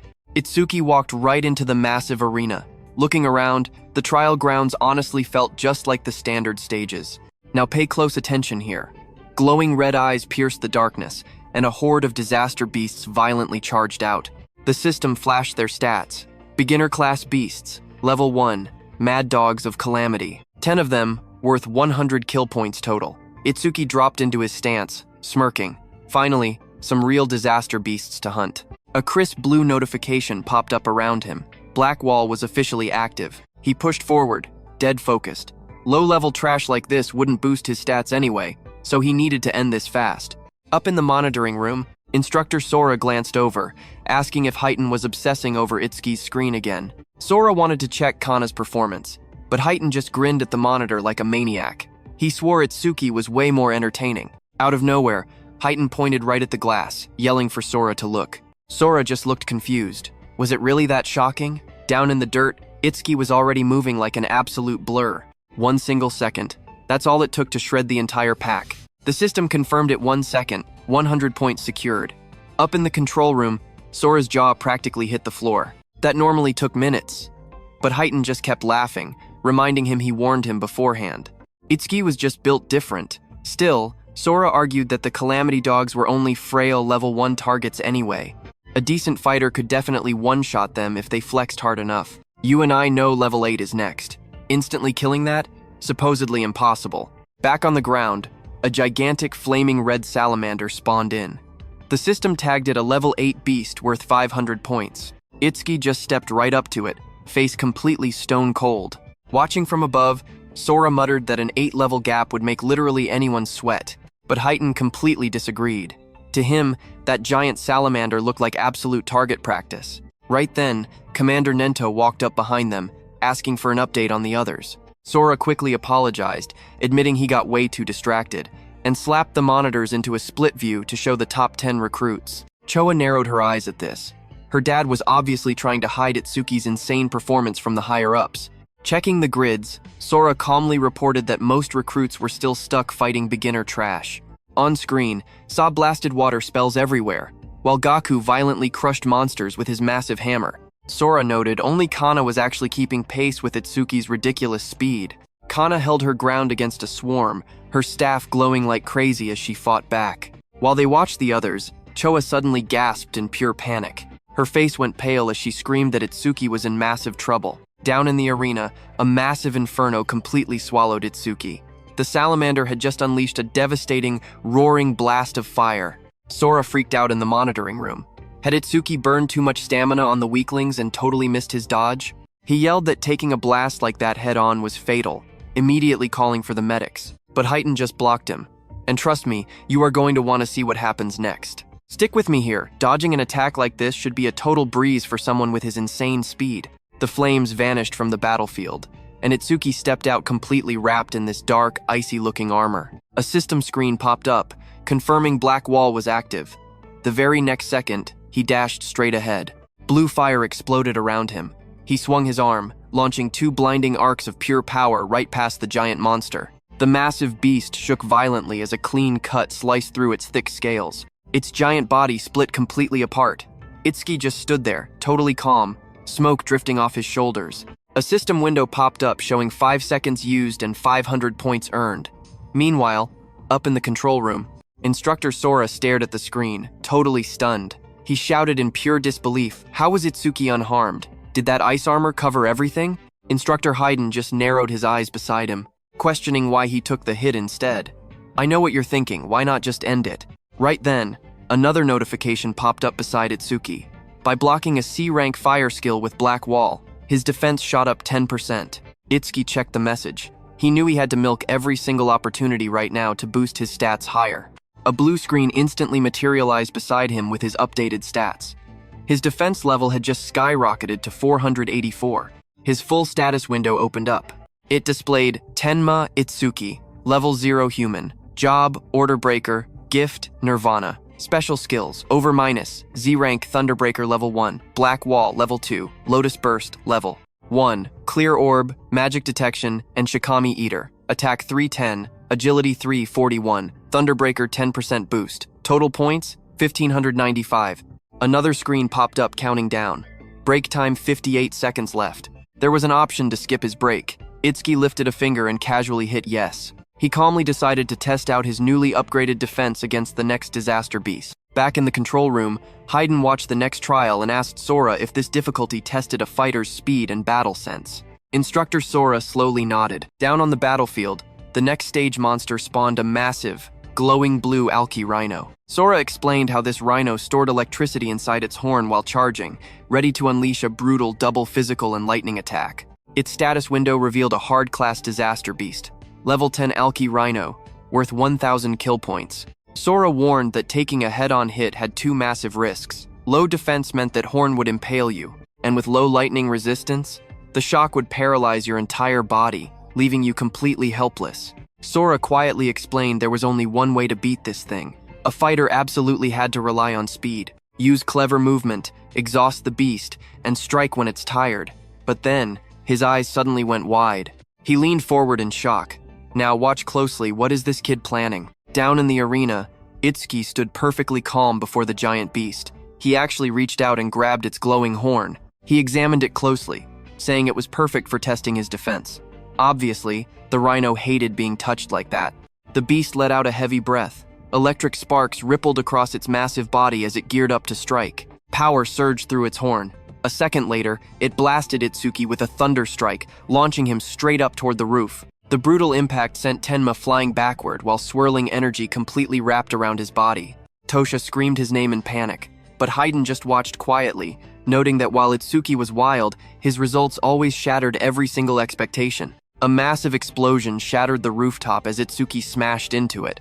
But get this, he was completely fine. A system window confirmed he just absorbed a C-rank lightning skill called Thunderbreaker, boosting his agility by 5%. Itsuki crouched down in the rooftop rubble. The defense test was officially complete. Any attacks from disaster beasts under level 10 couldn't even scratch him anymore. His eyes glowing pure red, he lifted his head and declared it was time to finish this. Blue lightning exploded around Itsuki's body as the system announced that Thunderbreaker was now totally active. His speed skyrocketed, agility instantly up by 50%. He launched himself straight forward like an absolute bolt of blue lightning. The rhino exhaled steam, horn crackling with electricity, bracing for impact. But Itsuki's swirling lightning sphere tore violently across the ground. Before the beast could even react, Itsuki's speed completely overwhelmed it. In a flash, that lightning sphere struck hard. He stood over the fallen beast, ice wall hand pinned into its head. Trust me, we just watched a monster awaken. Mist fades, a window pops up. 7 seconds flat. Stick with me, this gets wild. Thousands of points earned. Up in the control room, Instructor Heen is absolutely speechless. He notes Itsuki's total time is under 15 seconds. He laughs. The kid is faster than he was back then, and he isn't even trying yet. But Instructor Sora narrows his eyes. His whole vibe instantly shifts. He whispers that the next stage is a totally different beast. Razor-sharp claws flash, ripping enemies to absolute shreds. Heavy iron chains shoot out. A massive jaw snaps open, ready to devour everything. Thick, rigid armor plates cover its gigantic body. Sora explains this ferocious disaster beast has it all. The ultimate preliminary boss. Pay close attention here, this is the wall everyone hits. The system reveals the monster's true identity. A genuine nightmare-class disaster beast. Inferno Giant. Level 15. 5,000 points. The Titan roars, iron chains rattling as it charges. Itsuki stays calm. He raises a hand, gathering swirling purple energy. A notification confirms his clear orb skill is active. Boom! A blinding beam of dark purple energy blasts forward, slamming right into the giant. The pure impact completely shreds its body.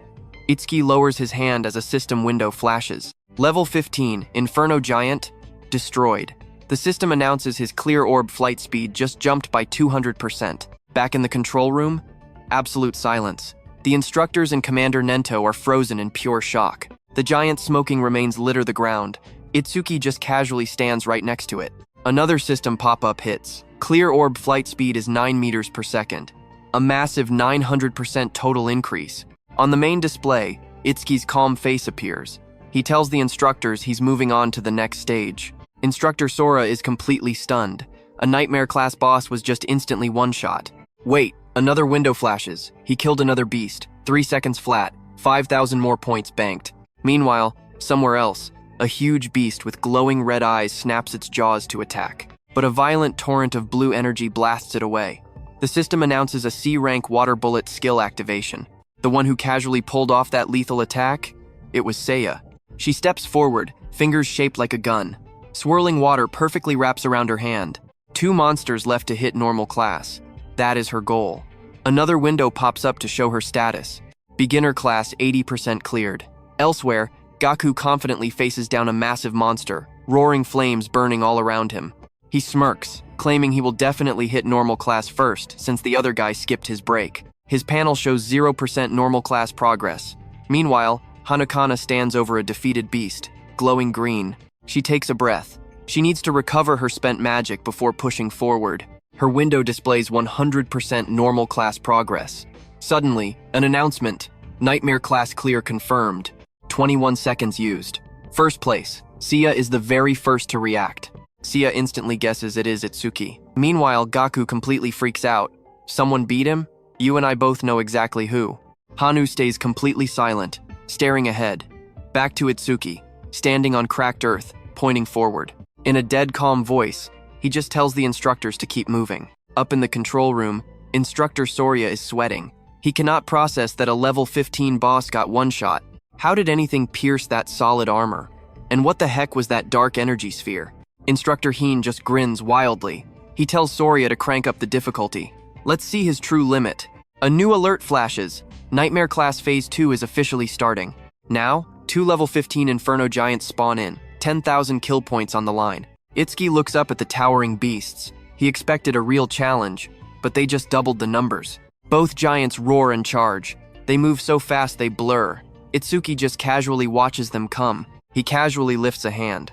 While one is still screaming, he figures he might as well eliminate it immediately. Intense purple energy wraps around his arm. The clear orb flashes, and boom, one Inferno giant drops instantly. The system pops up. Level 15 giant defeated. Clear orb flight speed increases by another 200%. 11 meters per second. An 1100% total boost. Trust me, we haven't seen anything yet. Instructor Sora stared from the control room in absolute shock. Another one hit kill. He desperately screamed, asking what on earth that strange sphere even was. Stick with me here. Is there seriously no limit to how many of these spheres exist? Instructor Heighten stepped up, locking his eyes on the screen. He admitted Itsuki had insane power, but warned them all about one fatal flaw.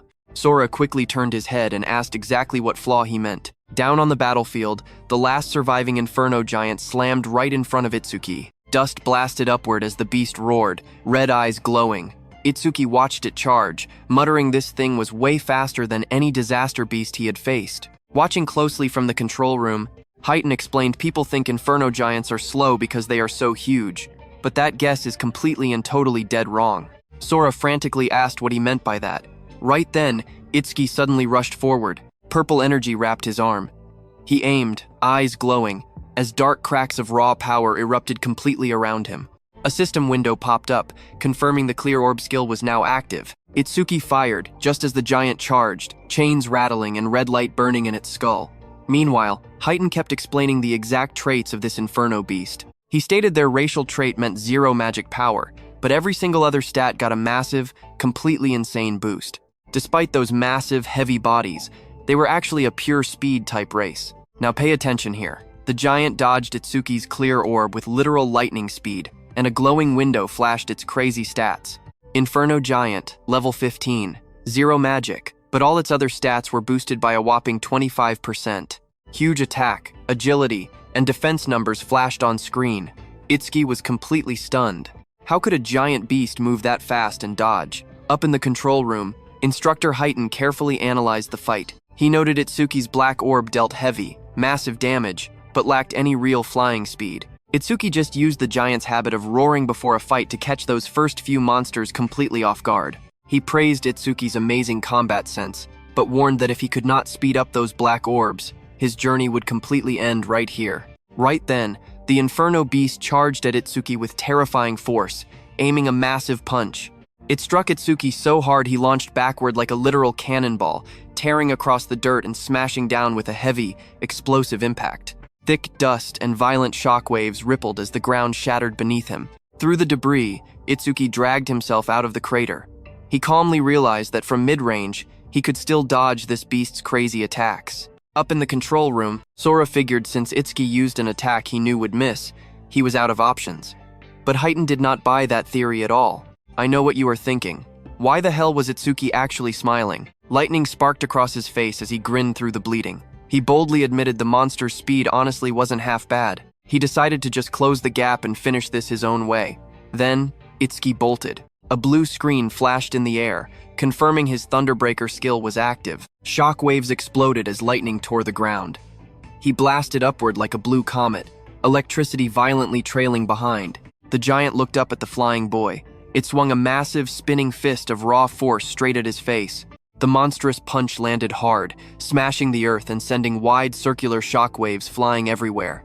Choa covered her mouth up in the control room, her eyes trembling in pure, unadulterated panic. Sora stared, absolute panic bleeding into his voice. This devastating strike was nothing like those weak rhinos. A direct hit would definitely kill Itsuki. Sora screamed for the rescue team, but Commander Nento coldly ordered him to hold on. Sora froze in complete shock.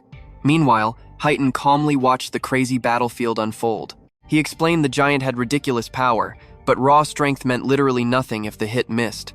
Down below, the beast lifted its giant metal fist, but there was zero blood. Chains rattling, its red eyes stared into the crater. The monster glanced around, totally confused about where Itsuki went. Then, a cold voice called out right from behind it, saying he was right there.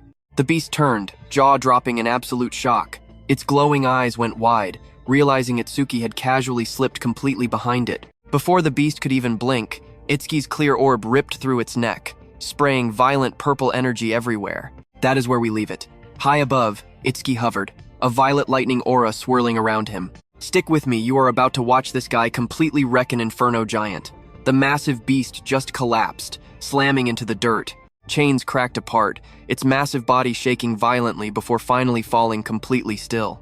System alerts flashed around him, level 15, giant defeated. Clear orb flight speed shot up by 200%. Itsuki landed smoothly in the dust and smoke, his red eyes glowing as he stared down his fallen enemy. More notifications rolled in flight speed, now 13 meters per second, a 1300% increase. Plus, he cleared it in 12 seconds, scoring 10,000 points. Watching from the control room, Choa smiled super brightly, shouting that Itsuki actually did it. Instructor Sora glanced over, teasing that it was pretty rare to see her this hyped up. Choa instantly blushed. Flustered, she stammered out that she was just praying for everyone's safety. She babbled that losing the young people carrying humanity's future would be a total tragedy. Their families would be crushed, so she just wanted everyone to survive. She kept insisting that she definitely did not think Itsuki beating the giant was cool at all. Even if it was someone else, she would react the exact same way, so they should not get any weird ideas. Sora and Nento just stared, totally stunned. Sora mumbled that Choa had suddenly become way more talkative since the last time they met. Then Sora turned to Instructor Heighten, asking how he knew Itsuki would dodge that lethal attack. Heighten smirked, explaining that Itsuki's base speed was actually pretty similar to the giant's. But the moment electricity surged through his body, his speed exploded to a whole new level. And at that pace, those huge attacks would never touch him. Sora nodded, admitting Itsuki had successfully taken down 2 giants. But there were definitely some close calls. With his current score, first place was completely locked in. Normally, anyone would stop right there, but not Tenma. He was aiming way higher. He wanted to crush Taewin, humanity's absolute strongest. Itsuki raised his hand, getting into a combat stance, roaring that he could not stop. Now here is where it gets completely insane, so watch closely. A system window flashed. Nightmare Class Phase 3 had started, dropping 3 massive giants. 3 level 15 infernos loomed right in front of him, chains rattling heavily. Tenma fired up his clear orb. Boom! A bright purple blast shot straight into the first giant's head, instantly destroying it. Up in the control room, Heighten smirked proudly. He laughed, saying it was pretty obvious Itsuki would choose to keep going. But out of nowhere, Sora looked at Heighten and asked if he had not also cleared up to Phase 4 in one single run. Heighten calmly replied he only managed that once. Hearing that, Sora pointed out that even with Heighten's monstrous physique, he had only reached Phase 3. They both glued their eyes to the monitor, desperately wondering how far Itsuki could push. Back on the field, another giant lunged, but Itsuki dashed forward, raw lightning exploding right from his feet. The beast tried to crush him in its palm, but Itsuki vanished into thin air, instantly reappearing right behind its massive back. His strategy was simple: boost his agility with Thunderbreaker, blindside the monster, and completely close the gap in a flash. It worked perfectly. He fired his clear orb again, and the system flashed as he secured kill number 2. Another level 15, Inferno down. His clear orb flight speed instantly skyrocketed by another 200%. A second alert popped up, flight speed hit 17 meters per second. That is a 1700% boost. After dropping the second beast, Itsuki floated mid-air, panting hard. He was exhausted, but now it was the third monster's turn. You and I definitely did not see this coming. The third monster snuck up right behind him, jaws wide open, teeth glowing. The monster swallowed Itsuki completely, slamming its huge mouth tightly shut. Bloodlust burned in its eyes as sick bone-crushing sounds echoed around. Standing tall, the beast thought it had easily won, but Itsuki was still alive inside its stomach. His eyes burned red, glaring furiously from inside the creature. Intense flames wrapped around his arms as he screamed he would tear this thing apart from the inside out. A system alert flashed. Lotus Burst activated at max power. A blinding explosion of fiery light blasted right through the monster's jaws as Itsuki's attack connected. The beast unleashed a twisted, distorted roar as wild flames erupted from its mouth, triggering a massive, earth-shaking explosion. A system window confirmed the kill level 15 defeated with Lotus Burst. Plus, all skill ranges got a 1% boost, now totaling 111%. Another window flashed, showing his final results. Time to kill? Just 13 seconds. The reward? 15,000 points. Itsuki stood completely alone on the scorched, smoking battlefield, surrounded by melted rock. Back in the control room, Sora stared blankly at the massive screen. Shocked, He realized this was the exact same skill that wiped out everyone in Stage 1. Trust me, you and I just witnessed absolute greatness as Itsuki exhaled weakly. Stick with me here. Itsuki's magic was totally drained. The system window flashed a big fat 0 out of 310. Itsuki stood alone across the brutally scorched battlefield. Checking his status, he realized something crazy.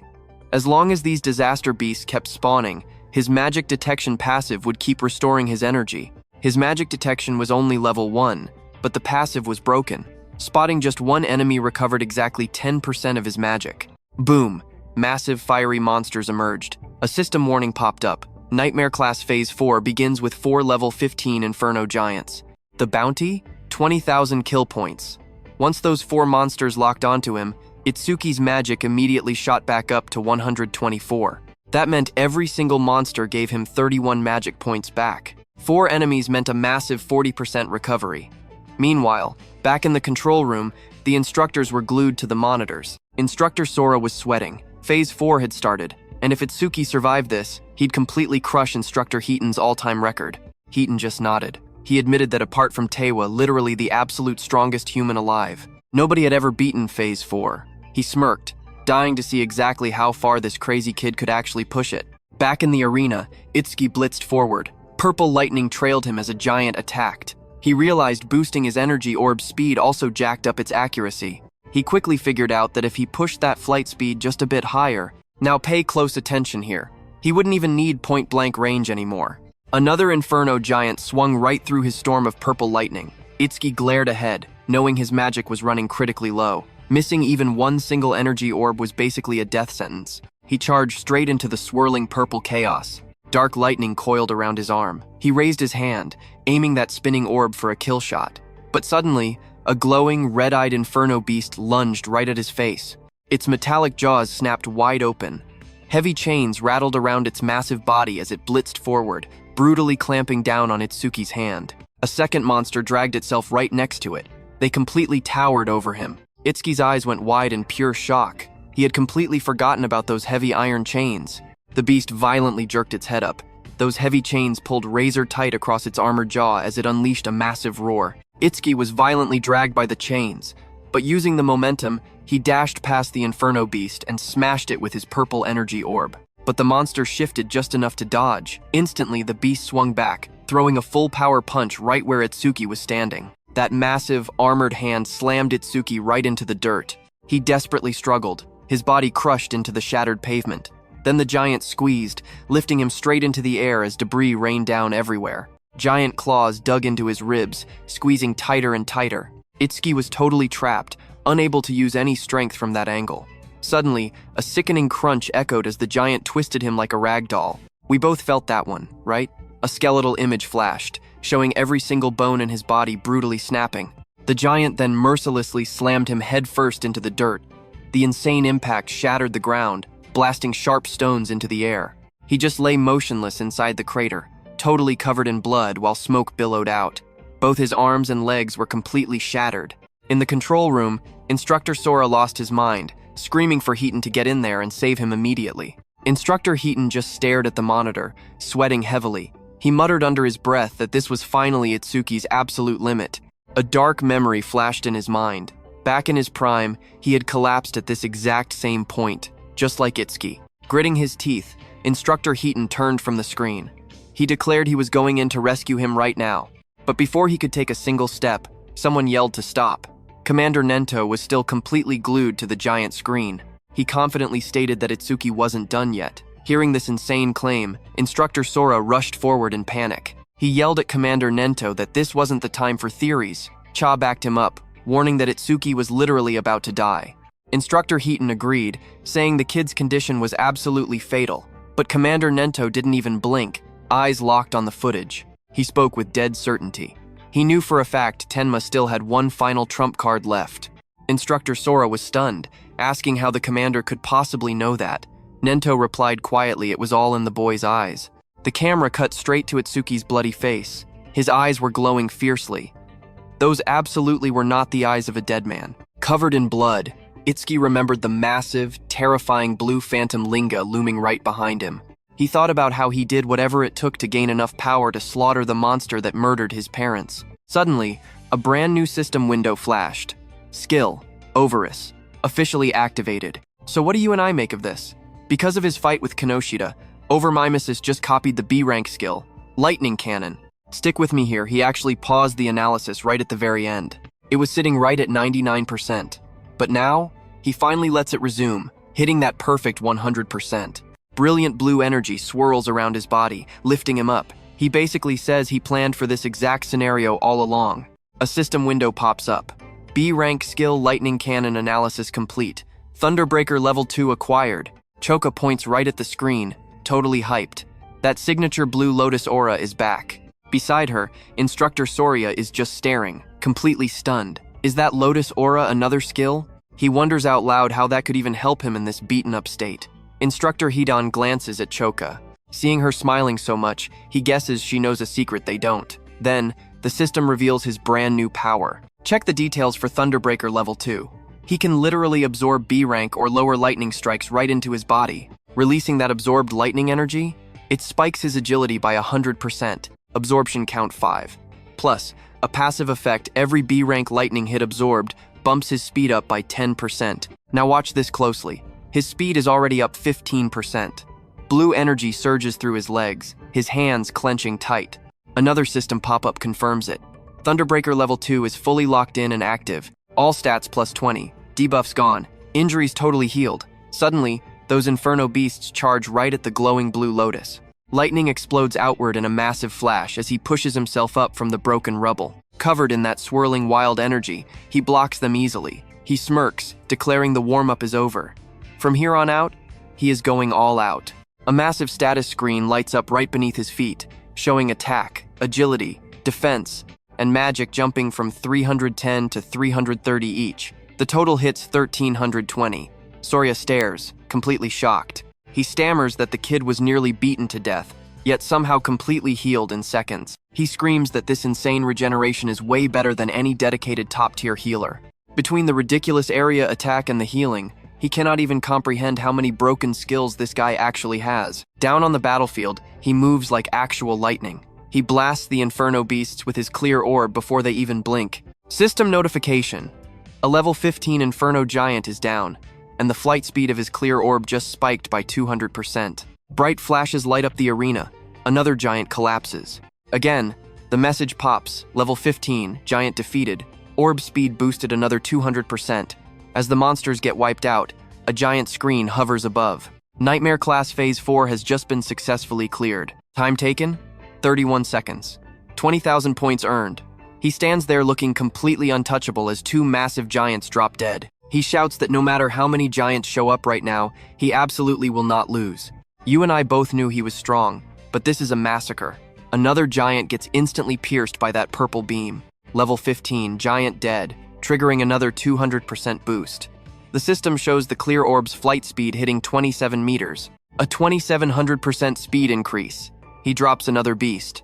Boom, the Phase 5 cleared message flashes. The system announces Phase 5 is done in 57 seconds, grabbing another 25,000 points. Instantly, another violent beam tears right through the back of yet another massive monster. A second later, his orb rips straight through another giant's body, slicing it from top to bottom while chains completely shatter everywhere.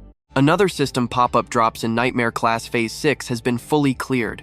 Time, 1 minute, 34 seconds. 30,000 points locked in. Up in the control room, the instructors and Commander Nento are paralyzed. Soria's eyes are bulging out of his head, jaw literally on the floor. Back down in the arena, the place looks like an absolute wasteland. Countless burnt inferno beast corpses are piled up everywhere. Soria's trembling voice faintly echoes over the comms. Is this hell?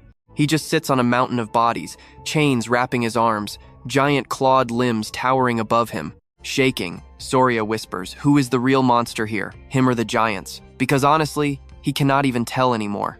Panting hard, blood dripping down his clothes, he glares right into the camera. He straight up demands the next phase. Annoyed, no more giants are spawning. Instructor Soria just stares forward, utterly frozen. He stammers that this is totally unbelievable. He never expected a bloodbath like this. Cold sweat pours down his panicked face. That's where we leave it. He slowly reaches out and hits that glowing red emergency button.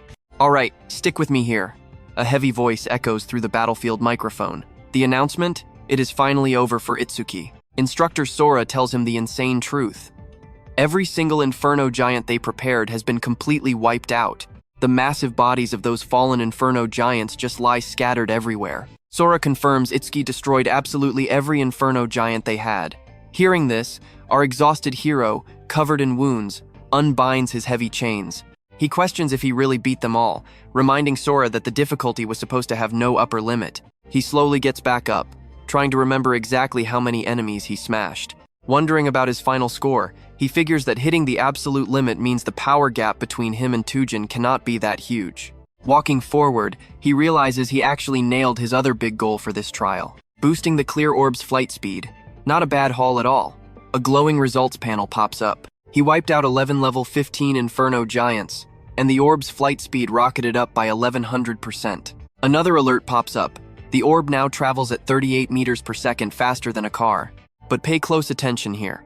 Right before he leaves the training ground, bright blue energy swirls behind him. Itsuki completely freezes. The light wraps around his body. His eyes flash sharp, snapping his head back with a super tense, alert expression. Seeing what it actually is, he lets out a huge sigh, realizing there is zero threat here. He mutters that he totally thought it was another enemy because he completely forgot about this game mechanic. Right behind Itsuki, a massive glowing blue crystal has formed. Staring at the floating crystal, he remembers since his level is locked, all Disaster Beast experience converts straight into these Karma Stones instead. The huge blue stone hovers, swirling with bright energy. Inside the control room, instructors stare. Sora asks why a Karma Stone spawned during a trial. Blue means it holds 10,000 experience points. Commander Nento explains the glitch. Itsuki cannot absorb experience, so his trial rewards automatically morph into Karma Stones. Hearing this revelation, Instructor Heaton admits he thought Itsuki was faking his fixed level. Now he realizes the kid genuinely cannot level up at all. Sarah asks a crazy question. If Tenma ever teams up to clear a stage, would his partner get all the dropped experience? She says thank God he is human. You and I both know that would be terrifying, right? Anyway, back inside the trial grounds, Itsuki simply grabs that huge glowing Karma Stone. He holds it close. The bright blue light reflects calmly in his steady eyes. Touching the massive metal door, he says he got exactly what he came for, and now it is time to leave. The heavy door slides open. Outside, Sora leans forward, hyped up, announcing that Itsuki is finally out. Stepping through the exit, a glowing panel hovers above him, flashing his final results. Tenma Itsuki. Second stage clear. Points, 106,600. Time, 3 minutes 55 seconds. Rank 1. Itsuki walks forward, covered in blood and dust, while Sora rushes over. Sora says he watched the performance firsthand, calling the kid absolute pure potential. Sora tells Itsuki to follow him, promising a top-tier mentor. But Itsuki declines, saying he already has a great teacher training him, so he is good. Getting completely rejected, Sora grows frustrated, telling Itsuki that he just does not understand. He argues that having any random teacher is not enough. Someone with Itsuki's insane talent needs an elite guide. He insists Tenma needs someone like him, a master with serious connections and massive resources. Itsuki politely refuses again.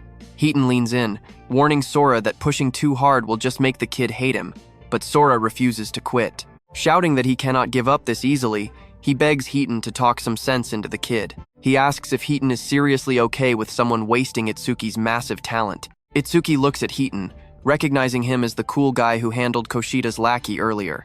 Heaton just waves it off, smiling, saying he only punished someone breaking the academy rules. Then he smirks at Sora, saying Itsuki is actually Izumi's disciple, so his master is obviously helping him. Sora completely freezes in pure shock. He stammers, asking Heaton whose disciple Itsuki really is. While Itsuki thanks Heaton for his past help, Sora goes stiff, repeating those unbelievable words. Itsuki is Commander Nento's disciple. Nento smiles, confirming it. Trust me, you and I love a good twist. Stick with me here. Hearing that, Instructor Soria mutters that this absolute monster of a kid is Nento's pupil. Itsuki looks up at Commander Nento. He calls him Sensei. Nento steps right up, totally praising Itsuki. He watched that whole performance closely. He asks if the kid took any damage, offering to let Choa heal him up if necessary. Choa blushes right behind him. She tells her dad that Itsuki was totally fired up for Phase 7. Injured? No way. Itsuki just gives a weak smile. No injuries here, he admits, but definitely exhausted. A short rest is all he really needs to bounce back. Soria nods. If this kid really is Nento's direct disciple, his crazy power level totally makes sense now. Wiping out every single disaster beast in Stage 2? Pure madness. He asks if Tewa made it all the way to Phase 6 too. Soria casually answers that Phase 4 was the max back then. They pushed it to Phase 6 later, but clearly that is not enough anymore. Next time, they might just need a Phase 8. Nento tells Itsuki to kick back and watch.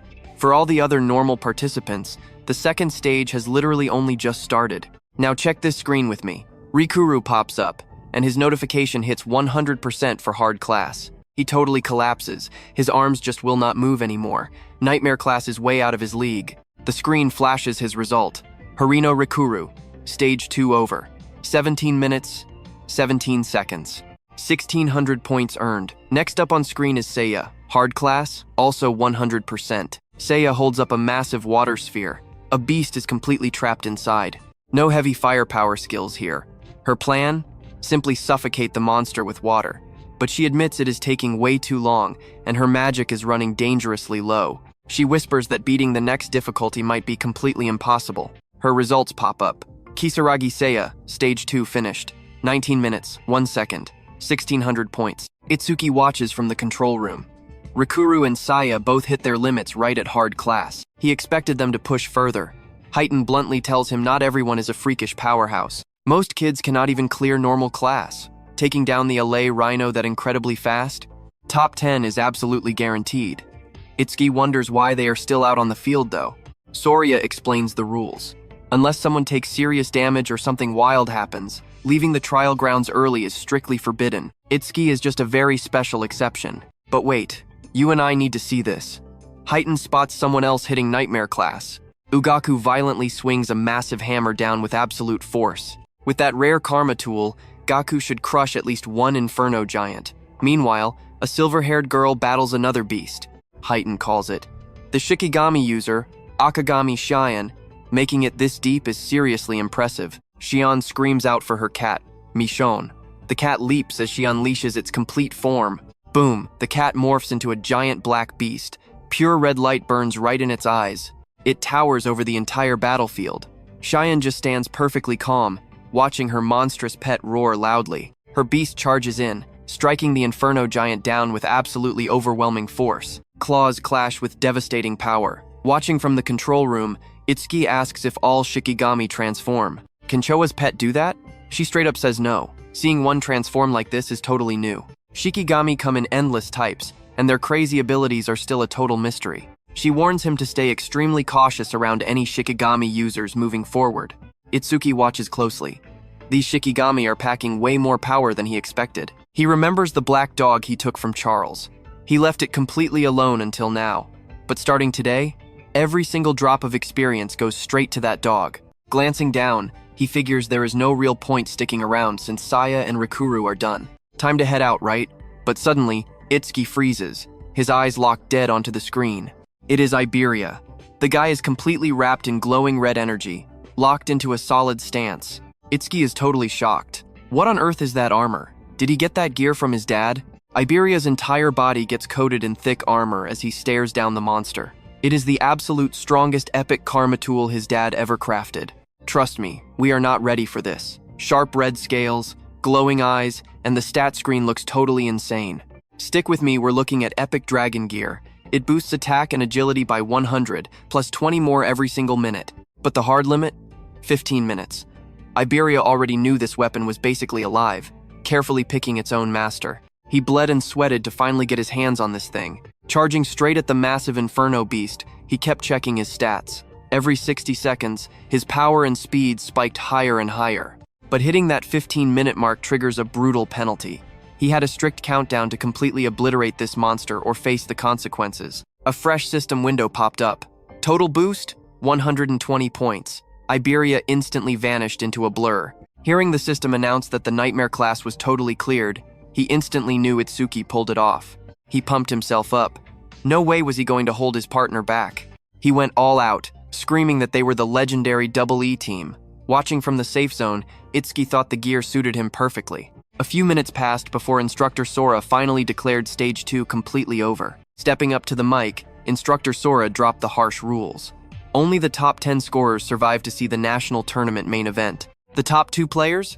They snag exclusive bonus rewards.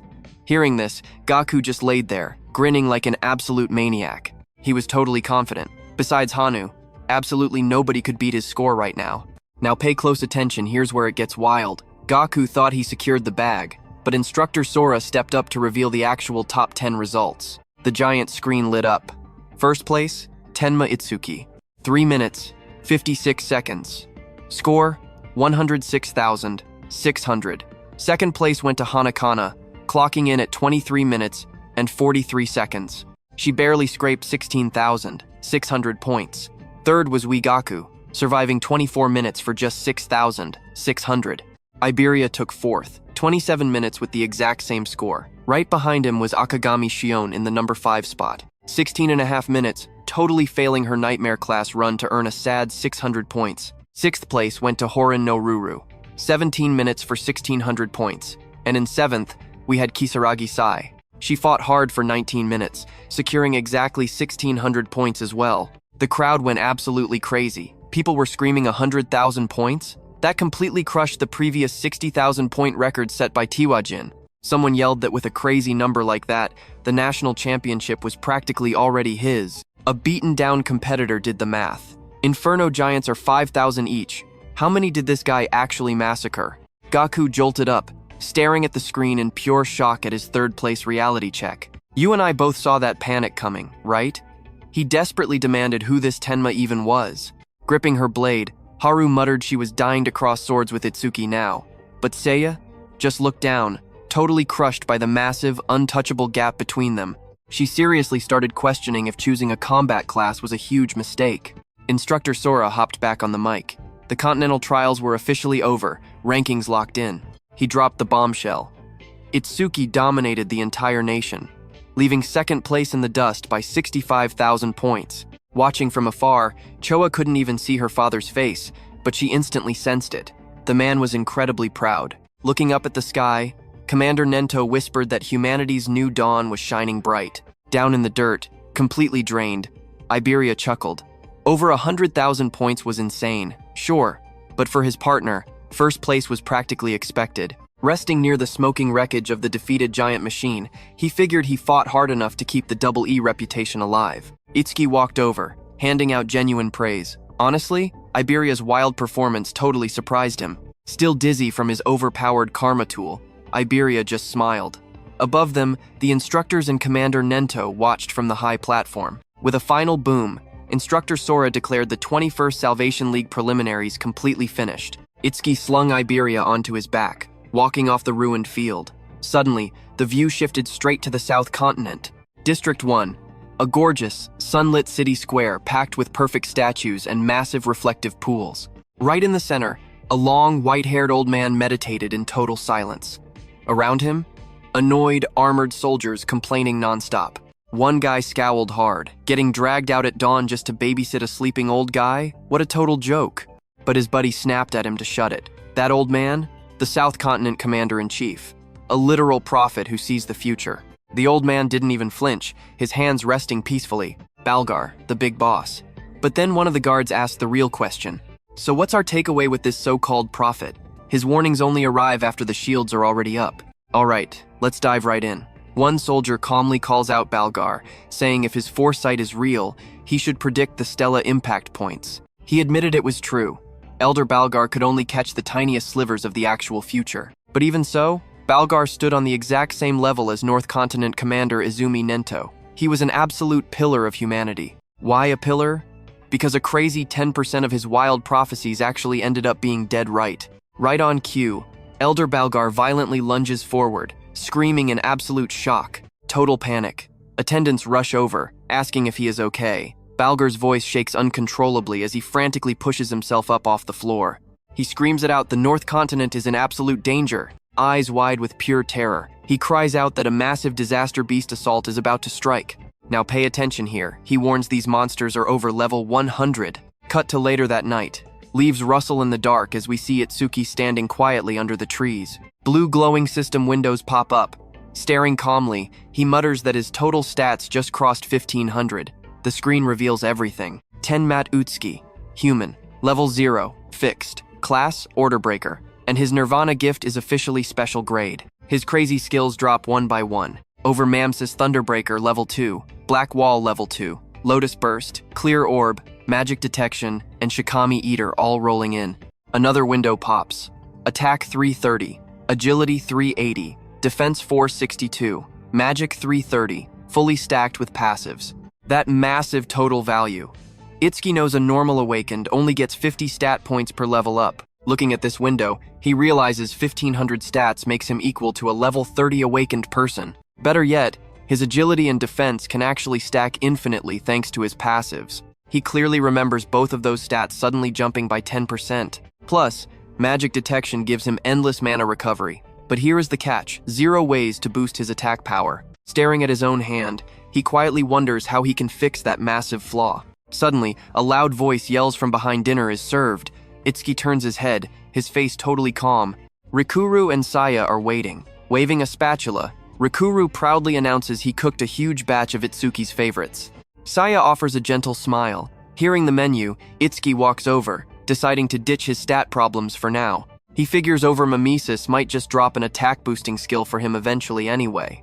Scene shifts to the dining table. It is an absolute feast, packed with plates of delicious-looking food. Taking his seat, Itsuki mentions it has been way too long since he tasted Rikuru's home cooking. Glancing around, he asks where Iberia is, and if he is still sound asleep. She confirms it. She fully healed his brutal wounds, but his body was completely drained, so he is still out cold. Mid-bite, Rikuru admits he is shocked. That nightmare class dungeon they failed, cleared by a totally random level 7 rookie? Right then, Saya gasps in absolute horror and slaps a hand over her mouth. Rikuru looks over confused. He asks if she is crying because his cooking is just that incredibly good today. You and I see it too, right? Saya nervously points, stuttering about something standing behind him. Rikuru turns his head to look. Standing in the shadows, a creepy figure with glowing red eyes. The dark shadow suddenly groans in a super low voice, demanding some food immediately. Rikuru falls backwards screaming. The shadow lunges straight for the dinner table and instantly starts devouring everything in sight. Yep, it is none other than Iberia, aggressively stuffing his face with tons of food. Rikuru jumps up furiously, yelling that sneaking around is terrible for his heart. He demands to know why Iberia stole a seat. Ignoring him, Iberia slams his heavy bowl down, gripping it tight as he eats like a total beast. Sweating nervously, Rikuru takes a slow step back, asking why the guy is getting so aggressive. But Iberia just snaps his head up, crumbs everywhere, eyes sparkling. He flashes a huge grin, shouting the food is delicious. Seeing his wild energy, Rikuru laughs with pure pride, bragging that his cooking is just built different. Iberia laughs even louder back. Pointing at the plate, he checks if Rikuru actually cooked it. He tells Rikuru to quit fighting and become a chef. He has way more talent for cooking. Saya quickly covers her mouth. Tell me what you think. Saya suppresses a laugh while Rikuru stands there deeply annoyed, questioning if that was actually a compliment. Sitting across the table, Commander Nento leaned forward with folded hands. Stick with me here, because this gets deep. He told the future saviors he had one vital question. Everyone stared at Commander Nento as he asked, "What is your absolute biggest fear?" That question made everyone freeze.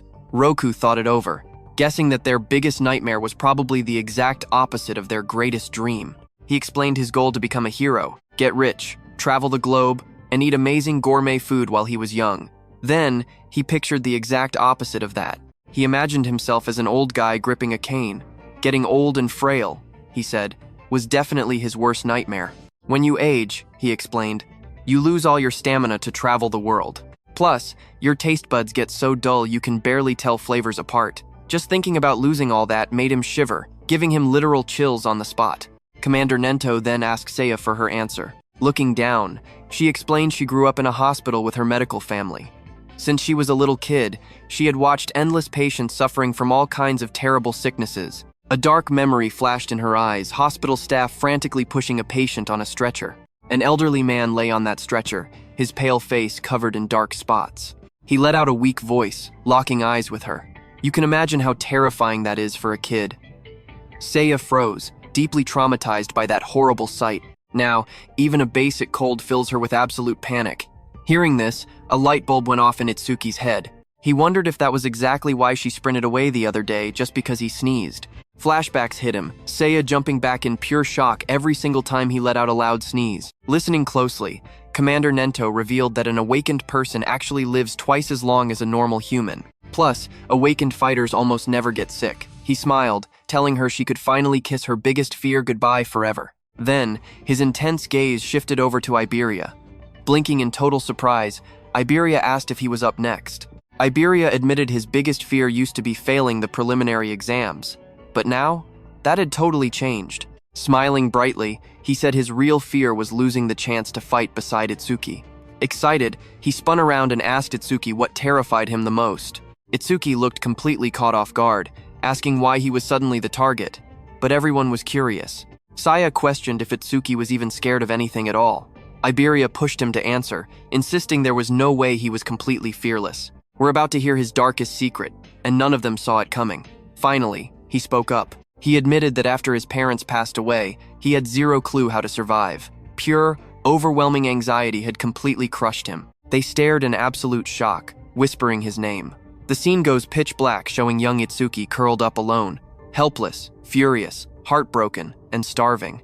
He explained how those heavy, negative emotions completely consumed his entire body. Itsuki remembered the exact second everything shifted, sitting alone in the dark, crying his eyes out, until Saya and Rikuru suddenly appeared right there. Rikuru asked in a gentle tone why he was crying alone in the dark. Saya pointed out the beautiful sky, telling him looking at the ground was a waste.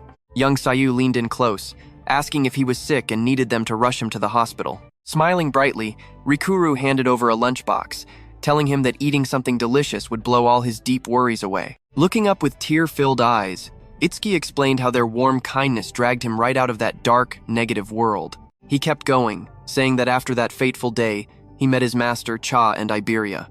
Itsuki glanced around the table. They weren't just comrades. No, it honestly felt like he had gained a massive new family. A warm, soft smile crossed his face. He hadn't felt this kind of deep, comforting security in a really, really long time. He genuinely wished these peaceful moments could last forever. Everyone sat in silence, completely captivated. His ultimate fear? Being utterly alone again. Across the table, Saya, Rikuru, and Iberia watched him in silence as he poured his heart out. Cha observed him with totally gentle eyes. She realized Itsuki's aura felt calm and peaceful now, totally different from his previous dark vibes. But suddenly, Iberia leaped out of his seat. Yelling Itsuki's name, he threw his arms around him, screaming that he would never ever leave his side, not even for a single step. Itsuki stumbled back, totally embarrassed, trying to explain that wasn't what he meant at all.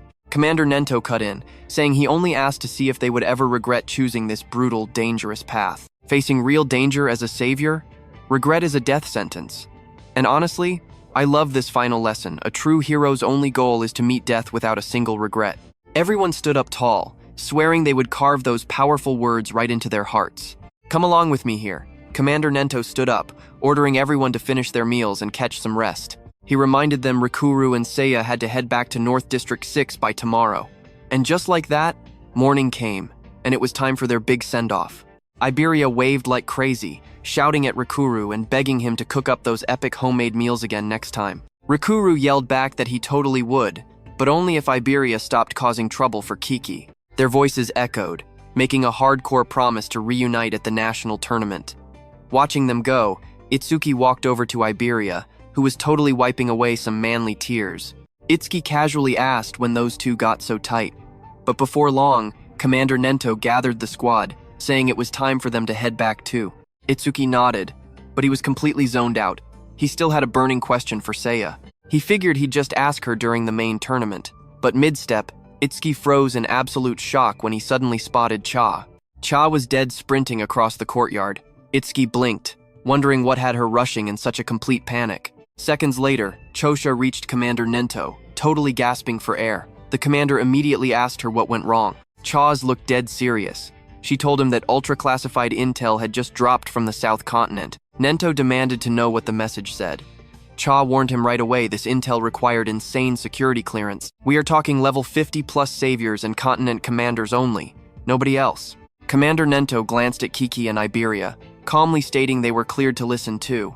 Iberia's face completely lit up, stunned that the boss actually trusted him that much. Now pay attention, guys. Chaz dropped the bomb. A new prophecy just arrived from Elder Balgar, the South Continent commander. According to his exact words, within just 3 days, a massive disaster beast invasion would obliterate the North Continent. Hearing this absolute madness, Itsuki questioned if Balgar's prophecies were actually legit. Iberia swore they were. Elder Balgar was literally the most legendary prophet across all 5 continents. His visions basically guaranteed spoilers for the future. Choa spun toward her father, begging him to evacuate the North Continent right now. But Commander Nento stood firm. He knew these disaster beasts had a specific reason for launching this brutal assault. This time, he claimed the real target was none other than himself, the actual commander of the North. The commander paused, doing the math. If he really was their target, then staying right here made him the perfect bait. Choa stepped right up, desperately arguing that her dad had zero reason to stay in the danger zone. She reminded him combat wasn't exactly his main skill. If he knew he was the big prize, staying behind was basically a total death wish. She pleaded with him to escape to the central continent immediately. Tenma completely backed her up. Tenma offered to stay behind and fight if they needed raw power, but the commander just raised his hand, shutting them down. He flat out stated his choice was locked in, warning them to drop the argument. Then he turned around, saying there was another specific task he needed done. Itsuki protested hard, swearing that absolutely nothing topped protecting his sensei right now. But Nento laid out the mission. Iberia's dad, Aiden, was the most legendary crafter across all 5 continents, and keeping him alive was absolutely non-negotiable. He ordered him to guard Aiden right alongside Iberia. They'd also send backup awakened fighters for support. Hearing this setup, Iberia suddenly looked super conflicted. He asked out loud why they had to divide their fighting power just for his dad. You and I see what's happening, right? Itsuki just realized Sensei was intentionally benching him to keep him far from the actual bloodbath. Standing close by, Chobia stayed dead quiet until the commander finally faced her. He handed her 3 absolute must-do requests. Task 1. Broadcast the incoming monster wave to the entire North Continent and safely evacuate every single civilian under level 50. Task 2. Alert every awakened fighter level 50 and above. They needed to be locked, loaded, and ready for war immediately. Finally, summon Heighten right here. North District 1 was basically a ghost town, meaning they could go all out without risking massive civilian casualties. Commander Nento's eyes flared with pure intensity. He declared they were taking these disaster beasts head-on, right on this very spot. Choa rushed back to her father, reporting that every single order was handled and completely locked in. She confirmed Heen was already en route. Nento gave her a grateful nod for the hard work, telling her to finally take a breather. Chawa hesitated for a second, her expression melting into pure, silent concern. Naturally, her dad spotted the anxiety. He casually asked if she was stressing over Itsuki, even with those elite guards watching Aiden's back. He smiled, saying that as her dad, his job was simple: crush all the annoying small fries and bait out the main boss himself. You and I know anime dads miss nothing. Choa looked down, blushing hard, admitting he saw right through her little secret. Commander Nento just kept speaking. Stick with me here. A prophecy just dropped about a level 100 disaster beast spawning. In a raid that massive, everyone is going to be forced to show their hidden cards. And that was exactly why he sent Itsuki away. Choa slowly nodded, finally putting the pieces together. If Itsuki went up against that beast using his crazy combat style, his broken skills would be totally exposed. Enemies would hunt him down instantly. Commander Nento agreed, but dropped another massive reason. Looking at his past fights, Itsuki was seriously lacking in raw, destructive power. Rumor had it Aiden held an artifact that massively boosted attack stats.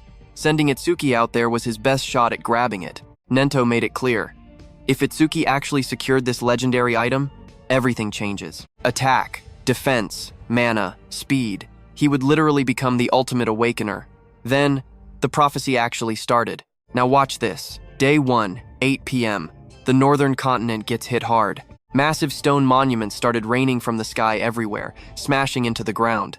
The disaster beast invasion had officially kicked off. Over in North District 2, the skies went completely black. Itsuki and Iberia sprinted through the freezing wind. He asked how far her home was. She guessed another 100 kilometers. Itsuki narrowed his eyes. A monster could spawn at any single second. They needed to reach her father right now, no time to waste. Suddenly, Iberia screamed for Itsuki to look up. She pointed ahead in absolute terror. He instantly slammed the brakes and stared. Her shaking voice could barely get the words out. A massive flaming object was dropping. A stone monument. You and I both know what this means. The attack was live, and this thing was dropping straight into a crowded city. They just stood there, watching this flaming nightmare crash right into the streets. A massive explosion of blinding light wiped out the skyline. Itsuki tensed up. The warning had literally just gone out. People were still running. If a beast spawned right now, an absolute bloodbath. Across the city, other awakened warriors just stared at the massive smoking crater. Pure chaos. People screaming that massive casualties were guaranteed. A disaster beast was already closing in. Then, someone recognized it. It was exactly what Elder Varga predicted. They cursed, realizing the invasion started way too early. Back with Itsuki and Iberia, a glowing barrier shot up around the blast zone. Iberia panicked hard. Trust me, Itsuki was also freaking out inside, thinking, let's jump into this. If they ditch the citizens, people die. But helping means their main mission gets heavily delayed. Itsuki looked at Iberia, thinking hard. This guy had traveled miles without asking for a single break along the way. He was definitely stressed about his dad. Stopping to play hero right now? Iberia would absolutely hate that idea. But before Itsuki could even decide, Iberia pointed forward, screaming at them to help. A disaster beast was trapped inside the city barrier, and they just could not ignore it. That monster? At least level 20. Without high-tier awakeners, a massacre was coming. Hearing that, Itsuki stopped worrying entirely. With zero hesitation, he changed the plan. They were taking down this city beast first. Suddenly, the earth shook like crazy as a massive stone monument split wide open. Fire erupted everywhere, revealing a gigantic beast. A level 21 flame golem, entirely covered in pure, raging fire. Nearby, fighters quickly checked their odds. 3 level 15s, and only 1 level 16. It was a brutal matchup, but against a level 20, they actually thought they could win. A defender stepped up, activating his C-rank rock shield. Spiked stones wrapped around his arms, bracing for the burning impact. He screamed at his squad to hold formation, swearing he could tank the monster's hits. The golem roared, blasting pure fire right at his face. Fighting through the heat, the defender yelled for a counterattack, but this creature was way too strong. Watch this carefully, because the monster just slammed the ground, shattering the entire street. The defender got blasted backward, smashing right through a solid wall. Dust cleared, and his heavy armor was completely destroyed. His voice shook violently. He could not believe it, just impossible. Everyone else froze in pure terror. Their best earth user, the ultimate shield, wiped out in seconds. If he could not survive, they were totally doomed. Absolute panic hit them as they backed up, weapons shaking. Someone screamed, begging to know what they were supposed to do now. Absolute chaos. One guy yelled that fighting this thing was a death sentence and bolted. As he sprinted, literal fire chased him. A teammate screamed at him to watch his back, but the coward just yelled to save themselves. But before he even got far, a terrifying presence appeared right behind him. His eyes went wide as the flaming beast loomed right there. Shaking, he begged for mercy while activating his power. Surging water wrapped around him for a B-rank water cannon skill. A massive flood blasted straight into the beast. For 1 second, he actually breathed. He wondered how it moved so fast, feeling dumb for acting weak. But now, he looked confident. He was a water elementalist, the ultimate counter to fire beasts. That hit should have killed it. The others watched nervously. Did he actually win? Another guy stepped up, ready to double tap it just to be safe. You and I both know what happens next. The monster's shadow was still standing. The water user stepped forward, telling everyone else to stay out of it. He bragged that since he soloed the beast, he deserved the final kill. But suddenly, the monster's burnt body twitched. Fire exploded from its cracked skin as it stood up. The guy froze, realizing the beast's aura was burning hotter. Someone frantically screamed to kill it right away. A gigantic fire blast erupted from its jaws, blinding the whole street.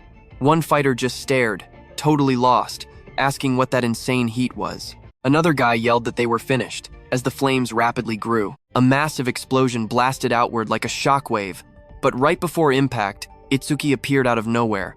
Throwing up his black ice wall, he completely blocked the monster's insane fire attack. While Itsuki tanked the flames, Iberia faced the terrified fighters. Cold and calm, he told them to back off. In black armor, Itsuki ordered Iberia to ignore the beast and evacuate everyone. Iberia gave a quick nod. Suddenly, a blue system screen popped up. Tsukuji's defense boosted by 10% for blocking a B-rank fire attack with black ice. The vibe completely shifted as Itsuki stood alone against the flaming beast. The fighters just stared in awe, and trust me, Seeing this absolute flex, they had to ask, were these two actual saviors? Alright, stick with me here. Iberia flat out admits they aren't saviors yet, but promises one day he'll totally surpass Tiwa Jin himself. The older Awakeners just stand there in pure shock. Big words for a kid, right? Visibly annoyed, Iberia marches right over. If he's just a child, why did he have to save them? Immediately, one Awakener snaps back. His fragile ego? Shattered. He insists nobody asked for help and he was about to kill that beast anyway. Another guy mutters under his breath, can a normal Awakener really handle a disaster-level beast? All eyes suddenly snap to Itsuki. One dude whispers in awe, wondering if that insane ice-like armor covering him is some rare artifact. Meanwhile, Itsuki narrows his eyes. A flashback hits him his master's voice right before they left. In his memory, his sensei gives him a strict warning about unleashing that terrifying black sphere. The raw power is absolute madness, but it requires chanting time. Plus, the projectile speed is pretty slow against high-tier disaster beasts. If he misses that crucial first shot, the enemy goes on high alert, making dodging way easier. His sensei made it crystal clear. Never use the black sphere unless it's a life-or-death situation. Keep it hidden as the ultimate trump card. The flashback fades out with his master's final order. Listen closely, and only drop that nuke when the timing is absolutely perfect. Those heavy words keep echoing in his head. Bottom line, only unleash his absolute strongest move when it guarantees a one-hit kill. Now pay attention here. Glancing at the crowded streets below, he realizes that penetrating true sphere is useless. Way too many innocent bystanders around. Down below, civilians just stare up at him in absolute shock. A few hopeful voices wonder if this mystery awakener came to save them. Others frantically point at his insane gear, assuming he has to be some high-level pro. High above, the fiery disaster beast roars, swinging its massive frame. Sparking with violent lightning, his weapon shoots forward, crashing directly into the creature's rocky surface. The choice is made. No special skills allowed? Fine. He's going to crush this beast using nothing but pure, unadulterated brute force. He throws a maximum power punch. Boom. Massive explosive impacts echo through the city blocks as he literally drives the monster backward. He becomes an absolute blur of speed while burning debris scatters everywhere. A bright system window flashes. Itsuki's Thunderbreaker just activated the Thunderclap wave skill. Raw lightning surges across his whole body as he instantly teleports above the beast. The golem snaps its head up, eyes glowing crimson through a swirling firestorm.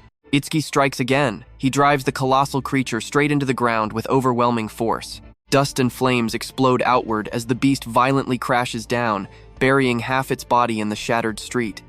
The entire city block trembles. Violent lightning wraps tightly around Itsuki as he launches back into the air. His entire body practically glows with blinding blue energy. Wild flames rage around him, but he just dives like a screaming meteor, slamming into the colossal beast below with absolute god-tier force. The brutal impact literally shakes the street. A massive shockwave bursts outward, shattering the pavement and scattering flames in every direction. You saw that hit, right? A massive crater forms, smoke rising from the broken asphalt. The distant crowd just stares in absolute disbelief. One bystander stammers that the disaster beast is getting completely dominated. That thing was supposed to be a nightmare. Someone else points out the crazy part: this awakener looks 18 at most. A skeptic suggests the beast was definitely injured beforehand. But a nearby awakener just stares with wide, terrified eyes. He whispers that this simply cannot be real. A level 21 flame golem getting absolutely bullied by some random kid? Impossible. He seriously wonders who this absolute beast of a teenager really is. Slowly, the thick smoke clears. The chaotic battlefield falls dead silent. The defeated golem lies completely smashed into the rubble. Blinking in confusion, one of the older awakeners frantically looks around. Where did the kid go? Another guy points out the obvious. The second that young awakener finished off the monster, he completely vanished alongside the blonde kid. The water-type awakener stubbornly claims there's no way a level 0 did that. He insists he must have drained the flame golem's health beforehand, coping hard. But the first awakener looks seriously uneasy. Even as a level 15 veteran, his eyes couldn't even track the kid's movements. Sending a massive flame golem flying with bare hands? That raw power is completely unbelievable. He admits that if the kid's status really says level 0, his actual combat strength has to rival a level 30. Meanwhile, we cut back to Itsuki and Iberia, who are already sprinting away from the scene. A dark thought starts gnawing at Itsuki. If he couldn't instantly one-shot a beast of that level, the future battles are going to be a nightmare. He mutters under his breath he desperately needs to boost his attack power. Right on cue, a glowing system window pops up with his current stats. Attack 330, Agility 760, plus 100% from Thunderclap Wave. Defense 495, boosted 50% by Black Ice Wall. Mana 330, recovering 10% upon detecting any enemy unit. So what do you and I make of this? Itsuki stares at the screen, knowing he must level up fast. Prophecy Day 1, 10:30 p.m. Let us jump right in. Itsuki and Iberia tear through the rainy streets. Iberia is absolutely blown away. He literally cannot even track Itsuki's insane speed with his own eyes. But Itsuki stays completely calm. Speed means absolutely nothing without raw power. Panting heavily mid-run, Iberia admits something crazy. He had never actually seen Itsuki like this before. Catching their breath, Iberia drops a hint. If Itsuki wants to boost his attack power, he knows the perfect method. Itsuki looks confused.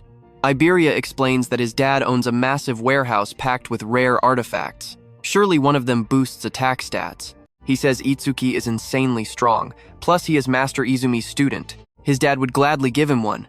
Iberia suddenly pictures Itsuki geared up in a dark, glowing armored suit, looking like an absolute boss. This epic mental image makes Iberia burst into a totally weird, creepy laugh. Itsuki is super unimpressed. He asks what that creepy chuckling is all about. But Iberia just cheers with hype, telling Itsuki to follow him. Once there, he promises his dad will hook Itsuki up with a ridiculously useful artifact. Itsuki watches Iberia struggling just to stand upright. He thinks to himself, I already slowed down way back. But clearly, Iberia still could not keep up with that agility. So Itsuki steps right forward and firmly grabs his arm. Iberia panics and screams, asking what Itsuki is doing. Itsuki simply tells him not to overdo it if he is feeling tired. If they face a calamity right now, Iberia will be way too exhausted to fight. Before he can even reply, Itsuki scoops him up and dashes forward at absolute max speed. Iberia yells he is not ready, but the fierce wind instantly silences him. You seeing this? They shoot through town like a total blur. Iberia screams that it is way too fast. But Itsuki calmly replies they have already wasted enough time and tells him to just hold on tight. Later, at 11:05 p.m. on day 1 of the prophecy, the moon hangs over a quiet cluster of wooden houses hidden deep in the forest. A massive gust of wind sweeps through as they finally arrive. Shaking, Iberia completely collapses forward. He gasps that they made it, whining that his arms felt like they were going to rip off. Walking deeper into the dark woods, Itsuki asks the real question. Why live out here when the town is way safer? Iberia explains his dad thinks the town is just way too loud for intense crafting. Up ahead stands an old wooden house. Iberia brags that despite looking run down, its defenses are seriously strong. His dad rigged traps everywhere. Itsuki nods, noting he already felt a faint magical fluctuation. A system window pops up as he activates magic detection. Iberia quickly tells him not to worry. If Itsuki sticks close, nothing will trigger. But Itsuki silently realizes his own detection skill could easily bypass them anyway. Iberia struts forward proudly, while Itsuki warns the guy to just watch his step. Grinning, Iberia is just thrilled to finally take the lead. But suddenly click, a tiny ground trap snaps right under Iberia's own foot. We all knew this was coming, right? Iberia completely freezes, sweating bullets. He just stepped on a trap. He screams that he got hyped and forgot. Itsuki just stares blankly, asking if he is totally sure this is his own house. Iberia stays perfectly frozen the second that trap activates. He yells, "This is terrible, he triggered the absolute worst trap." Itsuki focuses, feeling the surrounding magical aura growing insanely strong. A massive mechanical roar echoes through the forest as the ground violently shakes. From the dust rises a gigantic humanoid construct, an iron golem with glowing red eyes and a glowing core in its chest. The system window drops its stats. Attack 500, Defense 500, Agility 300, Magic 200. Itsuki is totally shocked. He cannot believe the dad actually owns rare humanoid artifacts. Before anyone can even react, the massive iron golem swings a giant metal arm straight toward him. That heavy blow comes crashing down with absolutely terrifying force. Instantly, Itsuki dashes in and shoves Iberia right out of the danger zone. Meeting the iron golem's heavy fist, Itsuki counters by throwing his own full power punch. The two attacks violently clash. A massive shockwave rips through the air, cracking the earth and sending heavy debris flying everywhere. Itsuki slides backward across the dirt, absolutely stunned. How does a mere artifact have a higher attack stat than him? But studying the battlefield, he quickly realizes another major problem. This golem is literally an allied defense system for Iberia's dad. He cannot just obliterate it with his piercing sphere. This makes things way more complicated. Itsuki quickly shouts to Iberia, asking if there is any way to shut this beast down. Panicking hard, Iberia screams that the key is the glowing karmic stone right in its chest. Destroy that stone, and the golem instantly shuts off. The massive iron golem's eyes glow menacingly red while its chest stone pulses bright green. Iberia screams to destroy the power source. A system window pops up as Itsuki triggers Thunderwave. Trust me, you and I are going to want to see this finish. Blue lightning crackled across his shoulders and arms. He just smirked. Stick with me here. Knowing the golem's weak spot makes this a joke. It has strength, but he's way faster. He dashed forward. Lightning trailed behind him while the massive iron golem slammed its arm down. Rocks exploded everywhere, but Itsuki slipped right past the strike, locked onto that glowing stone. The beast swung both arms to crush him, but Itsuki was just a blur of raw thunder.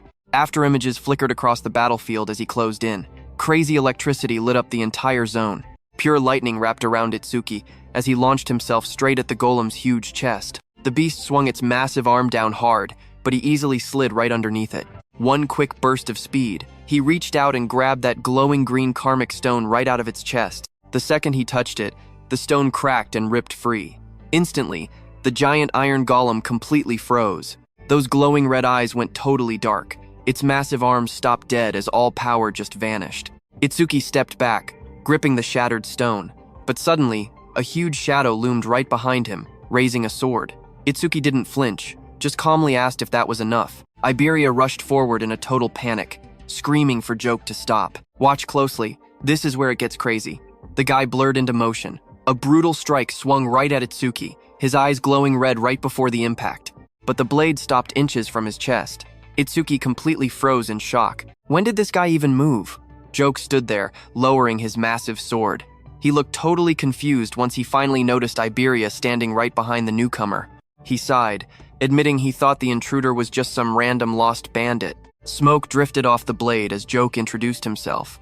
Itsuki stepped forward acting calm, but he was seriously confused. How did he not sense a single drop of magic until the literal attack? Joke looked back and forth between them, asking who this kid was. But Itsuki was staring down, completely shocked. That giant heavy sword in Joke's hand, it had vanished into thin air. Iberia quickly jumped in, proudly explaining that this stranger was his new friend, Itsuki Tenma. He bragged that Itsuki was level 0 but absolutely overpowered. He added they were a duo now, figuring out a cool team name. Before Iberia could keep yapping, Itsuki cut him off and asked where Iberia's father was hiding. Joke pointed out that his master was in the back, warning Iberia to be careful. Right then, an older guy with a white beard stepped out from the back of the hot forge. Iberia instantly recognized him as his dad. The old man walked forward, his vibe super dark and heavy. Even Joke whispered that the boss was clearly in a terrible mood today. Iberia ran up like a hyped puppy, waving his arms around. He yelled that he actually passed the qualifiers, but his dad stayed totally silent. Iberia kept bragging. He placed 4th in the region on Nightmare difficulty. Now, he demanded his promised reward. He wanted to pick any epic artifact he desired. We all saw this coming, right? Smack! A brutal slap hit his cheek. Iberia's head snapped to the side, his eyes completely wide in pure shock. He touched his red face with shaking fingers, asking why his own dad just hit him. The old man glared furiously, raising his voice as he demanded Iberia hand over the dragon gear immediately. He straight up accused him of stealing it. Iberia staggered back, holding his face. He yelled back that he only borrowed the epic artifact, whining that there was absolutely zero reason to hit him. His furious dad pointed a finger right at him. He barked that the dragon gear causes permanent, irreversible damage if worn for too long. He warned that if Iberia ever stole it without permission again, he wouldn't be anywhere near this forgiving next time. Completely frustrated, Iberia spun around and dashed into the forest, screaming that he'd never use his dad's trash artifacts again. The legendary dragon gear slipped right off his shoulder and hit the dirt behind him. The old man turned to Itsuki, asking if he was Izumi's second student. Itsuki just gave a polite nod. He introduced himself as Itsuki Tenma. His sensei sent him to protect Mr. Aiden because of some crazy prophecy. A massive calamity was coming from the north. Mr. Aiden sighed, saying he already knew. He studied Itsuki closely, muttering that Izumi was insanely strict and rarely took disciples. He couldn't figure out why such a demanding master would pick someone who looked so incredibly ordinary. But then the old man suddenly froze, eyes huge. He asked in total shock if Itsuki's level was fixed. Itsuki simply said yes. as a glowing blue status window popped up right beside him. Itsuki Tenma, human, level 0, fixed, job order breaker. All other stats totally undisclosed. Itsuki just stood there calmly. That blue display was shining bright. Mr. Aiden narrowed his sharp eyes and stared at Itsuki super carefully. What do you and I think? Fake stats? Aiden suspected a karma artifact was hiding his real power, but Itsuki calmly replied, nope, it's all real. Stick with me here, because Mr. Aiden just figured out exactly why Nento asked for this specific item. He slowly paced around, hands tied behind his back. Aiden pointed out that Itsuki's master was the kind of guy who calculated every single move. Commander Nento never did anything without getting a reward. Itsuki answered honestly. He just said his master ordered him to protect Aiden. No mention of a reward at all. Then Aiden dropped the truth. Commander Nento had made a deal. In exchange for his disciple's protection, Aiden had to hand over a very specific karma artifact. Hearing that, Itsuki was totally stunned. Did his master really go that far for him? But playing it cool, Itsuki said it was fine. He would protect Aiden without it. Aiden just shook his head. Totally unnecessary. He had artifacts to spare, so giving one away was no big deal. But he confessed something. He was dying to know why Nento specifically asked for an item he considered a complete failure. Itsuki just blinked. Wait, what did he mean by a failure? A flashback hit. Aiden explained this thing was originally a masterpiece, crafted to push an awakened person's attack to the absolute max. He held up a glowing golden crystal. A system window popped up, showing its stats. It was called the Critical Crystal. Its unique effect? Double damage on critical hits, plus a 99% critical rate. Every attack was a guaranteed crit. The gem glowed. But watch closely. As Aiden held that glowing crystal, something totally unexpected happened. A nasty crack suddenly ripped across it. Aiden's eyes bulged in shock as the golden crystal loudly split open. The item's power shifted completely. The rank became unknown, and a weird broken effect triggered. A new system window flashed. Broken critical crystal. Rank unknown. Now, critical hits multiply attack power by 10. But the critical rate? 0%. It only goes up 1% when you kill an enemy with higher stats. And the broken effect? Your critical rate resets every single time you level up. Aiden showed Itsuki the cracked gem and laid out the problem. That level up reset made it a cursed item. It was useless for normal hunters. Anyone grinding hard to boost their critical rate would lose everything upon leveling up. He admitted that was exactly why he was so confused when Commander Nento begged for this specific drop. But looking at Itsuki's character stats? Oh, he finally got the picture. Itsuki carefully grabbed the broken crystal. Red cracks inside the gold pulsed faintly as raw energy started flowing through it. With a tiny smirk, Aiden pointed out that Itsuki was special. You see where this is going, right?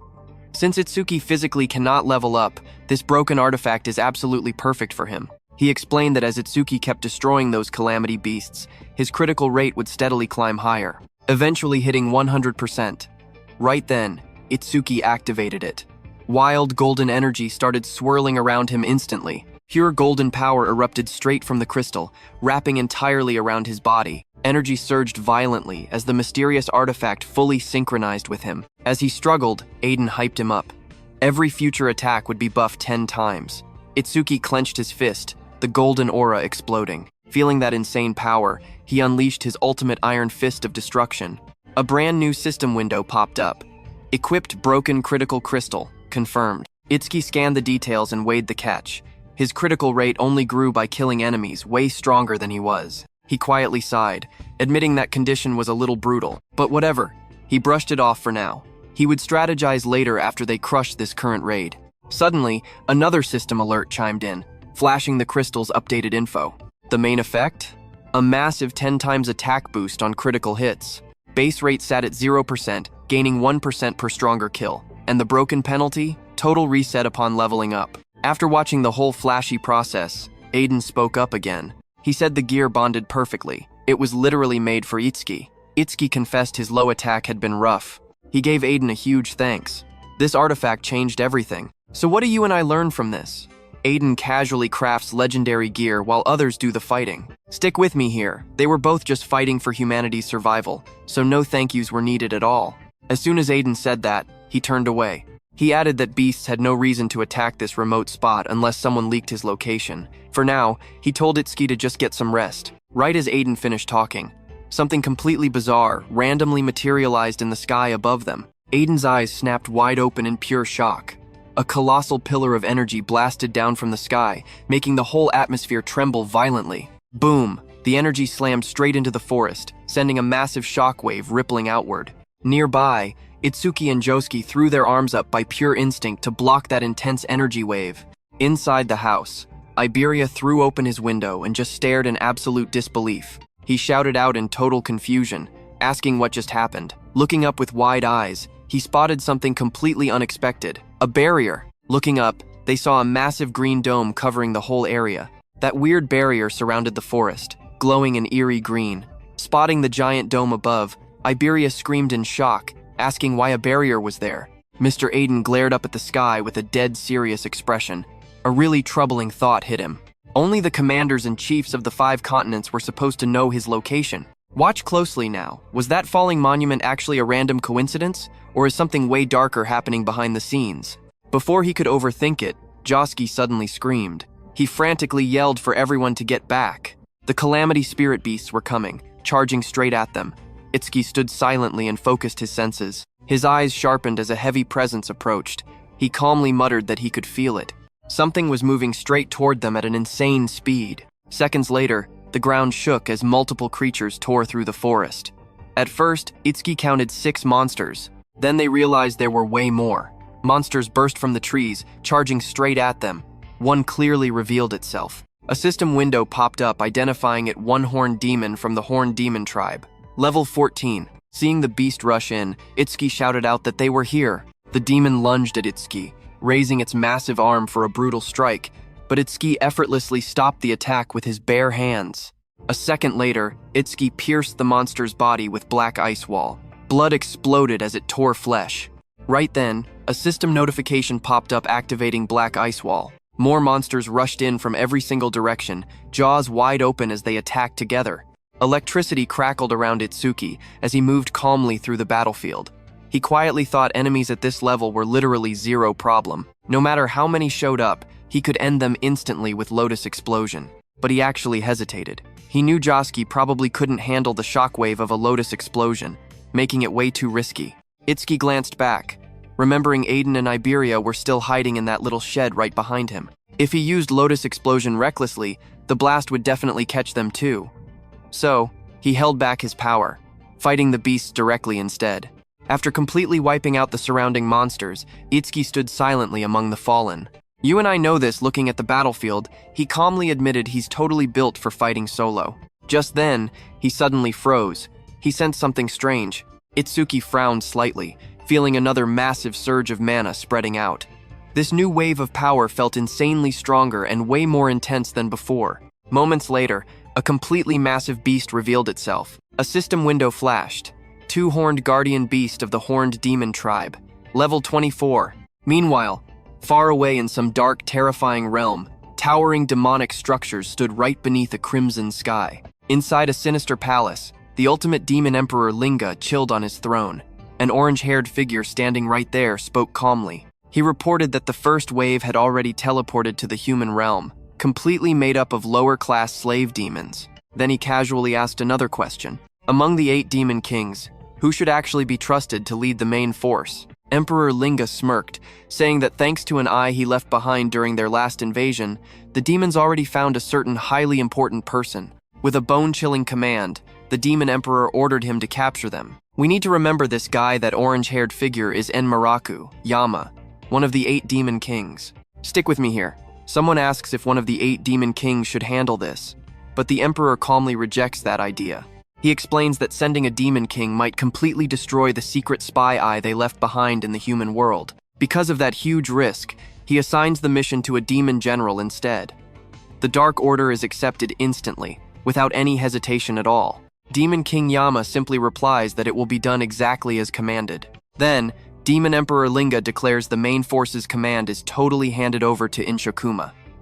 You know him better as the ape-eating Demon King. The scene shifts to an absolutely terrifying beast. This is Inshokuma, one of the legendary 8 demon kings. Emperor Linga points out that since Inshokuma has not devoured a living human in a really long time, he is completely starved. Meanwhile, back on the battlefield, Itsuki is fighting when a blood-curdling scream suddenly rips right through the entire area. Hearing that sound, he instantly recognizes the voice. It is Iberia. His expression drops, realizing something is terribly wrong. Did a disaster beast just smash into that room? Before he can even react, a massive disaster beast lunges forward to attack. A system window pops up. It identifies the beast as a level 24 double-horned guardian from the Horned Demon clan.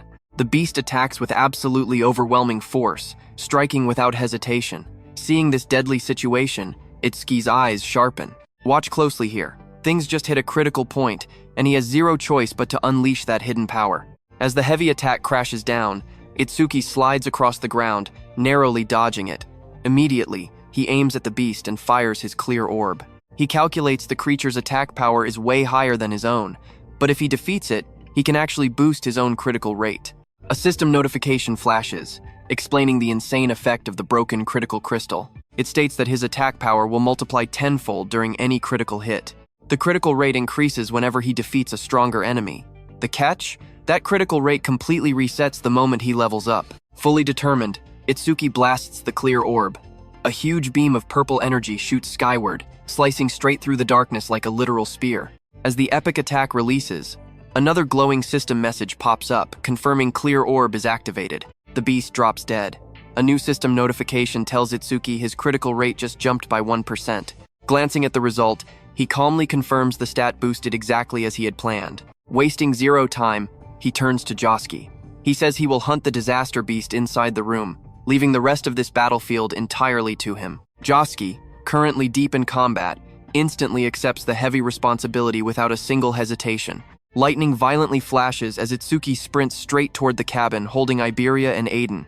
Inside that cabin, Iberia is violently slammed into a wall. He stands there, deeply injured and totally covered in blood. Dropping his head, he admits this is pointless. Without his dragon gear, winning is literally impossible. Pure pain wrecks his body as he struggles upright, fully realizing how hopelessly desperate this nightmare has become. I know what you are thinking. Game over, right? As the beast approaches, Iberia mutters there is only one desperate option left. The monster lunges forward, snapping its terrifying jaws wide open, while Iberia cries out for help, screaming Itsuki's name. But in a flash, someone materializes right behind the disaster beast. It is Iberia's father, Aiden. He swings his massive weapon down with godlike force, smashing the beast's head.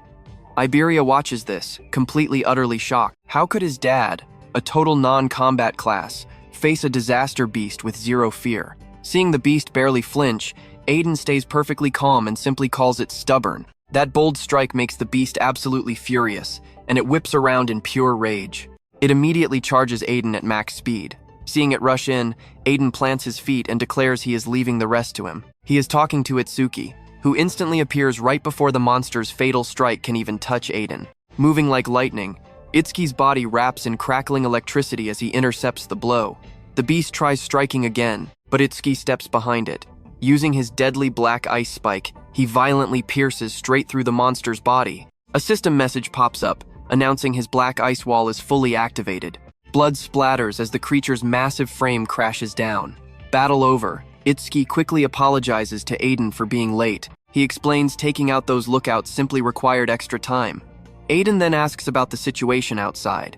Itsuki immediately triggers his magic detection skill, but he can no longer sense a single magic fluctuation from outside. Realizing this, he tells Aiden that Josuke has most likely completely wiped out every single disaster beast. You and I just watched absolute madness.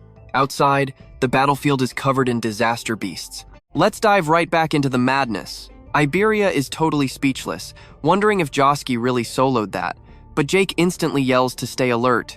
He warns that if they don't shatter that barrier, those disaster beasts are going to keep spawning forever. And as time ticks by, they'll only get stronger. Dead serious. He announces he's charging straight for the barrier to destroy it, wiping out any beasts in his path. He shoots Itsuki a look, telling him to clean up any stragglers that manage to slip past. But Itsuki isn't having it. He swears he's going to slaughter every single beast inside. Eyes burning with pure hatred, he tells Josuke to stay back and protect Aiden and Iberia. Aiden immediately notices. He realizes those eyes aren't showing an ounce of fear. It's just a raw, burning thirst for blood. With absolute trust, Aiden declares they are leaving the barrier entirely to Itsuki. Jake seriously warns him a green barrier means those beasts inside are level 250 minimum. He asks if he's truly ready for a suicide mission. Watch closely. Without hesitating, Itsuki confirms he's ready. Violent lightning erupts around him as he charges the barrier. A crazy smirk hits his face finally. He gets to fight, holding nothing back. Iberia immediately speaks up. He shouts that if Itsuki's going in, he's coming too, telling Jake to keep his old man safe. But his dad, Aiden, stops him cold. Iberia protests, demanding why, saying they are a team. Aiden cuts him off, bluntly telling him to stop pretending. He calls it absolutely pathetic. He makes it clear he and Itsuki live in two entirely different worlds. Iberia clenches his fist. Furious, he yells that they've walked this exact path together. What does he mean by different worlds? Aiden shouts right back, a real team is supposed to cover for each other's fatal weaknesses. Eyes blazing with absolute rage, Aiden snaps. He tells Iberia he isn't supporting Itsuki at all. Right now, you're just dead weight. His voice turns ice cold, warning him that he's going to get Itsuki killed. Hearing that brutal truth, Iberia completely freezes in pure shock. Aiden doesn't stop, explaining it isn't just about him. Itsuki is a different breed. Nobody from this generation can touch him. He asks Iberia if he's actually looked at Itsuki's eyes during combat. Those are the eyes of someone absolutely drowning in hatred. Cut to Itsuki rushing the barrier. A system window suddenly pops up, 5 enemy units detected. 50% of his mana instantly recovers. I know what you're thinking. 5 beasts just spawned? Yep, and he calmly smiles, his mana fully restored. Massive nightmarish beasts emerge, covered in purple spikes and rows of razor-sharp teeth. They block his path, but the wild lightning around his body only crackles harder. His eyes flare with intense determination. He screams at them to move as Lotus Blast triggers. Boom! The forest absolutely erupts. A massive shockwave of flames explodes outward with devastating force. System alert. 5 enemies instantly wiped out by Lotus Blast. Range boosted by 5%. Crit rate goes up by 1, bringing his broken critical crystal total to 2%. Itsuki steps through the fading fire, his face totally calm. He admits the double-horned guardian's defense was insanely high. Casting Lotus Blast drained 80% of his mana. Even so, he vows not a single monster will ever get past him to hurt Iberia. Back at the camp, thick smoke rises. Jake stares in absolute shock, wondering where the explosion came from. Iberia figures it out instantly. It's Itsuki's skill, he's already clashing with the disaster beasts in there. Jake glares at the distant forest, completely serious. An explosion that huge shouldn't be possible for a level 0. A wild, troubling thought hits him. What if his inability to level up is actually a debuff from his own gift? Meanwhile, Itsuki finally stands right in front of the glowing green barrier. He can feel it. The monsters inside this thing are on an entirely different tier than before. He tries to activate mana detection, but he's completely shocked it gets blocked. Trust me, you'll want to see what's next. Stick with me here. Right now, he has 0 clue how many monsters are waiting inside. But then a memory hit him. His old teacher explained that you can actually tell a monster's level just by looking at the barrier's color. Gray means level 1 to 25. Green bumps it up, holding beasts from level 26 all the way to 50. Blue holds 51 to 75. And purple? That means level 76 up to 100. Red is level 101 plus.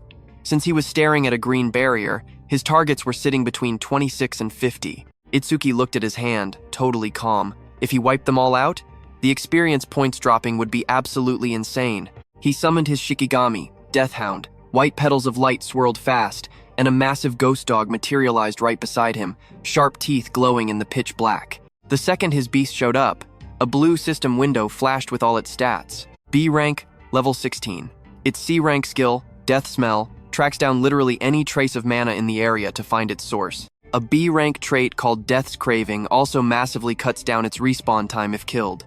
Attack and agility were sitting at 250, with defense and mana locked at 150. Those glowing eyes cut through the dark. Itsuki patted the massive hound's head, promising that it would soak up every single drop of experience from this upcoming bloodbath. But he made one heavy rule crystal clear until he gave the final word. No attacking, period. The green barrier glowed heavily in front of them while the hound crouched low, baring its deadly teeth. Now watch this next move closely. Itsuki's eyes locked in, declaring that every single monster inside was his personal prey. Meanwhile, on prediction day 1, at 11:30 p.m., Commander Nento sat quietly in a garden. Choa showed up with a young man, telling her father the awakened guards had finally arrived. The guy stepped right up. He gave a slick introduction, announcing that from this exact second onward, he, a first-class savior, was now Commander Nento's personal shield. This was Kei Chiema, a level 63 wind elementalist. Nento gave a polite thanks. Choa added that 5 third-class saviors and 3 second-class saviors were also ready to roll. The commander immediately asked if Akira was still missing in action. He needed Heaton guarding the perimeter. Choa frowned, saying that 6 hours ago, the guy claimed he was already on his way over. But when she tried his line 3 hours later, completely dead air, nothing. She noted that massive stellas were crashing across the northern province since 8 p.m. tonight. So naturally, she figured he got tied up in a fight somewhere. But she still kept her cool. Nento brushed it off. A normal disaster beast was a joke to Akira. He was a special class savior, one of the legendary 6 pillars. He ordered her to keep calling, stressing that only a special class savior could actually handle the level of monsters spawning tonight. Choa nodded quietly, saying she understood. But overhearing all this hype, the wind elementalist couldn't keep his mouth shut. He straight up asked if they were overhyping the special class saviors. He argued that Wajinte and Akira might be strong, but they were still just regular humans. Completely full of himself, he declared that the power gap between a special class and a first class like him wasn't even that big. Sure, he might sweat a little, but there was no way a first class couldn't kill the exact same disaster beast as a special class. Commander Nento flat out told him confidence is great, but comparing himself to a special class savior was absolutely ridiculous and dangerously naive. We both know where this is going, right?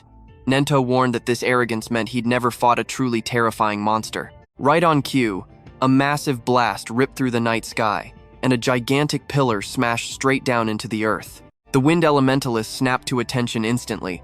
A stela had landed, and a disaster beast was crawling right out of it. He drew his sword, air trembling around his body. The crashed stela erupted, throwing up an enormous, glowing purple barrier. Watching the purple glow, Commander Nento grimly declared the true threat was here. Choa frantically dialed Akira Heaton one last time. Her voice shook with panic. Dead end. She still couldn't reach him. The wind elementalist just smirked. If a special class couldn't even show up to work, then he was basically useless anyway. He told the commander to chill out. His team was going to butcher every single monster that stepped out. Then his face went dead serious as he glared directly at that purple barrier. He swore he'd prove a first class was just as lethal as a special class. Meanwhile, back with Itsuki, he finally stepped right into the green barrier with his hound. Once inside, this incredibly creepy green glow lit up the entire place. So where does this leave you and me? Following Itsuki as he realizes the inside looks exactly like the outside world. Stick with me, you and I are about to see this heavy aura put him completely on edge. Right on cue, the system popped up. Mana detection activated. Itsuki zeroed in, feeling the mana pulsing inside the barrier. But just like he guessed, the outside world was a total blind spot. Taking a quick look around, he realized the truth. The inside and outside were completely isolated spaces. Ping, 5 enemy units detected. And just like that, 50% of his mana instantly refilled. Ice cold and totally focused, Itsuki scanned the battlefield. He grinned, knowing exactly where those 5 hidden targets were waiting in the shadows. He glanced down at his death hound, giving it a strict command. Just sit right there and hold the line. Any disaster beasts trying to run? Free snacks. He gave the terrifying hound a gentle pat, calling it a good boy. The system flashed again, activating Thunderbreaker, Roaring Wave. Intense blue lightning cracked around his body. His eyes went dead serious. It was time to go to work. You're going to want to see this 2 muscular disaster beasts charged forward insanely fast. Their claws ripped up the earth as they rushed in. But suddenly, raw electricity flooded the air, catching one of those monsters completely off guard. It was Itsuki. He fired off his black wall skill, slamming straight into the 2 charging beasts. One single strike. The black wall pierced right through them. An instant double kill. But 2 more beasts immediately spawned. Boom! Lightning absolutely shattered the battlefield as Itsuki landed a direct hit on the next monster. Vicious blue energy ripped through its flesh. Blood exploded everywhere as the beast was violently crushed into the dirt. The second one lunged, but Itsuki's electricity blasted forward like a roaring tidal wave. The ground literally splintered as the massive attack tore through both of them. 4 one-horned beasts down, just like that. But suddenly, a massive 2-horned beast launched itself straight at him. Cloaked in raging blue lightning, Itsuki pushed forward with absolute zero hesitation. He smoothly dodged the strike and vaulted sky high. System alert! Activating clear orbs, piercing sphere. A deadly glowing purple ball of energy formed right on his fingertip. It fired off with terrifying power, blasting straight into the beast's chest and tearing clean through its heavy armor. The massive impact shattered its outer shell, driving the destructive energy deep into its core. The monster crashed down, dead. Another system pop-up showed his critical rate bumping up by 1%. Itsuki touched down, residual lightning still sparking off him. His broken critical crystal was now sitting at a 3% rate. 5 beasts wiped out. Itsuki didn't stop moving for a second, keeping his eyes on that new 3% stat. Doing the quick math, that basically meant he'd land about 3 critical hits out of every 100 strikes. He figured he might actually see a real critical hit soon, but as he ran, something huge caught his eye. His first time seeing a stele this close up. Narrowing his eyes, he realized the trick smashed the stele, and the whole barrier should collapse. One good hit should easily do the job. But hold on, you and I know it's never that easy. The system pinged 1 enemy unit detected, 10% mana restored. Itsuki's eyes snapped wide. There was a 6th monster. Instantly, he threw his entire body weight backwards to kill his momentum. Lightning violently cracked around his legs as he braked. A split second later, a barrage of razor-sharp spikes shot straight at him. He vaulted backwards, barely dodging the fatal volley. A chilling realization hit him right then. Without that mana warning keeping him on high alert, he'd be skewered right now. He hit the dirt, crouching low while debris rained everywhere. His eyes locked onto the target. The spikes were firing from directly behind the stele. The 6th monster was using the stele for cover. Staring at its creeping shadow, Itsuki knew instantly this wasn't like the low-level trash he just killed. This was something completely different. Meanwhile, completely safe from the actual chaos, Iberia stared at the massive green dome glowing ominously over the dark forest. Beside him, Joke looked worried, warning that even a beast like Itsuki might actually get overwhelmed here. He tried to pull Iberia back, insisting it was way too dangerous and he needed to hide inside. Still totally haunted by his father's harsh words, Iberia dropped his head. He quietly asked Joke would he seriously end up getting Itsuki killed one day? Joke quickly brushed it off. He said Master Aiden always exaggerated things, so Iberia really shouldn't let it mess with his head. But Iberia couldn't shake the truth. Looking back at everything, he felt like nothing but absolute dead weight. Trying to help, Joke explained reality. The disaster beasts locked inside a green barrier, usually between level 20 and 50. He looked Iberia in the eye. Honestly, did he even have the power to solo a level 26 monster right now? So what do you and I make of this? Iberia quietly admitted he didn't. Seeing him absolutely crushed, Joke tried to lift his spirits. Alright, you and I are diving right into this. Joseph clarified he wasn't calling Iberia useless. At that age, he didn't even have the guts to fight a disaster beast inside a green barrier. Iberia just stared at him in total shock. Was that really true, even for Joseph? Joseph's face went dead serious. He explained that the gap between gray barrier beasts and green barrier beasts, it wasn't just a simple matter of higher levels. Iberia asked him what else it could possibly be. Joseph dropped the truth disaster beasts inside gray barriers had absolutely zero intelligence. They were just mindless monsters, repeating endless cycles of pure destruction and slaughter. Yeah, they were strong, but with a solid plan, you could easily take them down. But then his voice dropped. Inside a green barrier, the rules were completely different. Inside those green barriers, just like humans, some disaster beasts actually possessed real intelligence. Meanwhile, over on Itsuki's side, stepping out from behind the green stele, a massive armored beast appeared, radiating crackling blue lightning. A level 34 square general beast. The monster paused, wondering if it had messed up when it realized Itsuki actually possessed a detection type skill. Facing that square general beast, Itsuki's expression instantly darkened. Just as he suspected, the disaster beasts lurking inside this barrier were completely different from anything he had ever fought. Right then, Joseph told Iberia a crazy fact. Out of all the kids in Itsuki's generation, only a tiny handful could even survive against a beast of that level. The reason Iberia felt like dead weight wasn't because he was weak or immature. It was simply because Itsuki was just way too ridiculously strong. On the flip side, watch closely here. When Itsuki realized this creature saw through his skill instantly and could actually speak human words, a wild, crazy smile slowly crept onto his face. He had finally found them, the intelligent disaster beasts from the rumors. The monster just glared down at Itsuki and demanded to know what he was whispering about. Was he begging for his pathetic life? The beast mocked him, laughing that it thought Itsuki was strong, but he was literally just level 0. To this monster, Itsuki was nothing but a terrified coward who could not stop shaking just from looking at its massive form. Hearing that garbage, Itsuki just smirked and admitted he was actually just excited. He revealed that he had been dying to ask its kind something for a very long time, and since this thing could talk, He wanted a straight answer. The massive disaster beast stared down at him and actually agreed. It arrogantly declared that if this was his final dying wish, it would grant it. Suddenly, pure energy flared around Itsuki. His whole vibe shifted, his eyes glowing bright red as a genuinely dangerous smile took over his face. Then, staring daggers right into the monster's soul, he asked one single chilling question. "Do you feel pain?" We both felt that one. The disaster beast just sneered and mocked him. It roared that a pathetic human thinking he could inflict pain was an absolute joke. It warned the kid not to get too cocky. Dripping with arrogance, it boldly claimed that inflicting pain was their exclusive privilege, and in the very next second, the colossal beast launched itself high into the air. Its glowing blue spikes shot toward Itsuki with absolutely overwhelming force. The brutal attack crashed down, ripping shockwaves through the earth.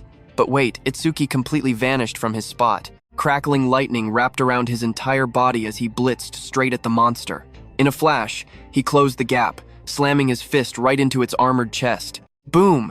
The devastating impact echoed like a cannon, sending the massive beast flying backward. It smashed down, kicking up massive clouds of dust and debris. Itsuki watched closely with wide eyes, wondering if that strike actually finished it off. But then it hit him.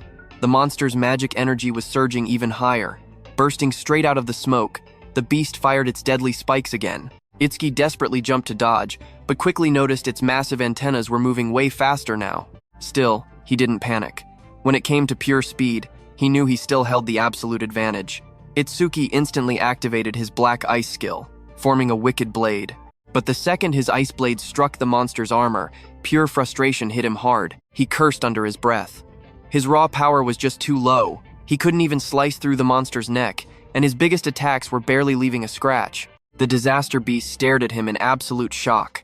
A human at that pathetic level shouldn't be physically capable of moving that fast. It furiously demanded to know his real level. Then it just brushed the thought away, roaring that no matter how fast this kid was, he was still just a bug. The beast lashed out in a blind rage, its massive tendrils slicing the air and crashing down over and over. It arrogantly roared that even if Itsuki landed 100 hits with that pathetic power, it wouldn't even leave a bruise or make it itch.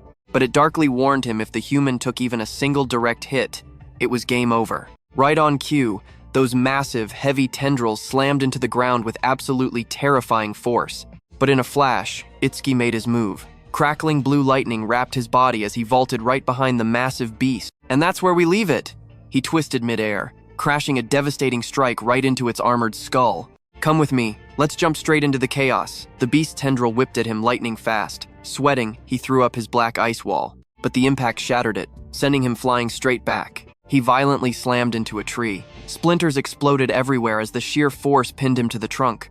But this disaster beast wasn't done yet. It launched another barrage of tendrils, but Itsuki quickly found his footing. Lightning crackled around him as he leaped up to dodge.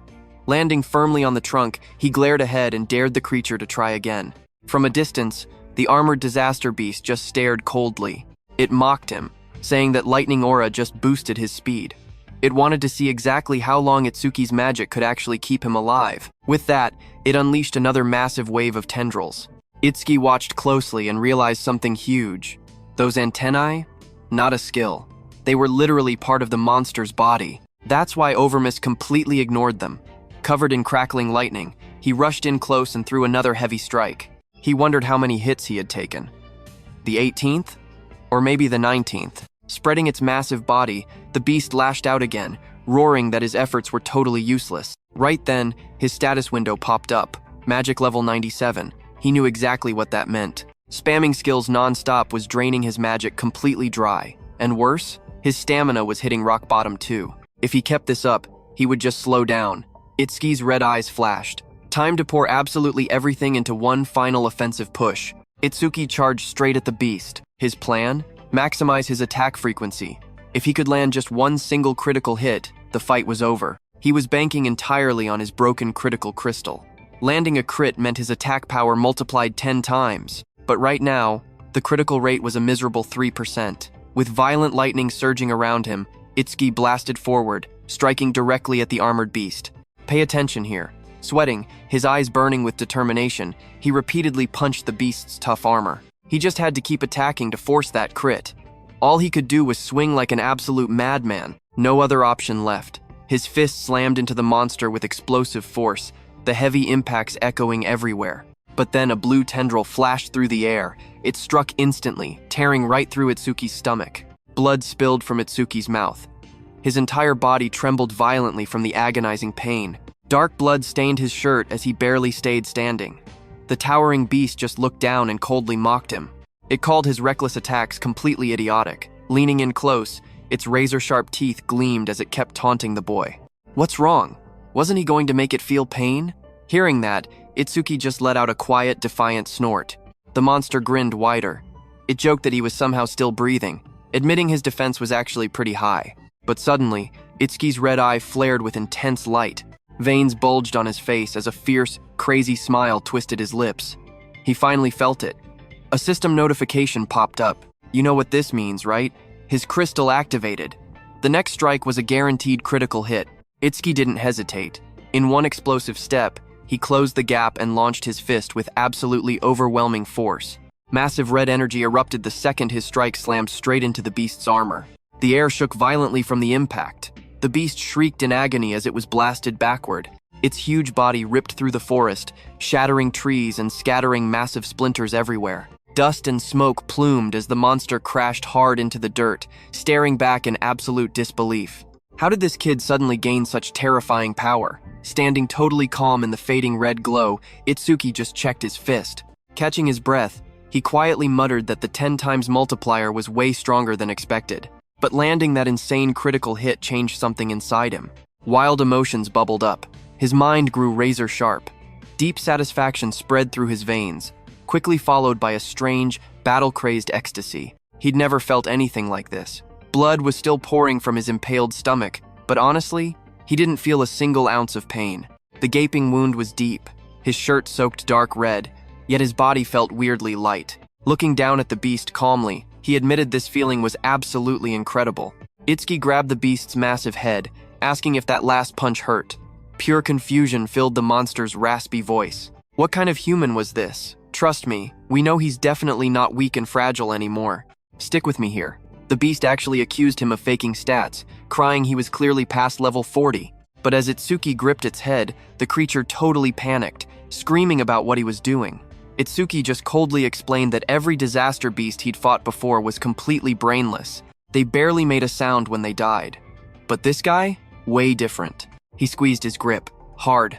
The monster let out a blood-curdling shriek. A huge, twisted grin spread across Itsuki's face, his red eyes glowing like absolute madness in the dark. He flat out admitted that hearing a disaster beast actually scream in agony was pure music to his ears. The creature shook with terror. Stuttering in pure disbelief, it asked if he was actually going to crush its skull. Blind panic took over. It screamed that he wasn't human, he was a literal demon.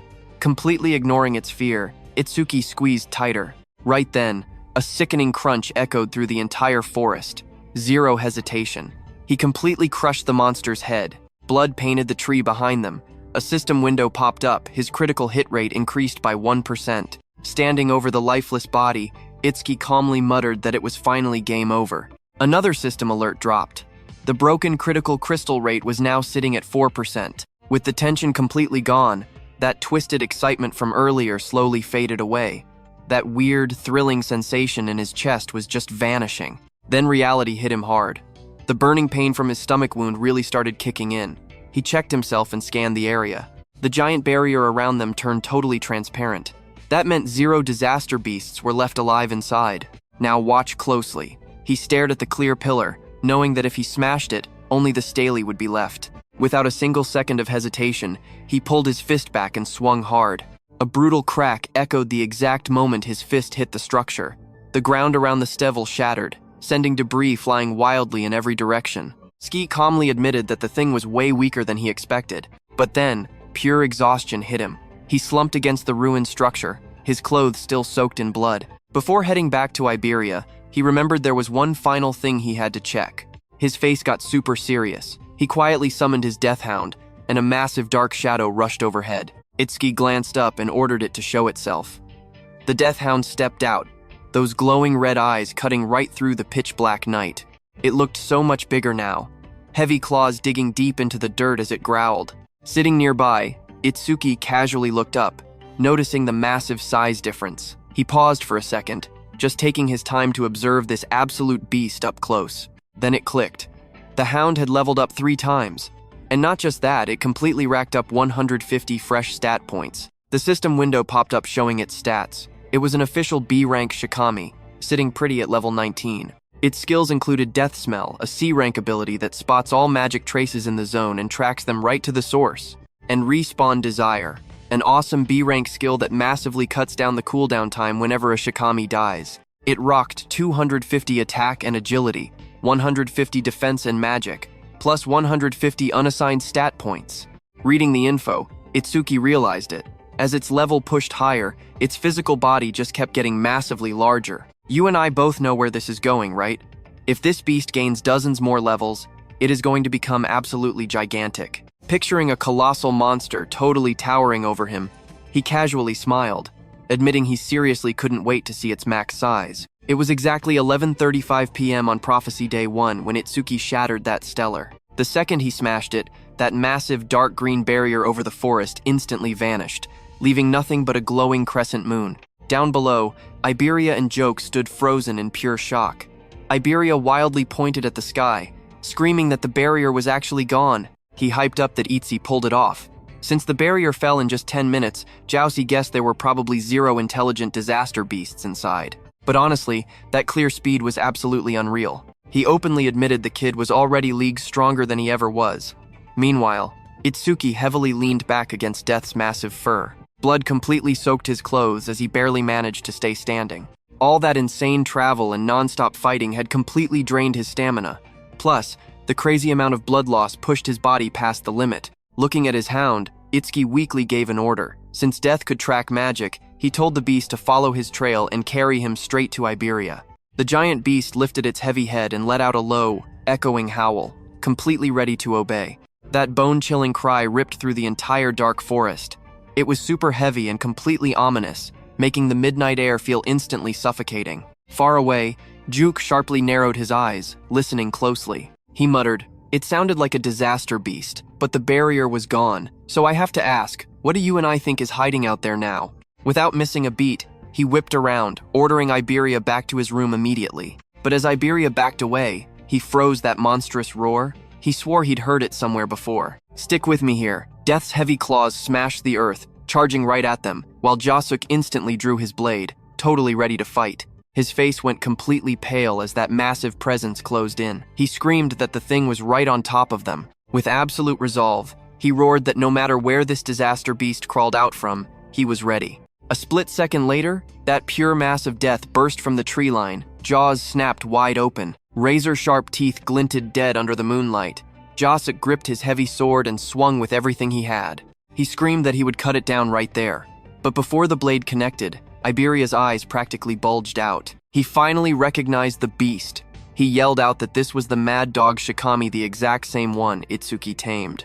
Pure panic hit his face as he screamed for Jasuk to stop, yelling that the monster actually belonged to Itsuki. The beast suddenly tilted its huge head, breaking inches away. Hearing that, Jasuk completely halted his massive sword right before impact. That's when Itsuki, completely unconscious on the beast's back, tumbled hard into the dirt. Jasuk just stood there, staring at the beast in total disbelief. Was this seriously Itsuki's tamed Shikami? Now watch closely, because the logic breaks here. Only tamers command Shikami, yet Jasuk couldn't stop thinking about Itsuki's overwhelming strength. The guy had combat power wiping out his peers, a level that stayed frozen, and skills straight up stolen from other classes. Iberia scrambled forward in pure panic, screaming his lungs out to ask if Itsuki was still alive. Staring at the motionless kid on the ground, Jasuk realized Itsuki was literally just walking mystery after mystery. Iberia slammed onto his knees, absolutely horrified by the thick blood soaking Itsuki's clothes and face. Shaking violently, he begged to know what went wrong and why he was so mangled. Slowly, almost painfully, Itsuki opened his eyes and barely whispered Iberia's name. His vision completely blurred as the darkness pulled him under. Whispering for just a little rest, he passed out, sending Iberia into absolute overdrive. Hot tears streamed down the kid's face. He shrieked into the empty night, totally helpless, begging for someone to tell him what to do. Right then, Jasuk's voice cut through. He flatly stated that Itsuki wasn't dead yet, so the crying was pretty much useless. Iberia whipped his head around. huge tears still dropping from his golden eyes. He asked, totally stunned, if his friend was really still breathing. Jasuke just pointed a thick finger at Itsuki's chest, telling the kid to watch closely. His breathing was actually still holding steady.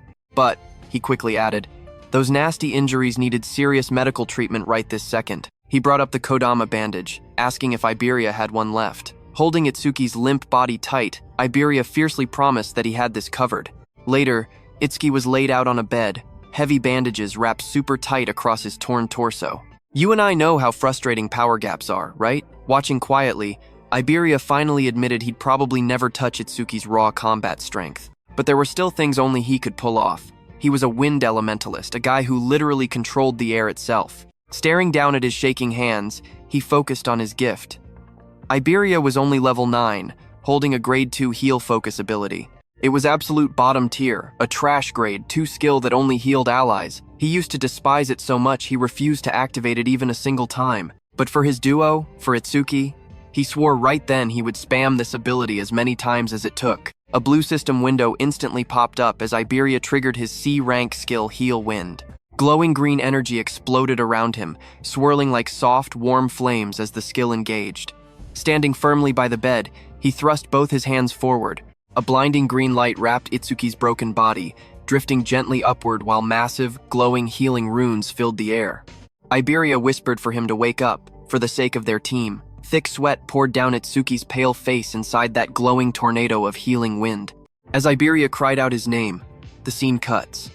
Over at Commander Nento's spot, at 11:35 p.m. on Prophecy Day 1, everything went wrong. From that towering stele that crashed right near Commander Nento's estate, a gigantic purple barrier ripped open and exploded outward. The ground literally shook as someone got blasted backward, shattering a tree into flying splinters. It was the level 63 Wind Elementalist, first-class savior Kei Chima, crumbling right at Commander Nento's feet. Cha was absolutely mortified seeing a top-tier fighter launched like a ragdoll. She immediately sparked her healing powers, begging him not to pass out. She promised to fix him up fast, desperately asking what the hell was happening outside that massive purple dome. The broken elementalist could barely form words. Coughing up blood, his fading voice told them only one thing: run. Gasping for his life, the elementalist warned that this monster's pure size, defense, power, and speed were completely off the charts. So what do you and I do when the bad guy is this broken? He grimly choked out that absolutely no human could ever defeat a boss like that. Stick with me, a massive beast just dropped through the smoke. A system screen pops up, level 81 Minotaur Warrior, Bull Tribe. It's an absolute tank. The Bleeding Wind Elementalist desperately yells at Commander Nento to run away. Towering over him, the giant Minotaur stares down and mocks Nento's weird outfit. It asks if he's Izumi Nento. Grinning like a maniac, the beast swings its massive fist, bragging about how incredibly lucky it is to find its target so fast. No need to bother Lord Saru Shokuma with this easy kill. Nento finally realizes he is the actual target. He smirks. Well, that makes things way simpler, one less problem to worry about today. Boom! The giant fist slammed down, unleashing a blinding shockwave that violently shakes everything. Debris flies everywhere as Cha screams out in pure panic, desperately calling for her dad. Behind her, the Wind Elementalist just stares, eyes shaking in absolute terror. His voice breaks. He thinks this is game over, the end of everything. But wait! Deep in the smoke, Nento stands his ground, calmly telling someone they are late. Now watch this carefully. Through the dust, Haydn steps out, blood on his face, eyes glowing in absolute deadly crimson. He stopped that massive Minotaur punch with just one hand. Red energy explodes everywhere. Haydn actually apologizes for the delay and tells Nento to leave this fight to him. Hearing that arrogant flex, the giant Minotaur just laughs in his face.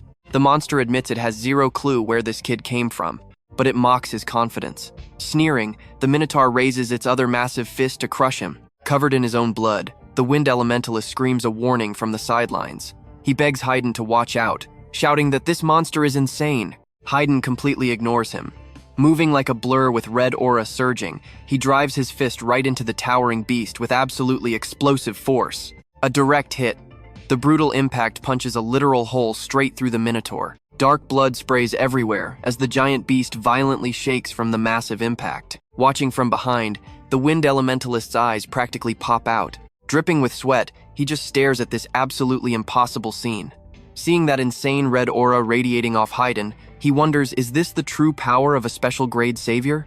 He always thought special grade saviors were still basically human at the end of the day. But watching Haydn stand toe-to-toe with that beast, the truth hits hard. Haydn isn't human anymore. He's a total monster with logic-defying strength. Over on the side, Cha gasps in pure relief. She cheers that they finally did it, hoping this completely insane nightmare is actually over now. You and I both thought they were safe, right? Nope. Haydn's face goes cold, the real show just started. At 11:40 p.m. on Prophecy Day 1, the barrier near Izumi Nento's estate turns red. Deep inside that red zone, a creepy voice wonders exactly how Lord Saru Shakuma will torture humanity. That's the level 37 Red Flame Demon King talking. He smirks, saying he'd absolutely love a front row seat to the carnage. Right behind him, another huge nightmare drops in. The level 49 White Ogre. The Red Flame Demon King laughs, noticing the White Ogre wants the exact same thing. But suddenly, a third voice cuts through the tension, warning them to stay focused and not mess around. Their mission is dead simple: capture the target. He reminds them that if they fail, they know exactly what kind of brutal punishment awaits. This new guy? A level 87 Demon General, Curse of Frost, the King of Resentment. The Red Flame Demon King is confused, asking the general why they weren't just teleported straight to the target's location, instead of sharing a barrier with Lord Saru Shakuma. The general explains the stealth strategy. If all three of them dropped into the same barrier, it would glow purple and draw way too much attention. Meanwhile, on the other side, one of the 8 demon lords, Saru Shokuma, roars into the sky as massive crimson energy violently explodes.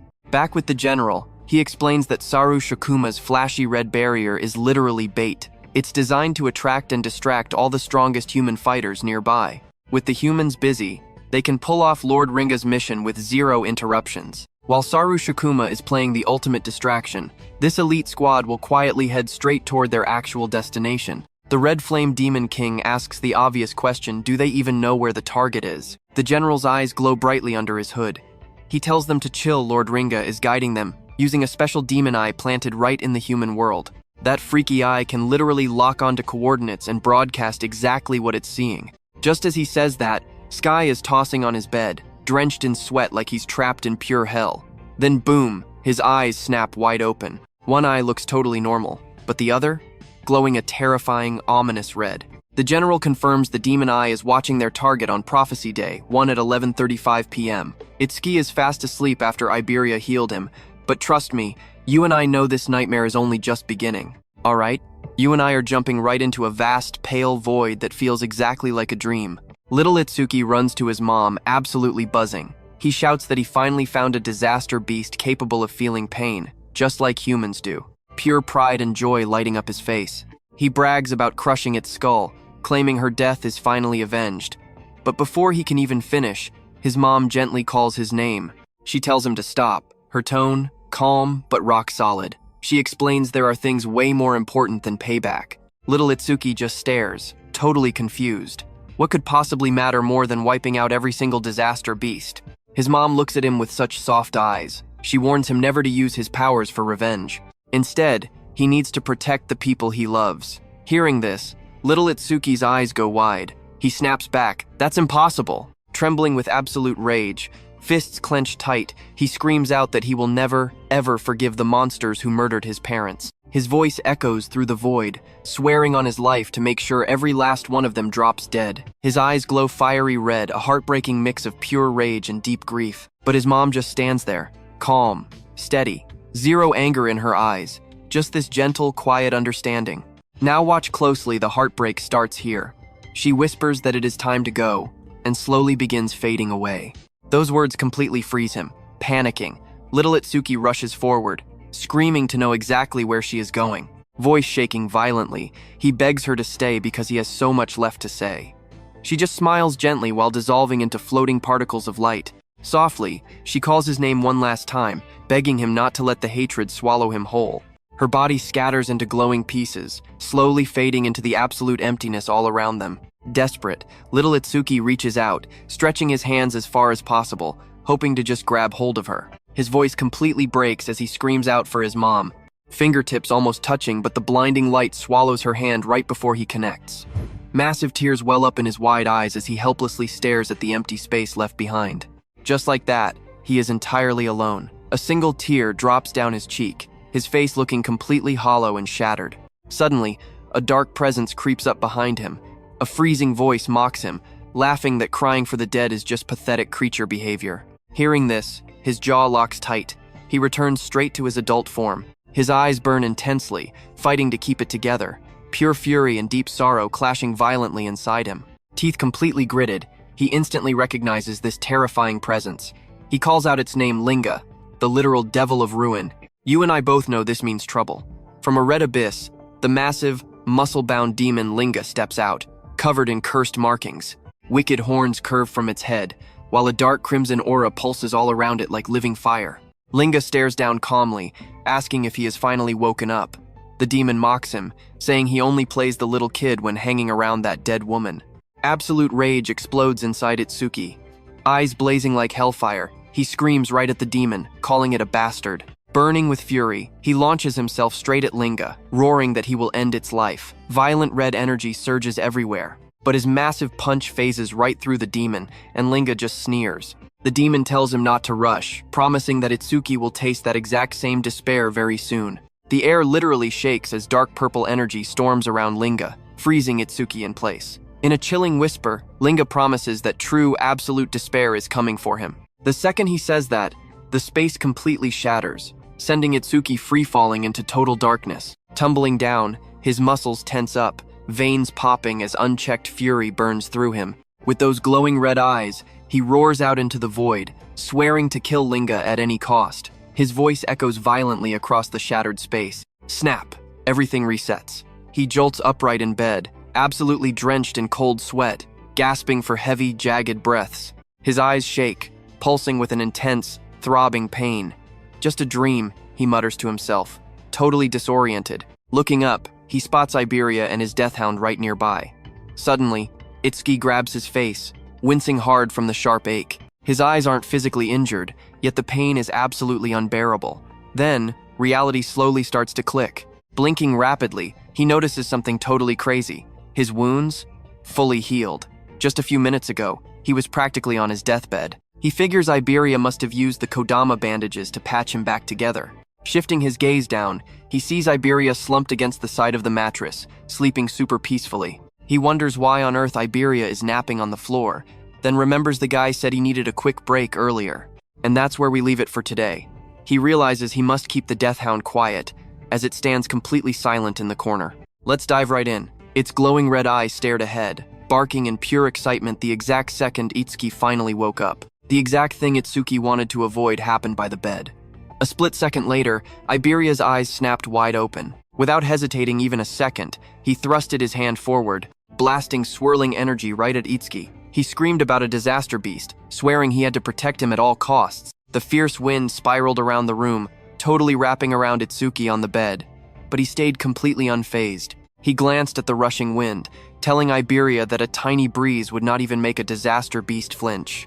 Seeing Itsuki awake, Iberia's face instantly lit up. Smiling huge, he shouted that Itsuki was finally awake. Letting out a massive breath, he happily cheered that his healing treatment had actually worked. Wasting absolutely no time, he threw himself forward and hugged Itsuki tightly. Sitting shirtless on the bed, Itsuki just looked stunned.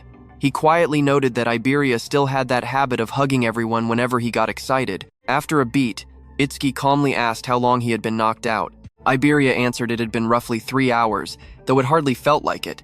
Itsuki quietly did the math. 3 hours passed, making it roughly 3 in the morning on Prophecy Day 2. He quickly asked if Joke and Aiden were still safe. Iberia smiled with total confidence, assuring him they were fine. Not a single disaster beast had shown up since then. Even so, Itsuki's face turned dead serious. That dream's dark memory still lingered in his mind. Linga had told him not to rush things, promising that he would taste that pure despair again soon enough. Itsuki told himself it was just a dream, but those words kept bothering him. It honestly felt way too real. Pay close attention here. He knew those beasts were plotting something big. At exactly 3:03 in the morning on Prophecy Day 2, Itsuki was finally awake. As he threw his clothes on, a firm thought echoed in his head. He absolutely could not let his guard down. Iberia smiled brightly, telling Itsuki he was extremely glad. It honestly looked like our guy had made a complete recovery. Itsuki stood there, thinking the backup reinforcements their teacher had mentioned should be arriving at any single moment. Moving toward the door, he said that for now, he was going to go check on Jukei's current situation. Walking outside under the night sky, Iberia randomly asked what his dog Shikigami was named. Itsuki plainly told him it was just Deathhound. Hearing that, Iberia reminded him that a Shikigami user was totally free to give their summon any name they wanted. He confidently offered to pick one himself, boldly claiming that his naming skills were absolute top tier. Itsuki calmly replied he was not a Shikigami user. Hearing that, Iberia just blinked in pure surprise. He admitted it was a huge shame since he really wanted to name it. Meanwhile, Itsuki silently resolved to never let Iberia name that thing. As they kept walking forward, Juke, who was casting magic on a mechanical golem, noticed Itsuki. He said Kodama bandages alone would never make someone recover this insanely fast. You and I both guessed it, right? He concluded Iberia had finally used his actual ability. Hearing that, Itsuki looked at Iberia, admitting he had not seen him use any skills earlier. Was he actually a healer type? Iberia hesitated slightly, replying he could use offensive skills too, but honestly, he admitted they really did not do much damage at all. After that, Itsuki turned to Juke, asking if any other saviors had arrived while he was completely knocked out. Juke answered with uncertainty, saying no. He then asked why Itsuki was even bringing it up. Itsuki explained the teacher had promised to dispatch nearby saviors. It had been a full day, so they should be arriving any minute now. Juke reminded him they were deep in the forest. Even Itsuki would not have arrived this fast without Iberia guiding the way. Itsuki listened carefully. He admitted to himself, Juke totally had a point, but he just could not shake this awful, uneasy feeling inside. Something about this whole situation felt extremely wrong. As the night grew quieter, the forest changed. It felt like something purely evil was slowly creeping closer. High above, several saviors sprinted through the dense trees. Under the cover of night, their path curved sharply as they pushed deeper into the woods. While running, one of the guys called out to his teammate, Kobayashi, asking how much farther to their destination. Kobayashi replied it was only a few more kilometers, telling everyone to just bear with it. Another guy shouted excitedly that after finishing this mission, they would finally get promoted from mere apprentices to third-class saviors. Still, he honestly could not help but complain that this location was way too remote. It was insane to believe the greatest crafter in the entire northern province actually lived this deep in the woods. Trust me, brace yourselves. Suddenly, a sharp voice cut the air as a woman ordered everyone to stop. Alright, you and I are about to jump into something wild. The squad instantly skids to a dead stop on the forest path. Someone quickly asks, what's wrong? Did she pick up a bad vibe? She locks in. Something is coming straight at them. Out of nowhere, a super chill, deep voice asks from the shadows, did they finally notice him? Panic hits. A savior screams out in alarm. He recognizes it instantly. A disaster beast. He violently yells for the whole squad to get into battle formation. Weapons drawn, ready to fight for their lives. And then, stepping right out of the shadows, the Red Flame Demon King. Behind him stands the White Oni. The air instantly turns heavy and suffocating. Smirking like he owns the place, the Red Flame Demon King looks at them. He asks where they're all rushing off to. His red eyes glow in the dark. Headed the same way as him, boom, a fight breaks out. One savior gets completely swallowed by raging, absolute hellfire. The one who just roasted him? The Red Flame Demon King. Rocking a long robe, he just stands there chilling, watching the total destruction. Cold as ice, he mutters that it's wild how one little fireball can do all this. Humans are seriously just too fragile. He turns his head and calls out to his buddy. Is White Oni completely done on his end? Right on cue, White Oni finishes his crazy attack, absolutely wrecking another savior with godlike strength. Bam! He slams his giant fist down, violently crushing his target right into the dirt. Blood completely splatters across the cracked ground as White Oni lifts his hand. Looking at the totally flattened savior stuck in the crater, the Red Flame Demon King laughs. Flat as a pancake, he mocks White Oni for being so brutally cruel. Now pay attention here. A red-haired savior stands on a slanted tree trunk, absolutely terrified. She points out there's zero barrier around here. Shaking, she loudly demands to know where the heck they came from. The Red Flame Demon King just smirks, firing up another blazing fireball. Super casually, he tells her they actually traveled a crazy long distance to get here. Staring at that deadly fireball, the red-haired woman is absolutely terrified. Tears stream down her face. She shuts her eyes, accepting death. But wait, a demon general appears in the distance. His presence is totally overwhelming. He strictly orders the Red Flame Demon King not to kill them. The Red Flame Demon King frowns, super annoyed. He's been bored forever. He warns the general to back off now that he's actually having some fun. But before he can even move, a sharp, freezing sound cuts the air. Instantly, jagged ice crystals erupt everywhere, completely encasing the fire demon in thick, glittering frost. The demon general walks forward, flexing his authority. He warns him ignore the order again, and the punishment will be way worse. Frozen solid and struggling inside the ice, the Fire King's smug face turns to pure panic. Realizing he's doomed, he quickly yells that he gets it, begging him to drop the spell. He's actually terrified his body can't handle this crazy freezing power for another second. The general drops the magic. The thick ice around the Red Flame Demon King instantly shatters everywhere. He exhales hard. Hot steam rises right off his blazing body as he survives that freezing attack. Shaken up, he straight up admits he really thought he was going to freeze to death there. Seeing the general actually stop the crazy Fire Demon King. I know what you're thinking, she's safe, right? Sweating, a tiny hope sparks in her mind that they'll let her go. The Fire King crosses his arms, aura flaring. He suddenly remembers the strict order don't kill the target or the magic eye owner. So he gets curious. Does this random red-haired girl actually have some kind of special power too? His blue eyes glowing, the demon general calmly replies that she has absolutely nothing special. It's not even about her. He just wants a test dummy for the sick new ability Lord Linga literally just gave him. Saying that, he slowly raises his hand toward the girl. She completely panics. But before she can even blink, this massive wave of dark energy surges right around her. Her body violently convulses. Creepy shadowy tendrils wrap her up as she screams in pure agony. Moments later, the brutal transformation stops. She slumps forward, head hanging low, hair covering her whole face, eerily still against the tree. Watching this, the Fire King just shrugs, casually saying she ended up dying anyway. But the general corrects him. She's not dead at all. She's just undergoing total demonization. Her head snaps up with glowing eyes and a bright sigil. Trust me, you and I are not ready for this crazy dark energy transformation. Stick with me, this dark transformation is finally complete. Intrigued, the Red Flame Demon King echoed the word demonization. He wanted answers right away. The demon general explained it simply. Demonized humans become absolute puppets for Lord Linga. Basically, this red-haired human was officially fighting for the bad guys. Transformation over, she slammed to her knees, bowing low. Completely broken and obedient, she called him the Wrath King, begging for her very first command. Cold as ice, the demon general gave his absolute order. He told this newly turned demon to lay low, hide her true identity, and infiltrate human society until Lord Linga finally makes his grand entrance. Head still bowed to the floor, she accepted the terrifying mission without a single hesitation. The general then spoon-fed her the perfect alibi. Her fake story? A massive disaster beast wiped out her entire squad in the woods. She would claim to be the lucky lone survivor, saved only because her teammates died. Utterly brainwashed and staring at the ground, she whispered that she completely understood.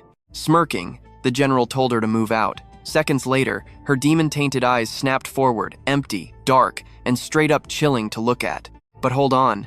Suddenly her whole expression twisted up. Now pay close attention here. A tiny piece of her humanity actually fought back. Panicking, she stumbled backward. Gasping for air, reality finally hit her. Terrified out of her mind, she spun around and sprinted frantically into the dense, dark woods. The Red Flame Demon King and the general? They just stood there. Zero panic as they watched her bolt into the absolute distance. Once she vanished, the Red Flame Demon King scoffed, clearly not buying into this master plan. Brainwashing humans was cool and all, but why bother recruiting absolute trash? To him, she was literally just dead weight. But the demon general just smirked. This grand scheme was way bigger than one girl. Try tens of thousands of corrupted humans, including the awakened. When Lord Linga finally makes his move to conquer reality, this sleeper army will be the ultimate wildcard. With the terrifying truth revealed, the general stepped forward, barking at everyone to stop wasting time. They had to move. This mission was officially priority number 1. Meanwhile, fast forward to Prophecy, Day 2 at 3:05 a.m. That giant golem Itsuki completely trashed, fully operational once again. Glowing eyes, massive metal body, pure raw power radiating. Checking it out, Jake mentioned this. Iron Golem packed the exact same punch as a level 30 awakened. A massive help for their desperately low worker count. But Iberia just shrugged, with monsters like Jake and Itsuki around. Who even needed backup machinery? Midway through planning, Jake suddenly looked around. Where was Itsuki anyway? Iberia casually pointed out he was hanging in the workshop. Turns out, our boy had burning questions for his dad about that mysterious critical crystal. Cut to the workshop.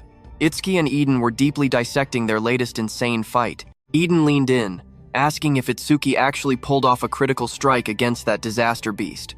What were his exact stats in that crazy moment? Itsuki admitted his shattered crystal only gave him a pathetic 3% base critical rate. But after killing that beast, it bumped up to 4%. Eden was stunned. Hitting the jackpot on a 3% chance was absolute pure luck. Itsuki agreed. We both know that is insane luck. But get this. After landing that epic strike, his focus did not just spike normally. He entered this wild, godlike state where he felt totally unstoppable. Was this insane power surge just a hidden perk of the critical crystal? Eden's jaw practically dropped.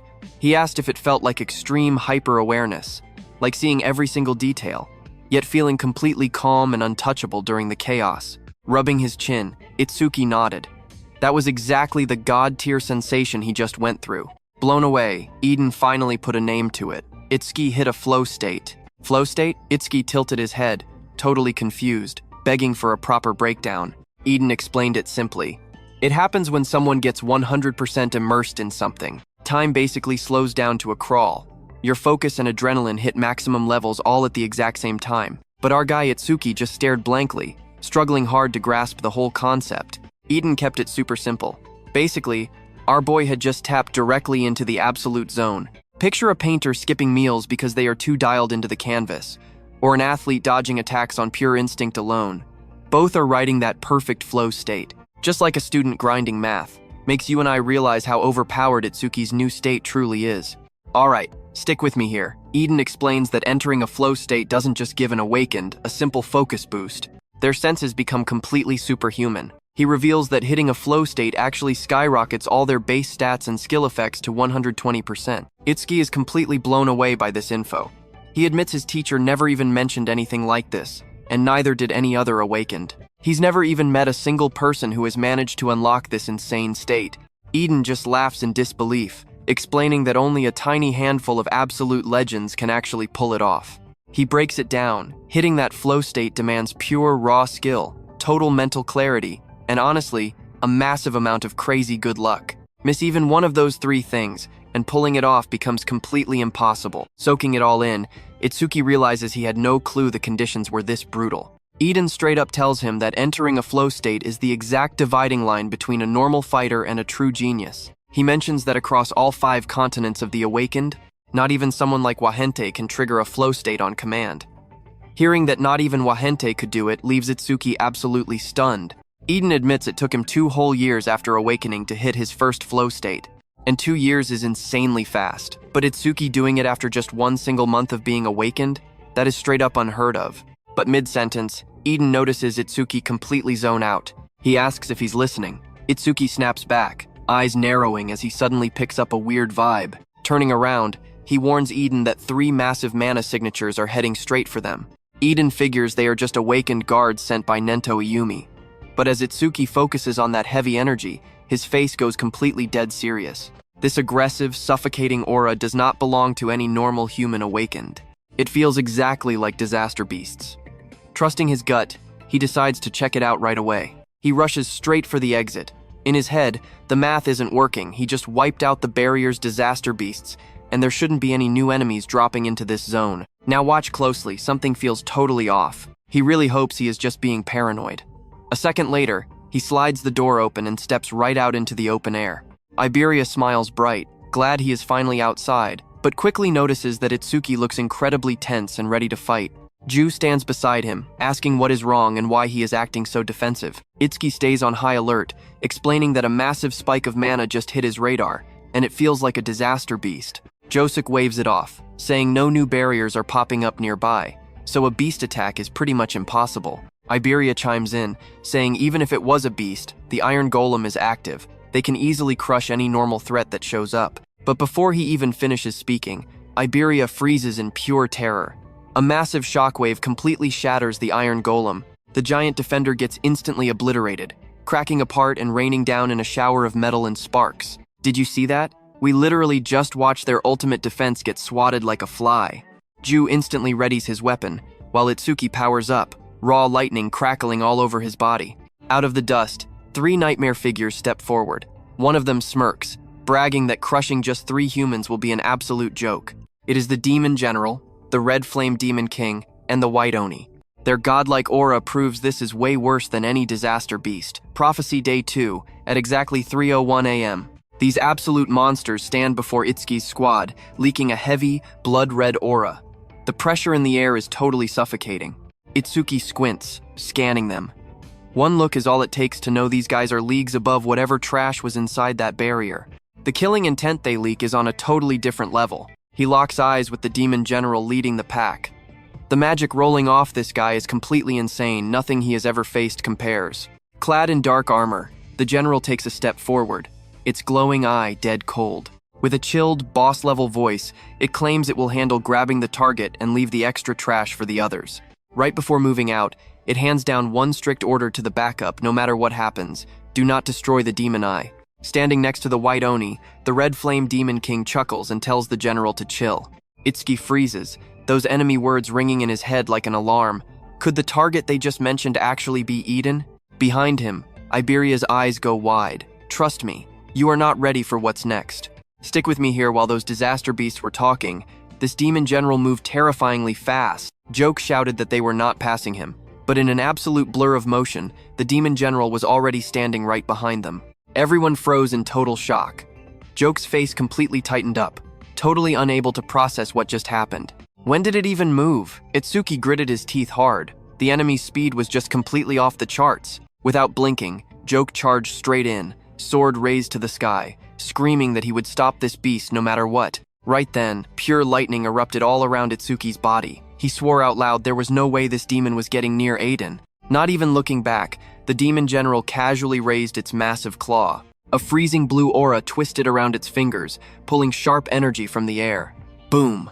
A massive surge of ice blasted out, throwing up a colossal frozen wall right behind him. Joke, who was charging straight at it, was completely stunned by this towering ice block. But he did not even slow down. He swung his heavy blade with everything he had and smashed the frozen wall. A massive clang echoed out, but the barrier held strong.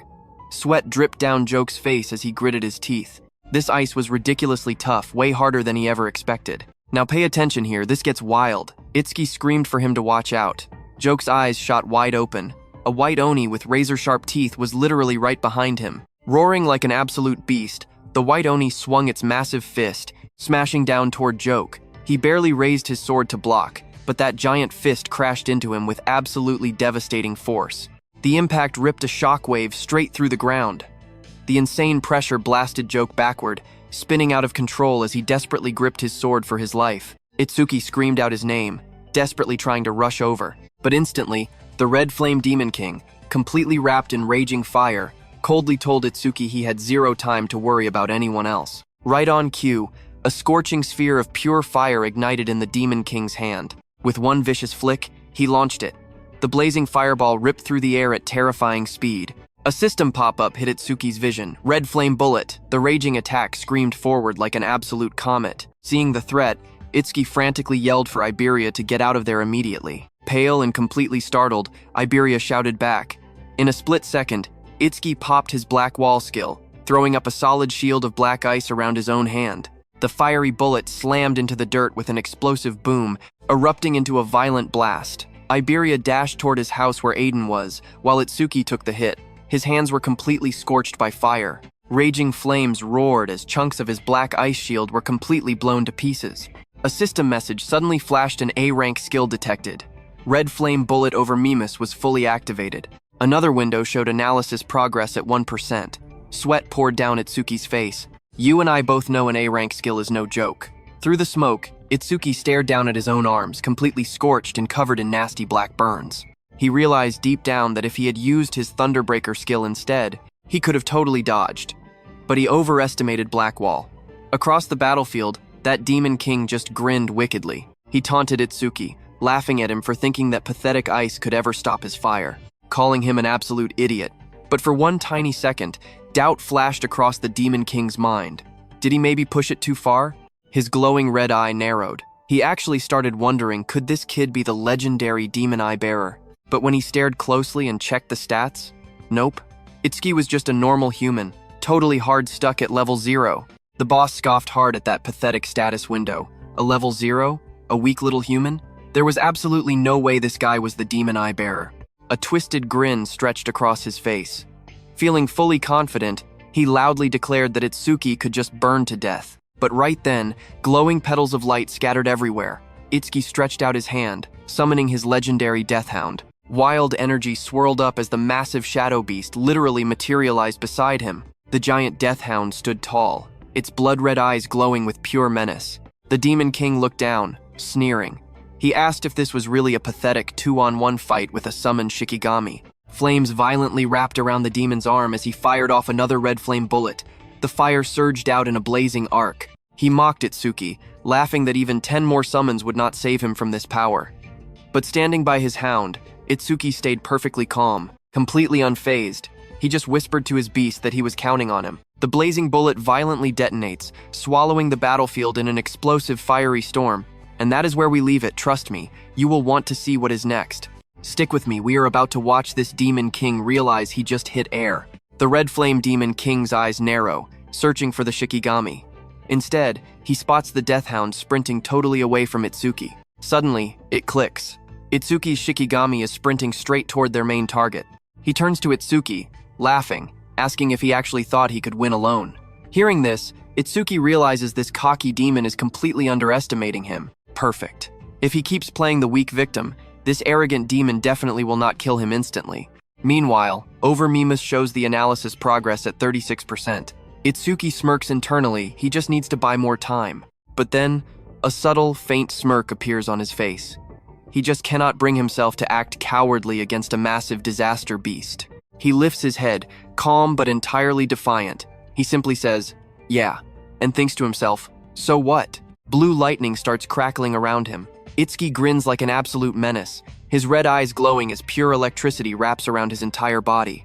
He locks eyes with the demon and flat out tells him it is because he looks weak as hell.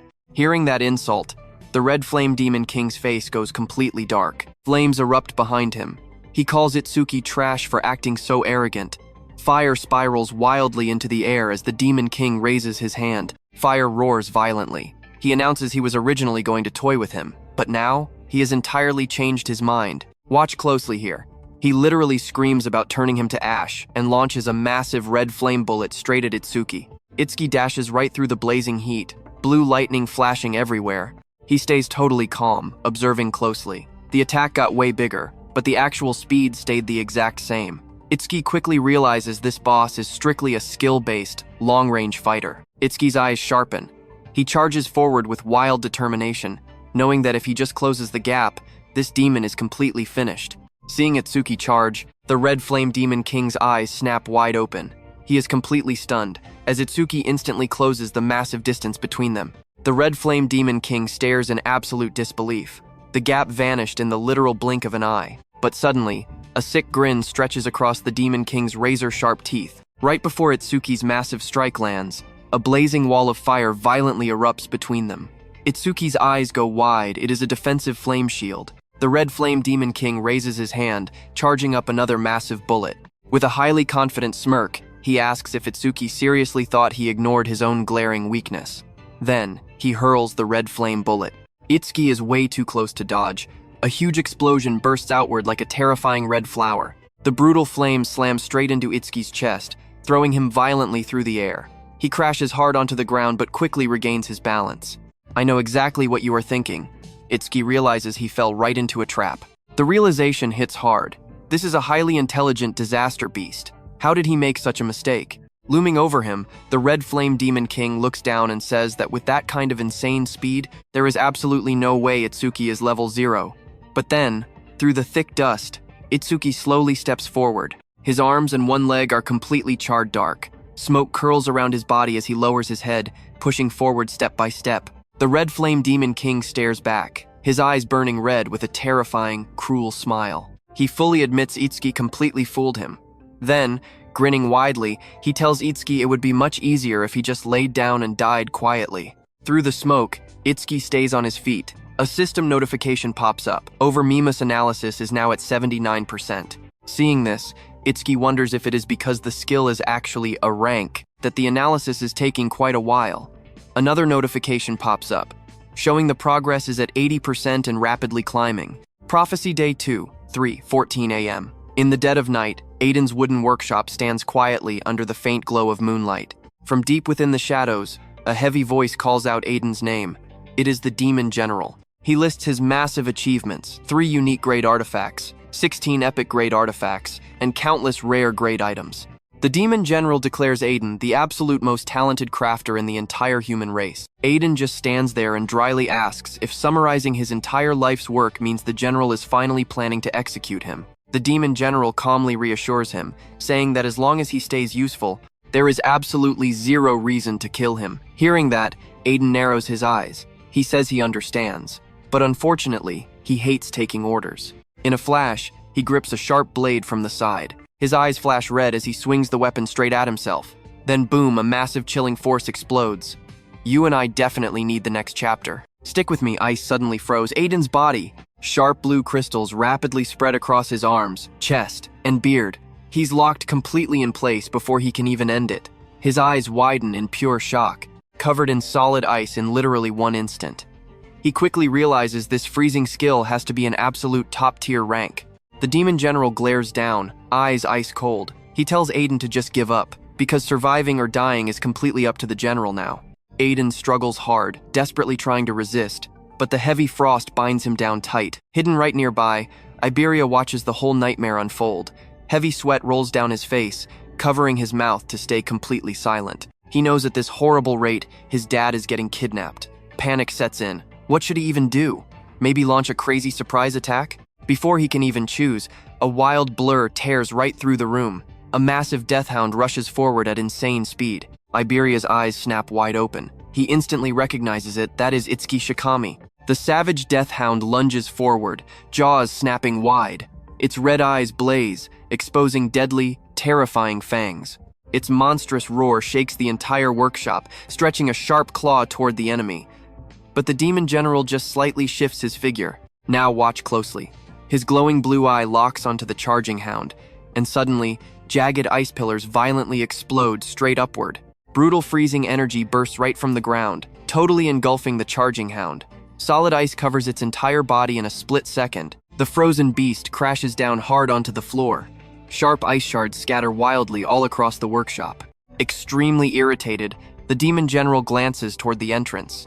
He seriously wonders what those 2 outside guards were doing to let a Shikami slip past them. Trapped behind him in thick layers of ice, Aiden simply stares in shock. Were backup reinforcements finally here? But hiding in the corner, Iberia trembles. He realizes even a ridiculously strong Shikigami could not even get close to the Demon General. His eyes shake. Pure fear grips his beating heart. He realizes zero chance exists to win this fight. For a brief second, he considers running to get Itsuki. If Itsuki showed up, things might actually change. But another dark thought hits him. His dad's voice echoes, warning that his actions would eventually get Tenma killed one day. Iberia suddenly remembers Itsuki had already been brutally injured before even arriving here. If he actually had any strength left, he would have come himself instead of sending a Shikami. The brutal truth hits him hard. Dragging Itsuki into this might just cause even more fatal danger. Utterly defeated, his head slowly lowers down. Heavy shadows cover his face as deep guilt swirls inside. Then, his expression slowly hardens up. He absolutely cannot let that happen. Fierce determination burns brightly in his golden eyes. Clenching his jaw tightly, he decides he will save his father himself. His golden gaze fiercely sharpens, suddenly remembering one absolute lifesaver he could actually use. The legendary dragon gear. A massive surge of hope flashes through his racing mind. With that dragon gear, even he might stand a real fighting chance. Without any hesitation, he sprints straight out of the workshop. It has to be under his dad's bed. Cold sweat runs down his cheek as he clenches his teeth. He begs his dad to hang on, promising he is coming back to save him. Meanwhile, back inside the ruined workshop, the Demon General lets out a cold scoff. I know what you're thinking, total coward, right? The General openly mocks the hider who ran away. Hearing those cruel words, Aiden instantly realizes it was actually Iberia, but Aiden thinks that is fine. This Demon General is a monster. Even Tenma and Joke might not be able to defeat working together. Whatever happens, Iberia absolutely must not come back. The very next second, the The demon general coldly declares he is taking Aiden to their destination right now. He adds that the messy cleanup is left to the two demons outside. Meanwhile, at that exact moment, outside, wild flames burst violently into the sky. The Red Flame Demon King unleashes a blazing fiery attack, loudly shouting out his signature technique, Red Flame Bullet. At that exact instant, Itsuki activates his black ice wall. Fighting through immense agony, he forces his broken body to move. His badly burned leg screams in pain, but he uses the black ice wall for cover. Thick, solid black ice rapidly forms around his injured leg, heavily reinforcing it. With this icy support, he believes he can barely keep moving. Boom! The very next second, the Red Flame Demon King fires a violent wave of intense flames. A glowing system message flashes as Itsuki triggers his roaring wave. Wild lightning crackles around Itsuki, letting him back away and barely dodge the red flame bullet. Staring intently, the Red Flame Demon King watches him with a burning, vicious gaze. He smirks, noting that even with a body completely torn to shreds, Itsuki still manages to dodge. He calls him stubborn, noticing his speed has massively dropped off. Scorching flames coil wildly around the demon's massive frame as he spreads his arms wide. Huge fire erupts behind him like a blazing crown. He mocks how much longer Itsuki can dodge before unleashing another deadly red flame bullet. A massive fireball rips forward. Itsuki twists away, and trust me, you absolutely need to see what happens next. Let's jump right into the madness. Lightning crackles around Itsuki as he dodges a massive blast, but the Demon King is finally using both hands. The Red Flame Demon King's voice booms out, unleashing a deadly rapid fire. Red flame bullets rain down like meteors. Itsuki's eyes widen in pure shock, sweat dripping down his face. A blazing cage of red flame bullets surrounds him from every single direction. Boom! Explosions erupt everywhere. The flaming bullets strike the ground back to back, completely shredding the battlefield to pieces. Itsuki twists his body desperately, barely dodging past the blazing attacks. But it's too much. He can't track them all. Sweat pours down his face as he fiercely clenches his teeth. Normally, dodging these attacks would be a total walk in the park for him. But right now, his battered body just can't keep up. A massive red flame bullet suddenly smashes his injured leg. Itsuki loses his balance instantly. And then, multiple red flame bullets crash right down on him. Right then, a system window pops up. Analysis progress is at 90%. The blazing bullets hit him back to back from every angle. His analysis progress jumps to 92%. Flames brutally crash into Itsuki as he tanks the burning storm. Analysis progress hits 94%. The raging fire swallows him whole, exploding brutally against his chest. Another violent blast physically throws his battered body backward. Analysis progress hits 96%. The roaring flames intensify, crashing like a raging sea. Now pay close attention here. A huge explosion slams him down hard, but his analysis progress reaches 98%. Engulfed in flames, he lies there as thick smoke rises. Deadly fire wraps around him from all sides. But through that blazing heat, a single thought hits him. His mother's final moment flashes before his eyes, burning in blue fire, but faintly smiling as she looked back at him. Meanwhile, the Demon King viciously grins. Intense flames spiral in his hands, condensing into a blazing vortex. He thrusts his hands forward. A massive spear of red fire shoots down at terrifying speed. The ultimate red flame bullet. Penetrate! The blazing red flame bullet tears through the air, diving toward Itsuki with absolute, overwhelming force. But suddenly, a faint blue light flickers. A translucent sphere of energy wraps around Itsuki at the very last possible second. Seeing this barrier, he wonders, did he make it in time? Just then, a system window flashes brightly. Analysis progress has finally hit 100%. A blue energy lotus forms around him. The Demon King's red flame bullet phases right through, exploding violently on the ground behind him. The Red Flame Demon King narrows his eyes, staring hard at this strange blue glow that completely blocked his strike. You and I both know the system always delivers. Inside that blue lotus, a notification pops up: Red Flame Bullet analysis complete. Obtained Black Ice Wall, level 3. Exactly as Itsuki predicted, he didn't actually gain a brand new skill here. Instead, his Black Ice Wall just leveled up. Another system window pops open, breaking down the level 3 skill. The active effect? By burning through some mana, it continuously generates tough ice right on his body's surface. It totally blocks fire element skills of A rank or even lower. The passive effect boosts defense by 15% when blocking A rank fire skills. More system alerts spam as he secures Black Ice Wall level 3. All his stats skyrocket by 50. Every debuff gets wiped, and his wounds completely heal. Status screen update. Attack jumps from 330 to 380. Agility does the exact same. Defense and mana hit 382. Total stats bump to 1520. Blue icy energy flows across his body, erasing all his burns. The terribly charred flesh on his face slowly restores itself. Feeling that insane surge of power, Itsuki realizes all his stats just skyrocketed by 50 in one go. He stands up, calculating his new strength. This boost is like jumping 4 whole levels for a normal awakened. Honestly, not bad at all. Thanks to this massive upgrade, he doesn't have to fear those red flame bullets anymore. Once he closes the gap, victory is guaranteed. Across the field, the Demon King just narrows his glowing eyes. He clearly notices that his red flame bullet didn't even scratch Itsuki. Suspicion creeps in. Is he dealing with some kind of crazy high-tier defensive skill? Still, he sneers, declaring Itsuki's broken body can't maintain that defense forever.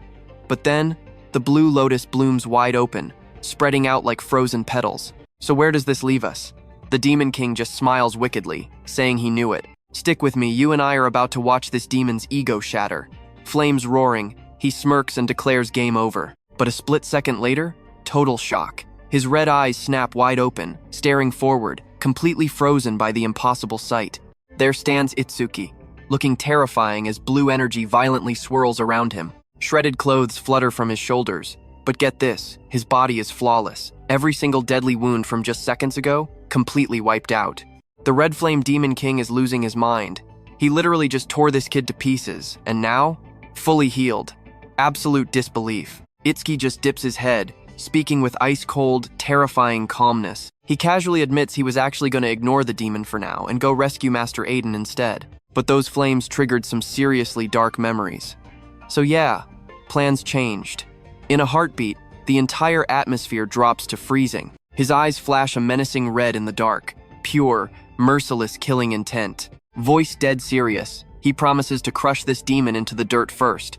Meanwhile, over with Juke. Absolute chaos. A massive shockwave rips through the forest, blasting trees and scattering leaves like an explosion. Juke is sent blasting backward through the air, gripping his massive greatsword tight. His eyes shoot wide open. The raw power of that strike was unreal. Gritting his teeth, he fights desperately to balance himself midair. Watch closely, guys. If his Karma Tool hadn't blocked that White Oni strike, he'd be totally dead right now. He violently crashes into the dirt, heavily stabbing his giant blade down just to hit the brakes. Dust and rocks erupt everywhere. He finally buries the steel deep enough to forcefully stop his momentum. Panting hard, he checks his surroundings. Just how far did that one single hit launch him back? His red eyes narrow with intense urgency. He forces himself up, getting back into a stance. These enemies are completely off the charts. He clenches his sword hilt, knowing he needs to regroup with the team immediately. Suddenly, boom, the earth right in front of him shatters as an absolute unit slams into the dirt. Juke's red eyes lock onto the shadows.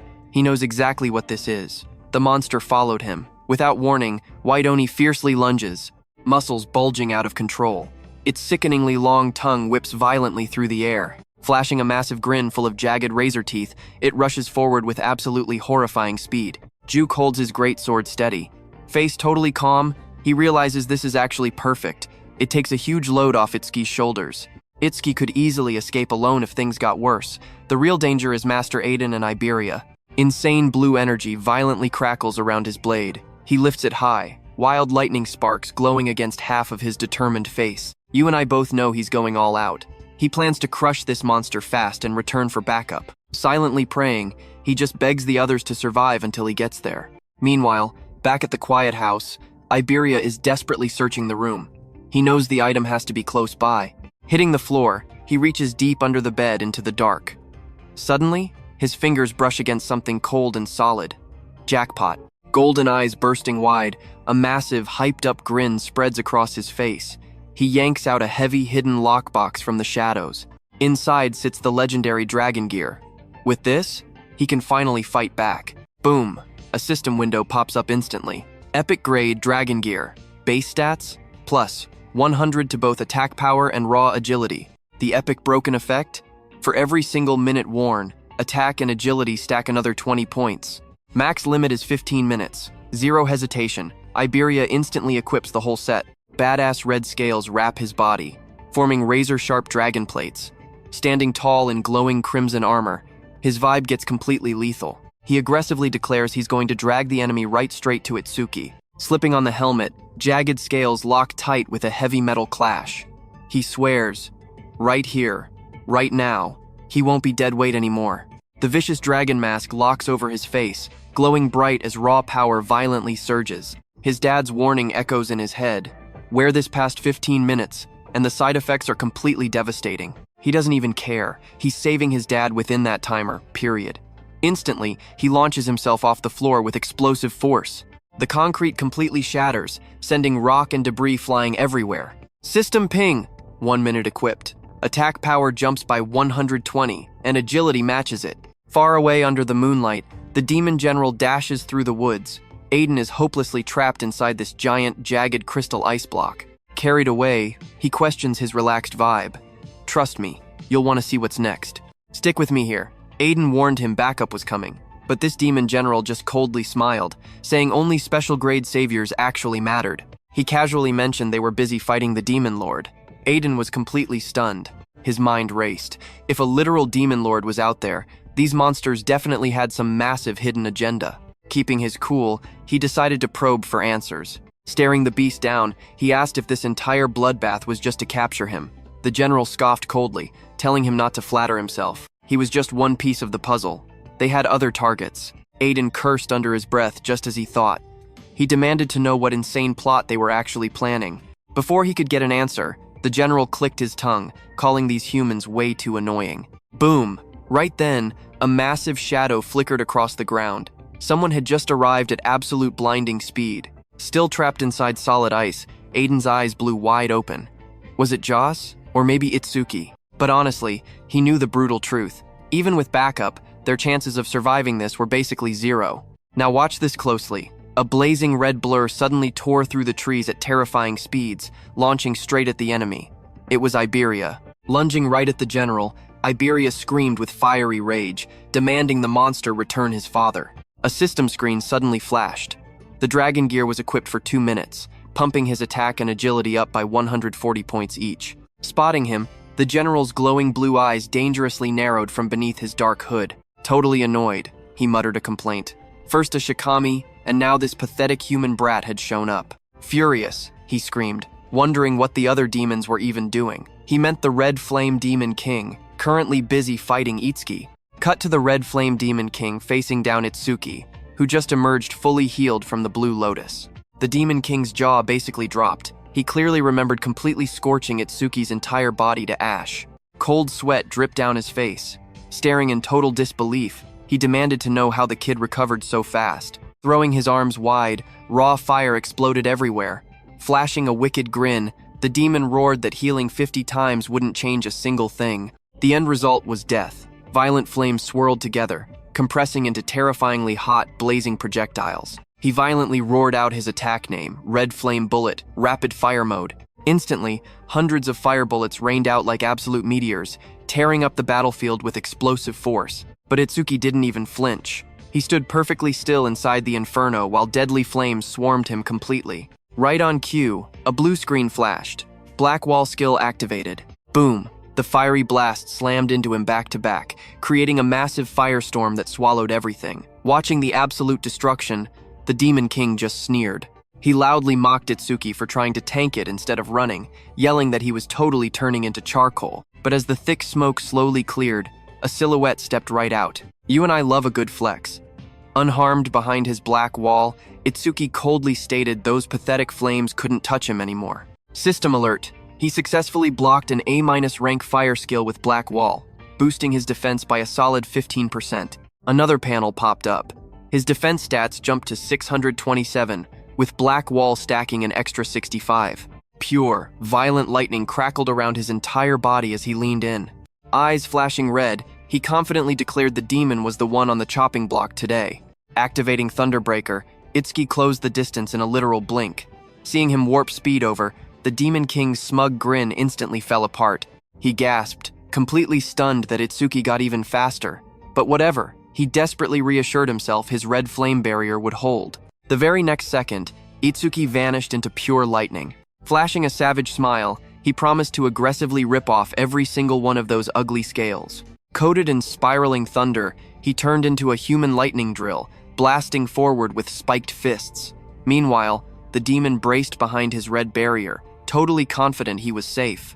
Did Itsuki seriously forget about his ultimate defense? Bang! The lightning-charged strike absolutely smashed the crimson shield, violently cracking its surface on contact. Lightning nuked the battlefield as Itsuki tore through the air like a black, thunder-wrapped spear.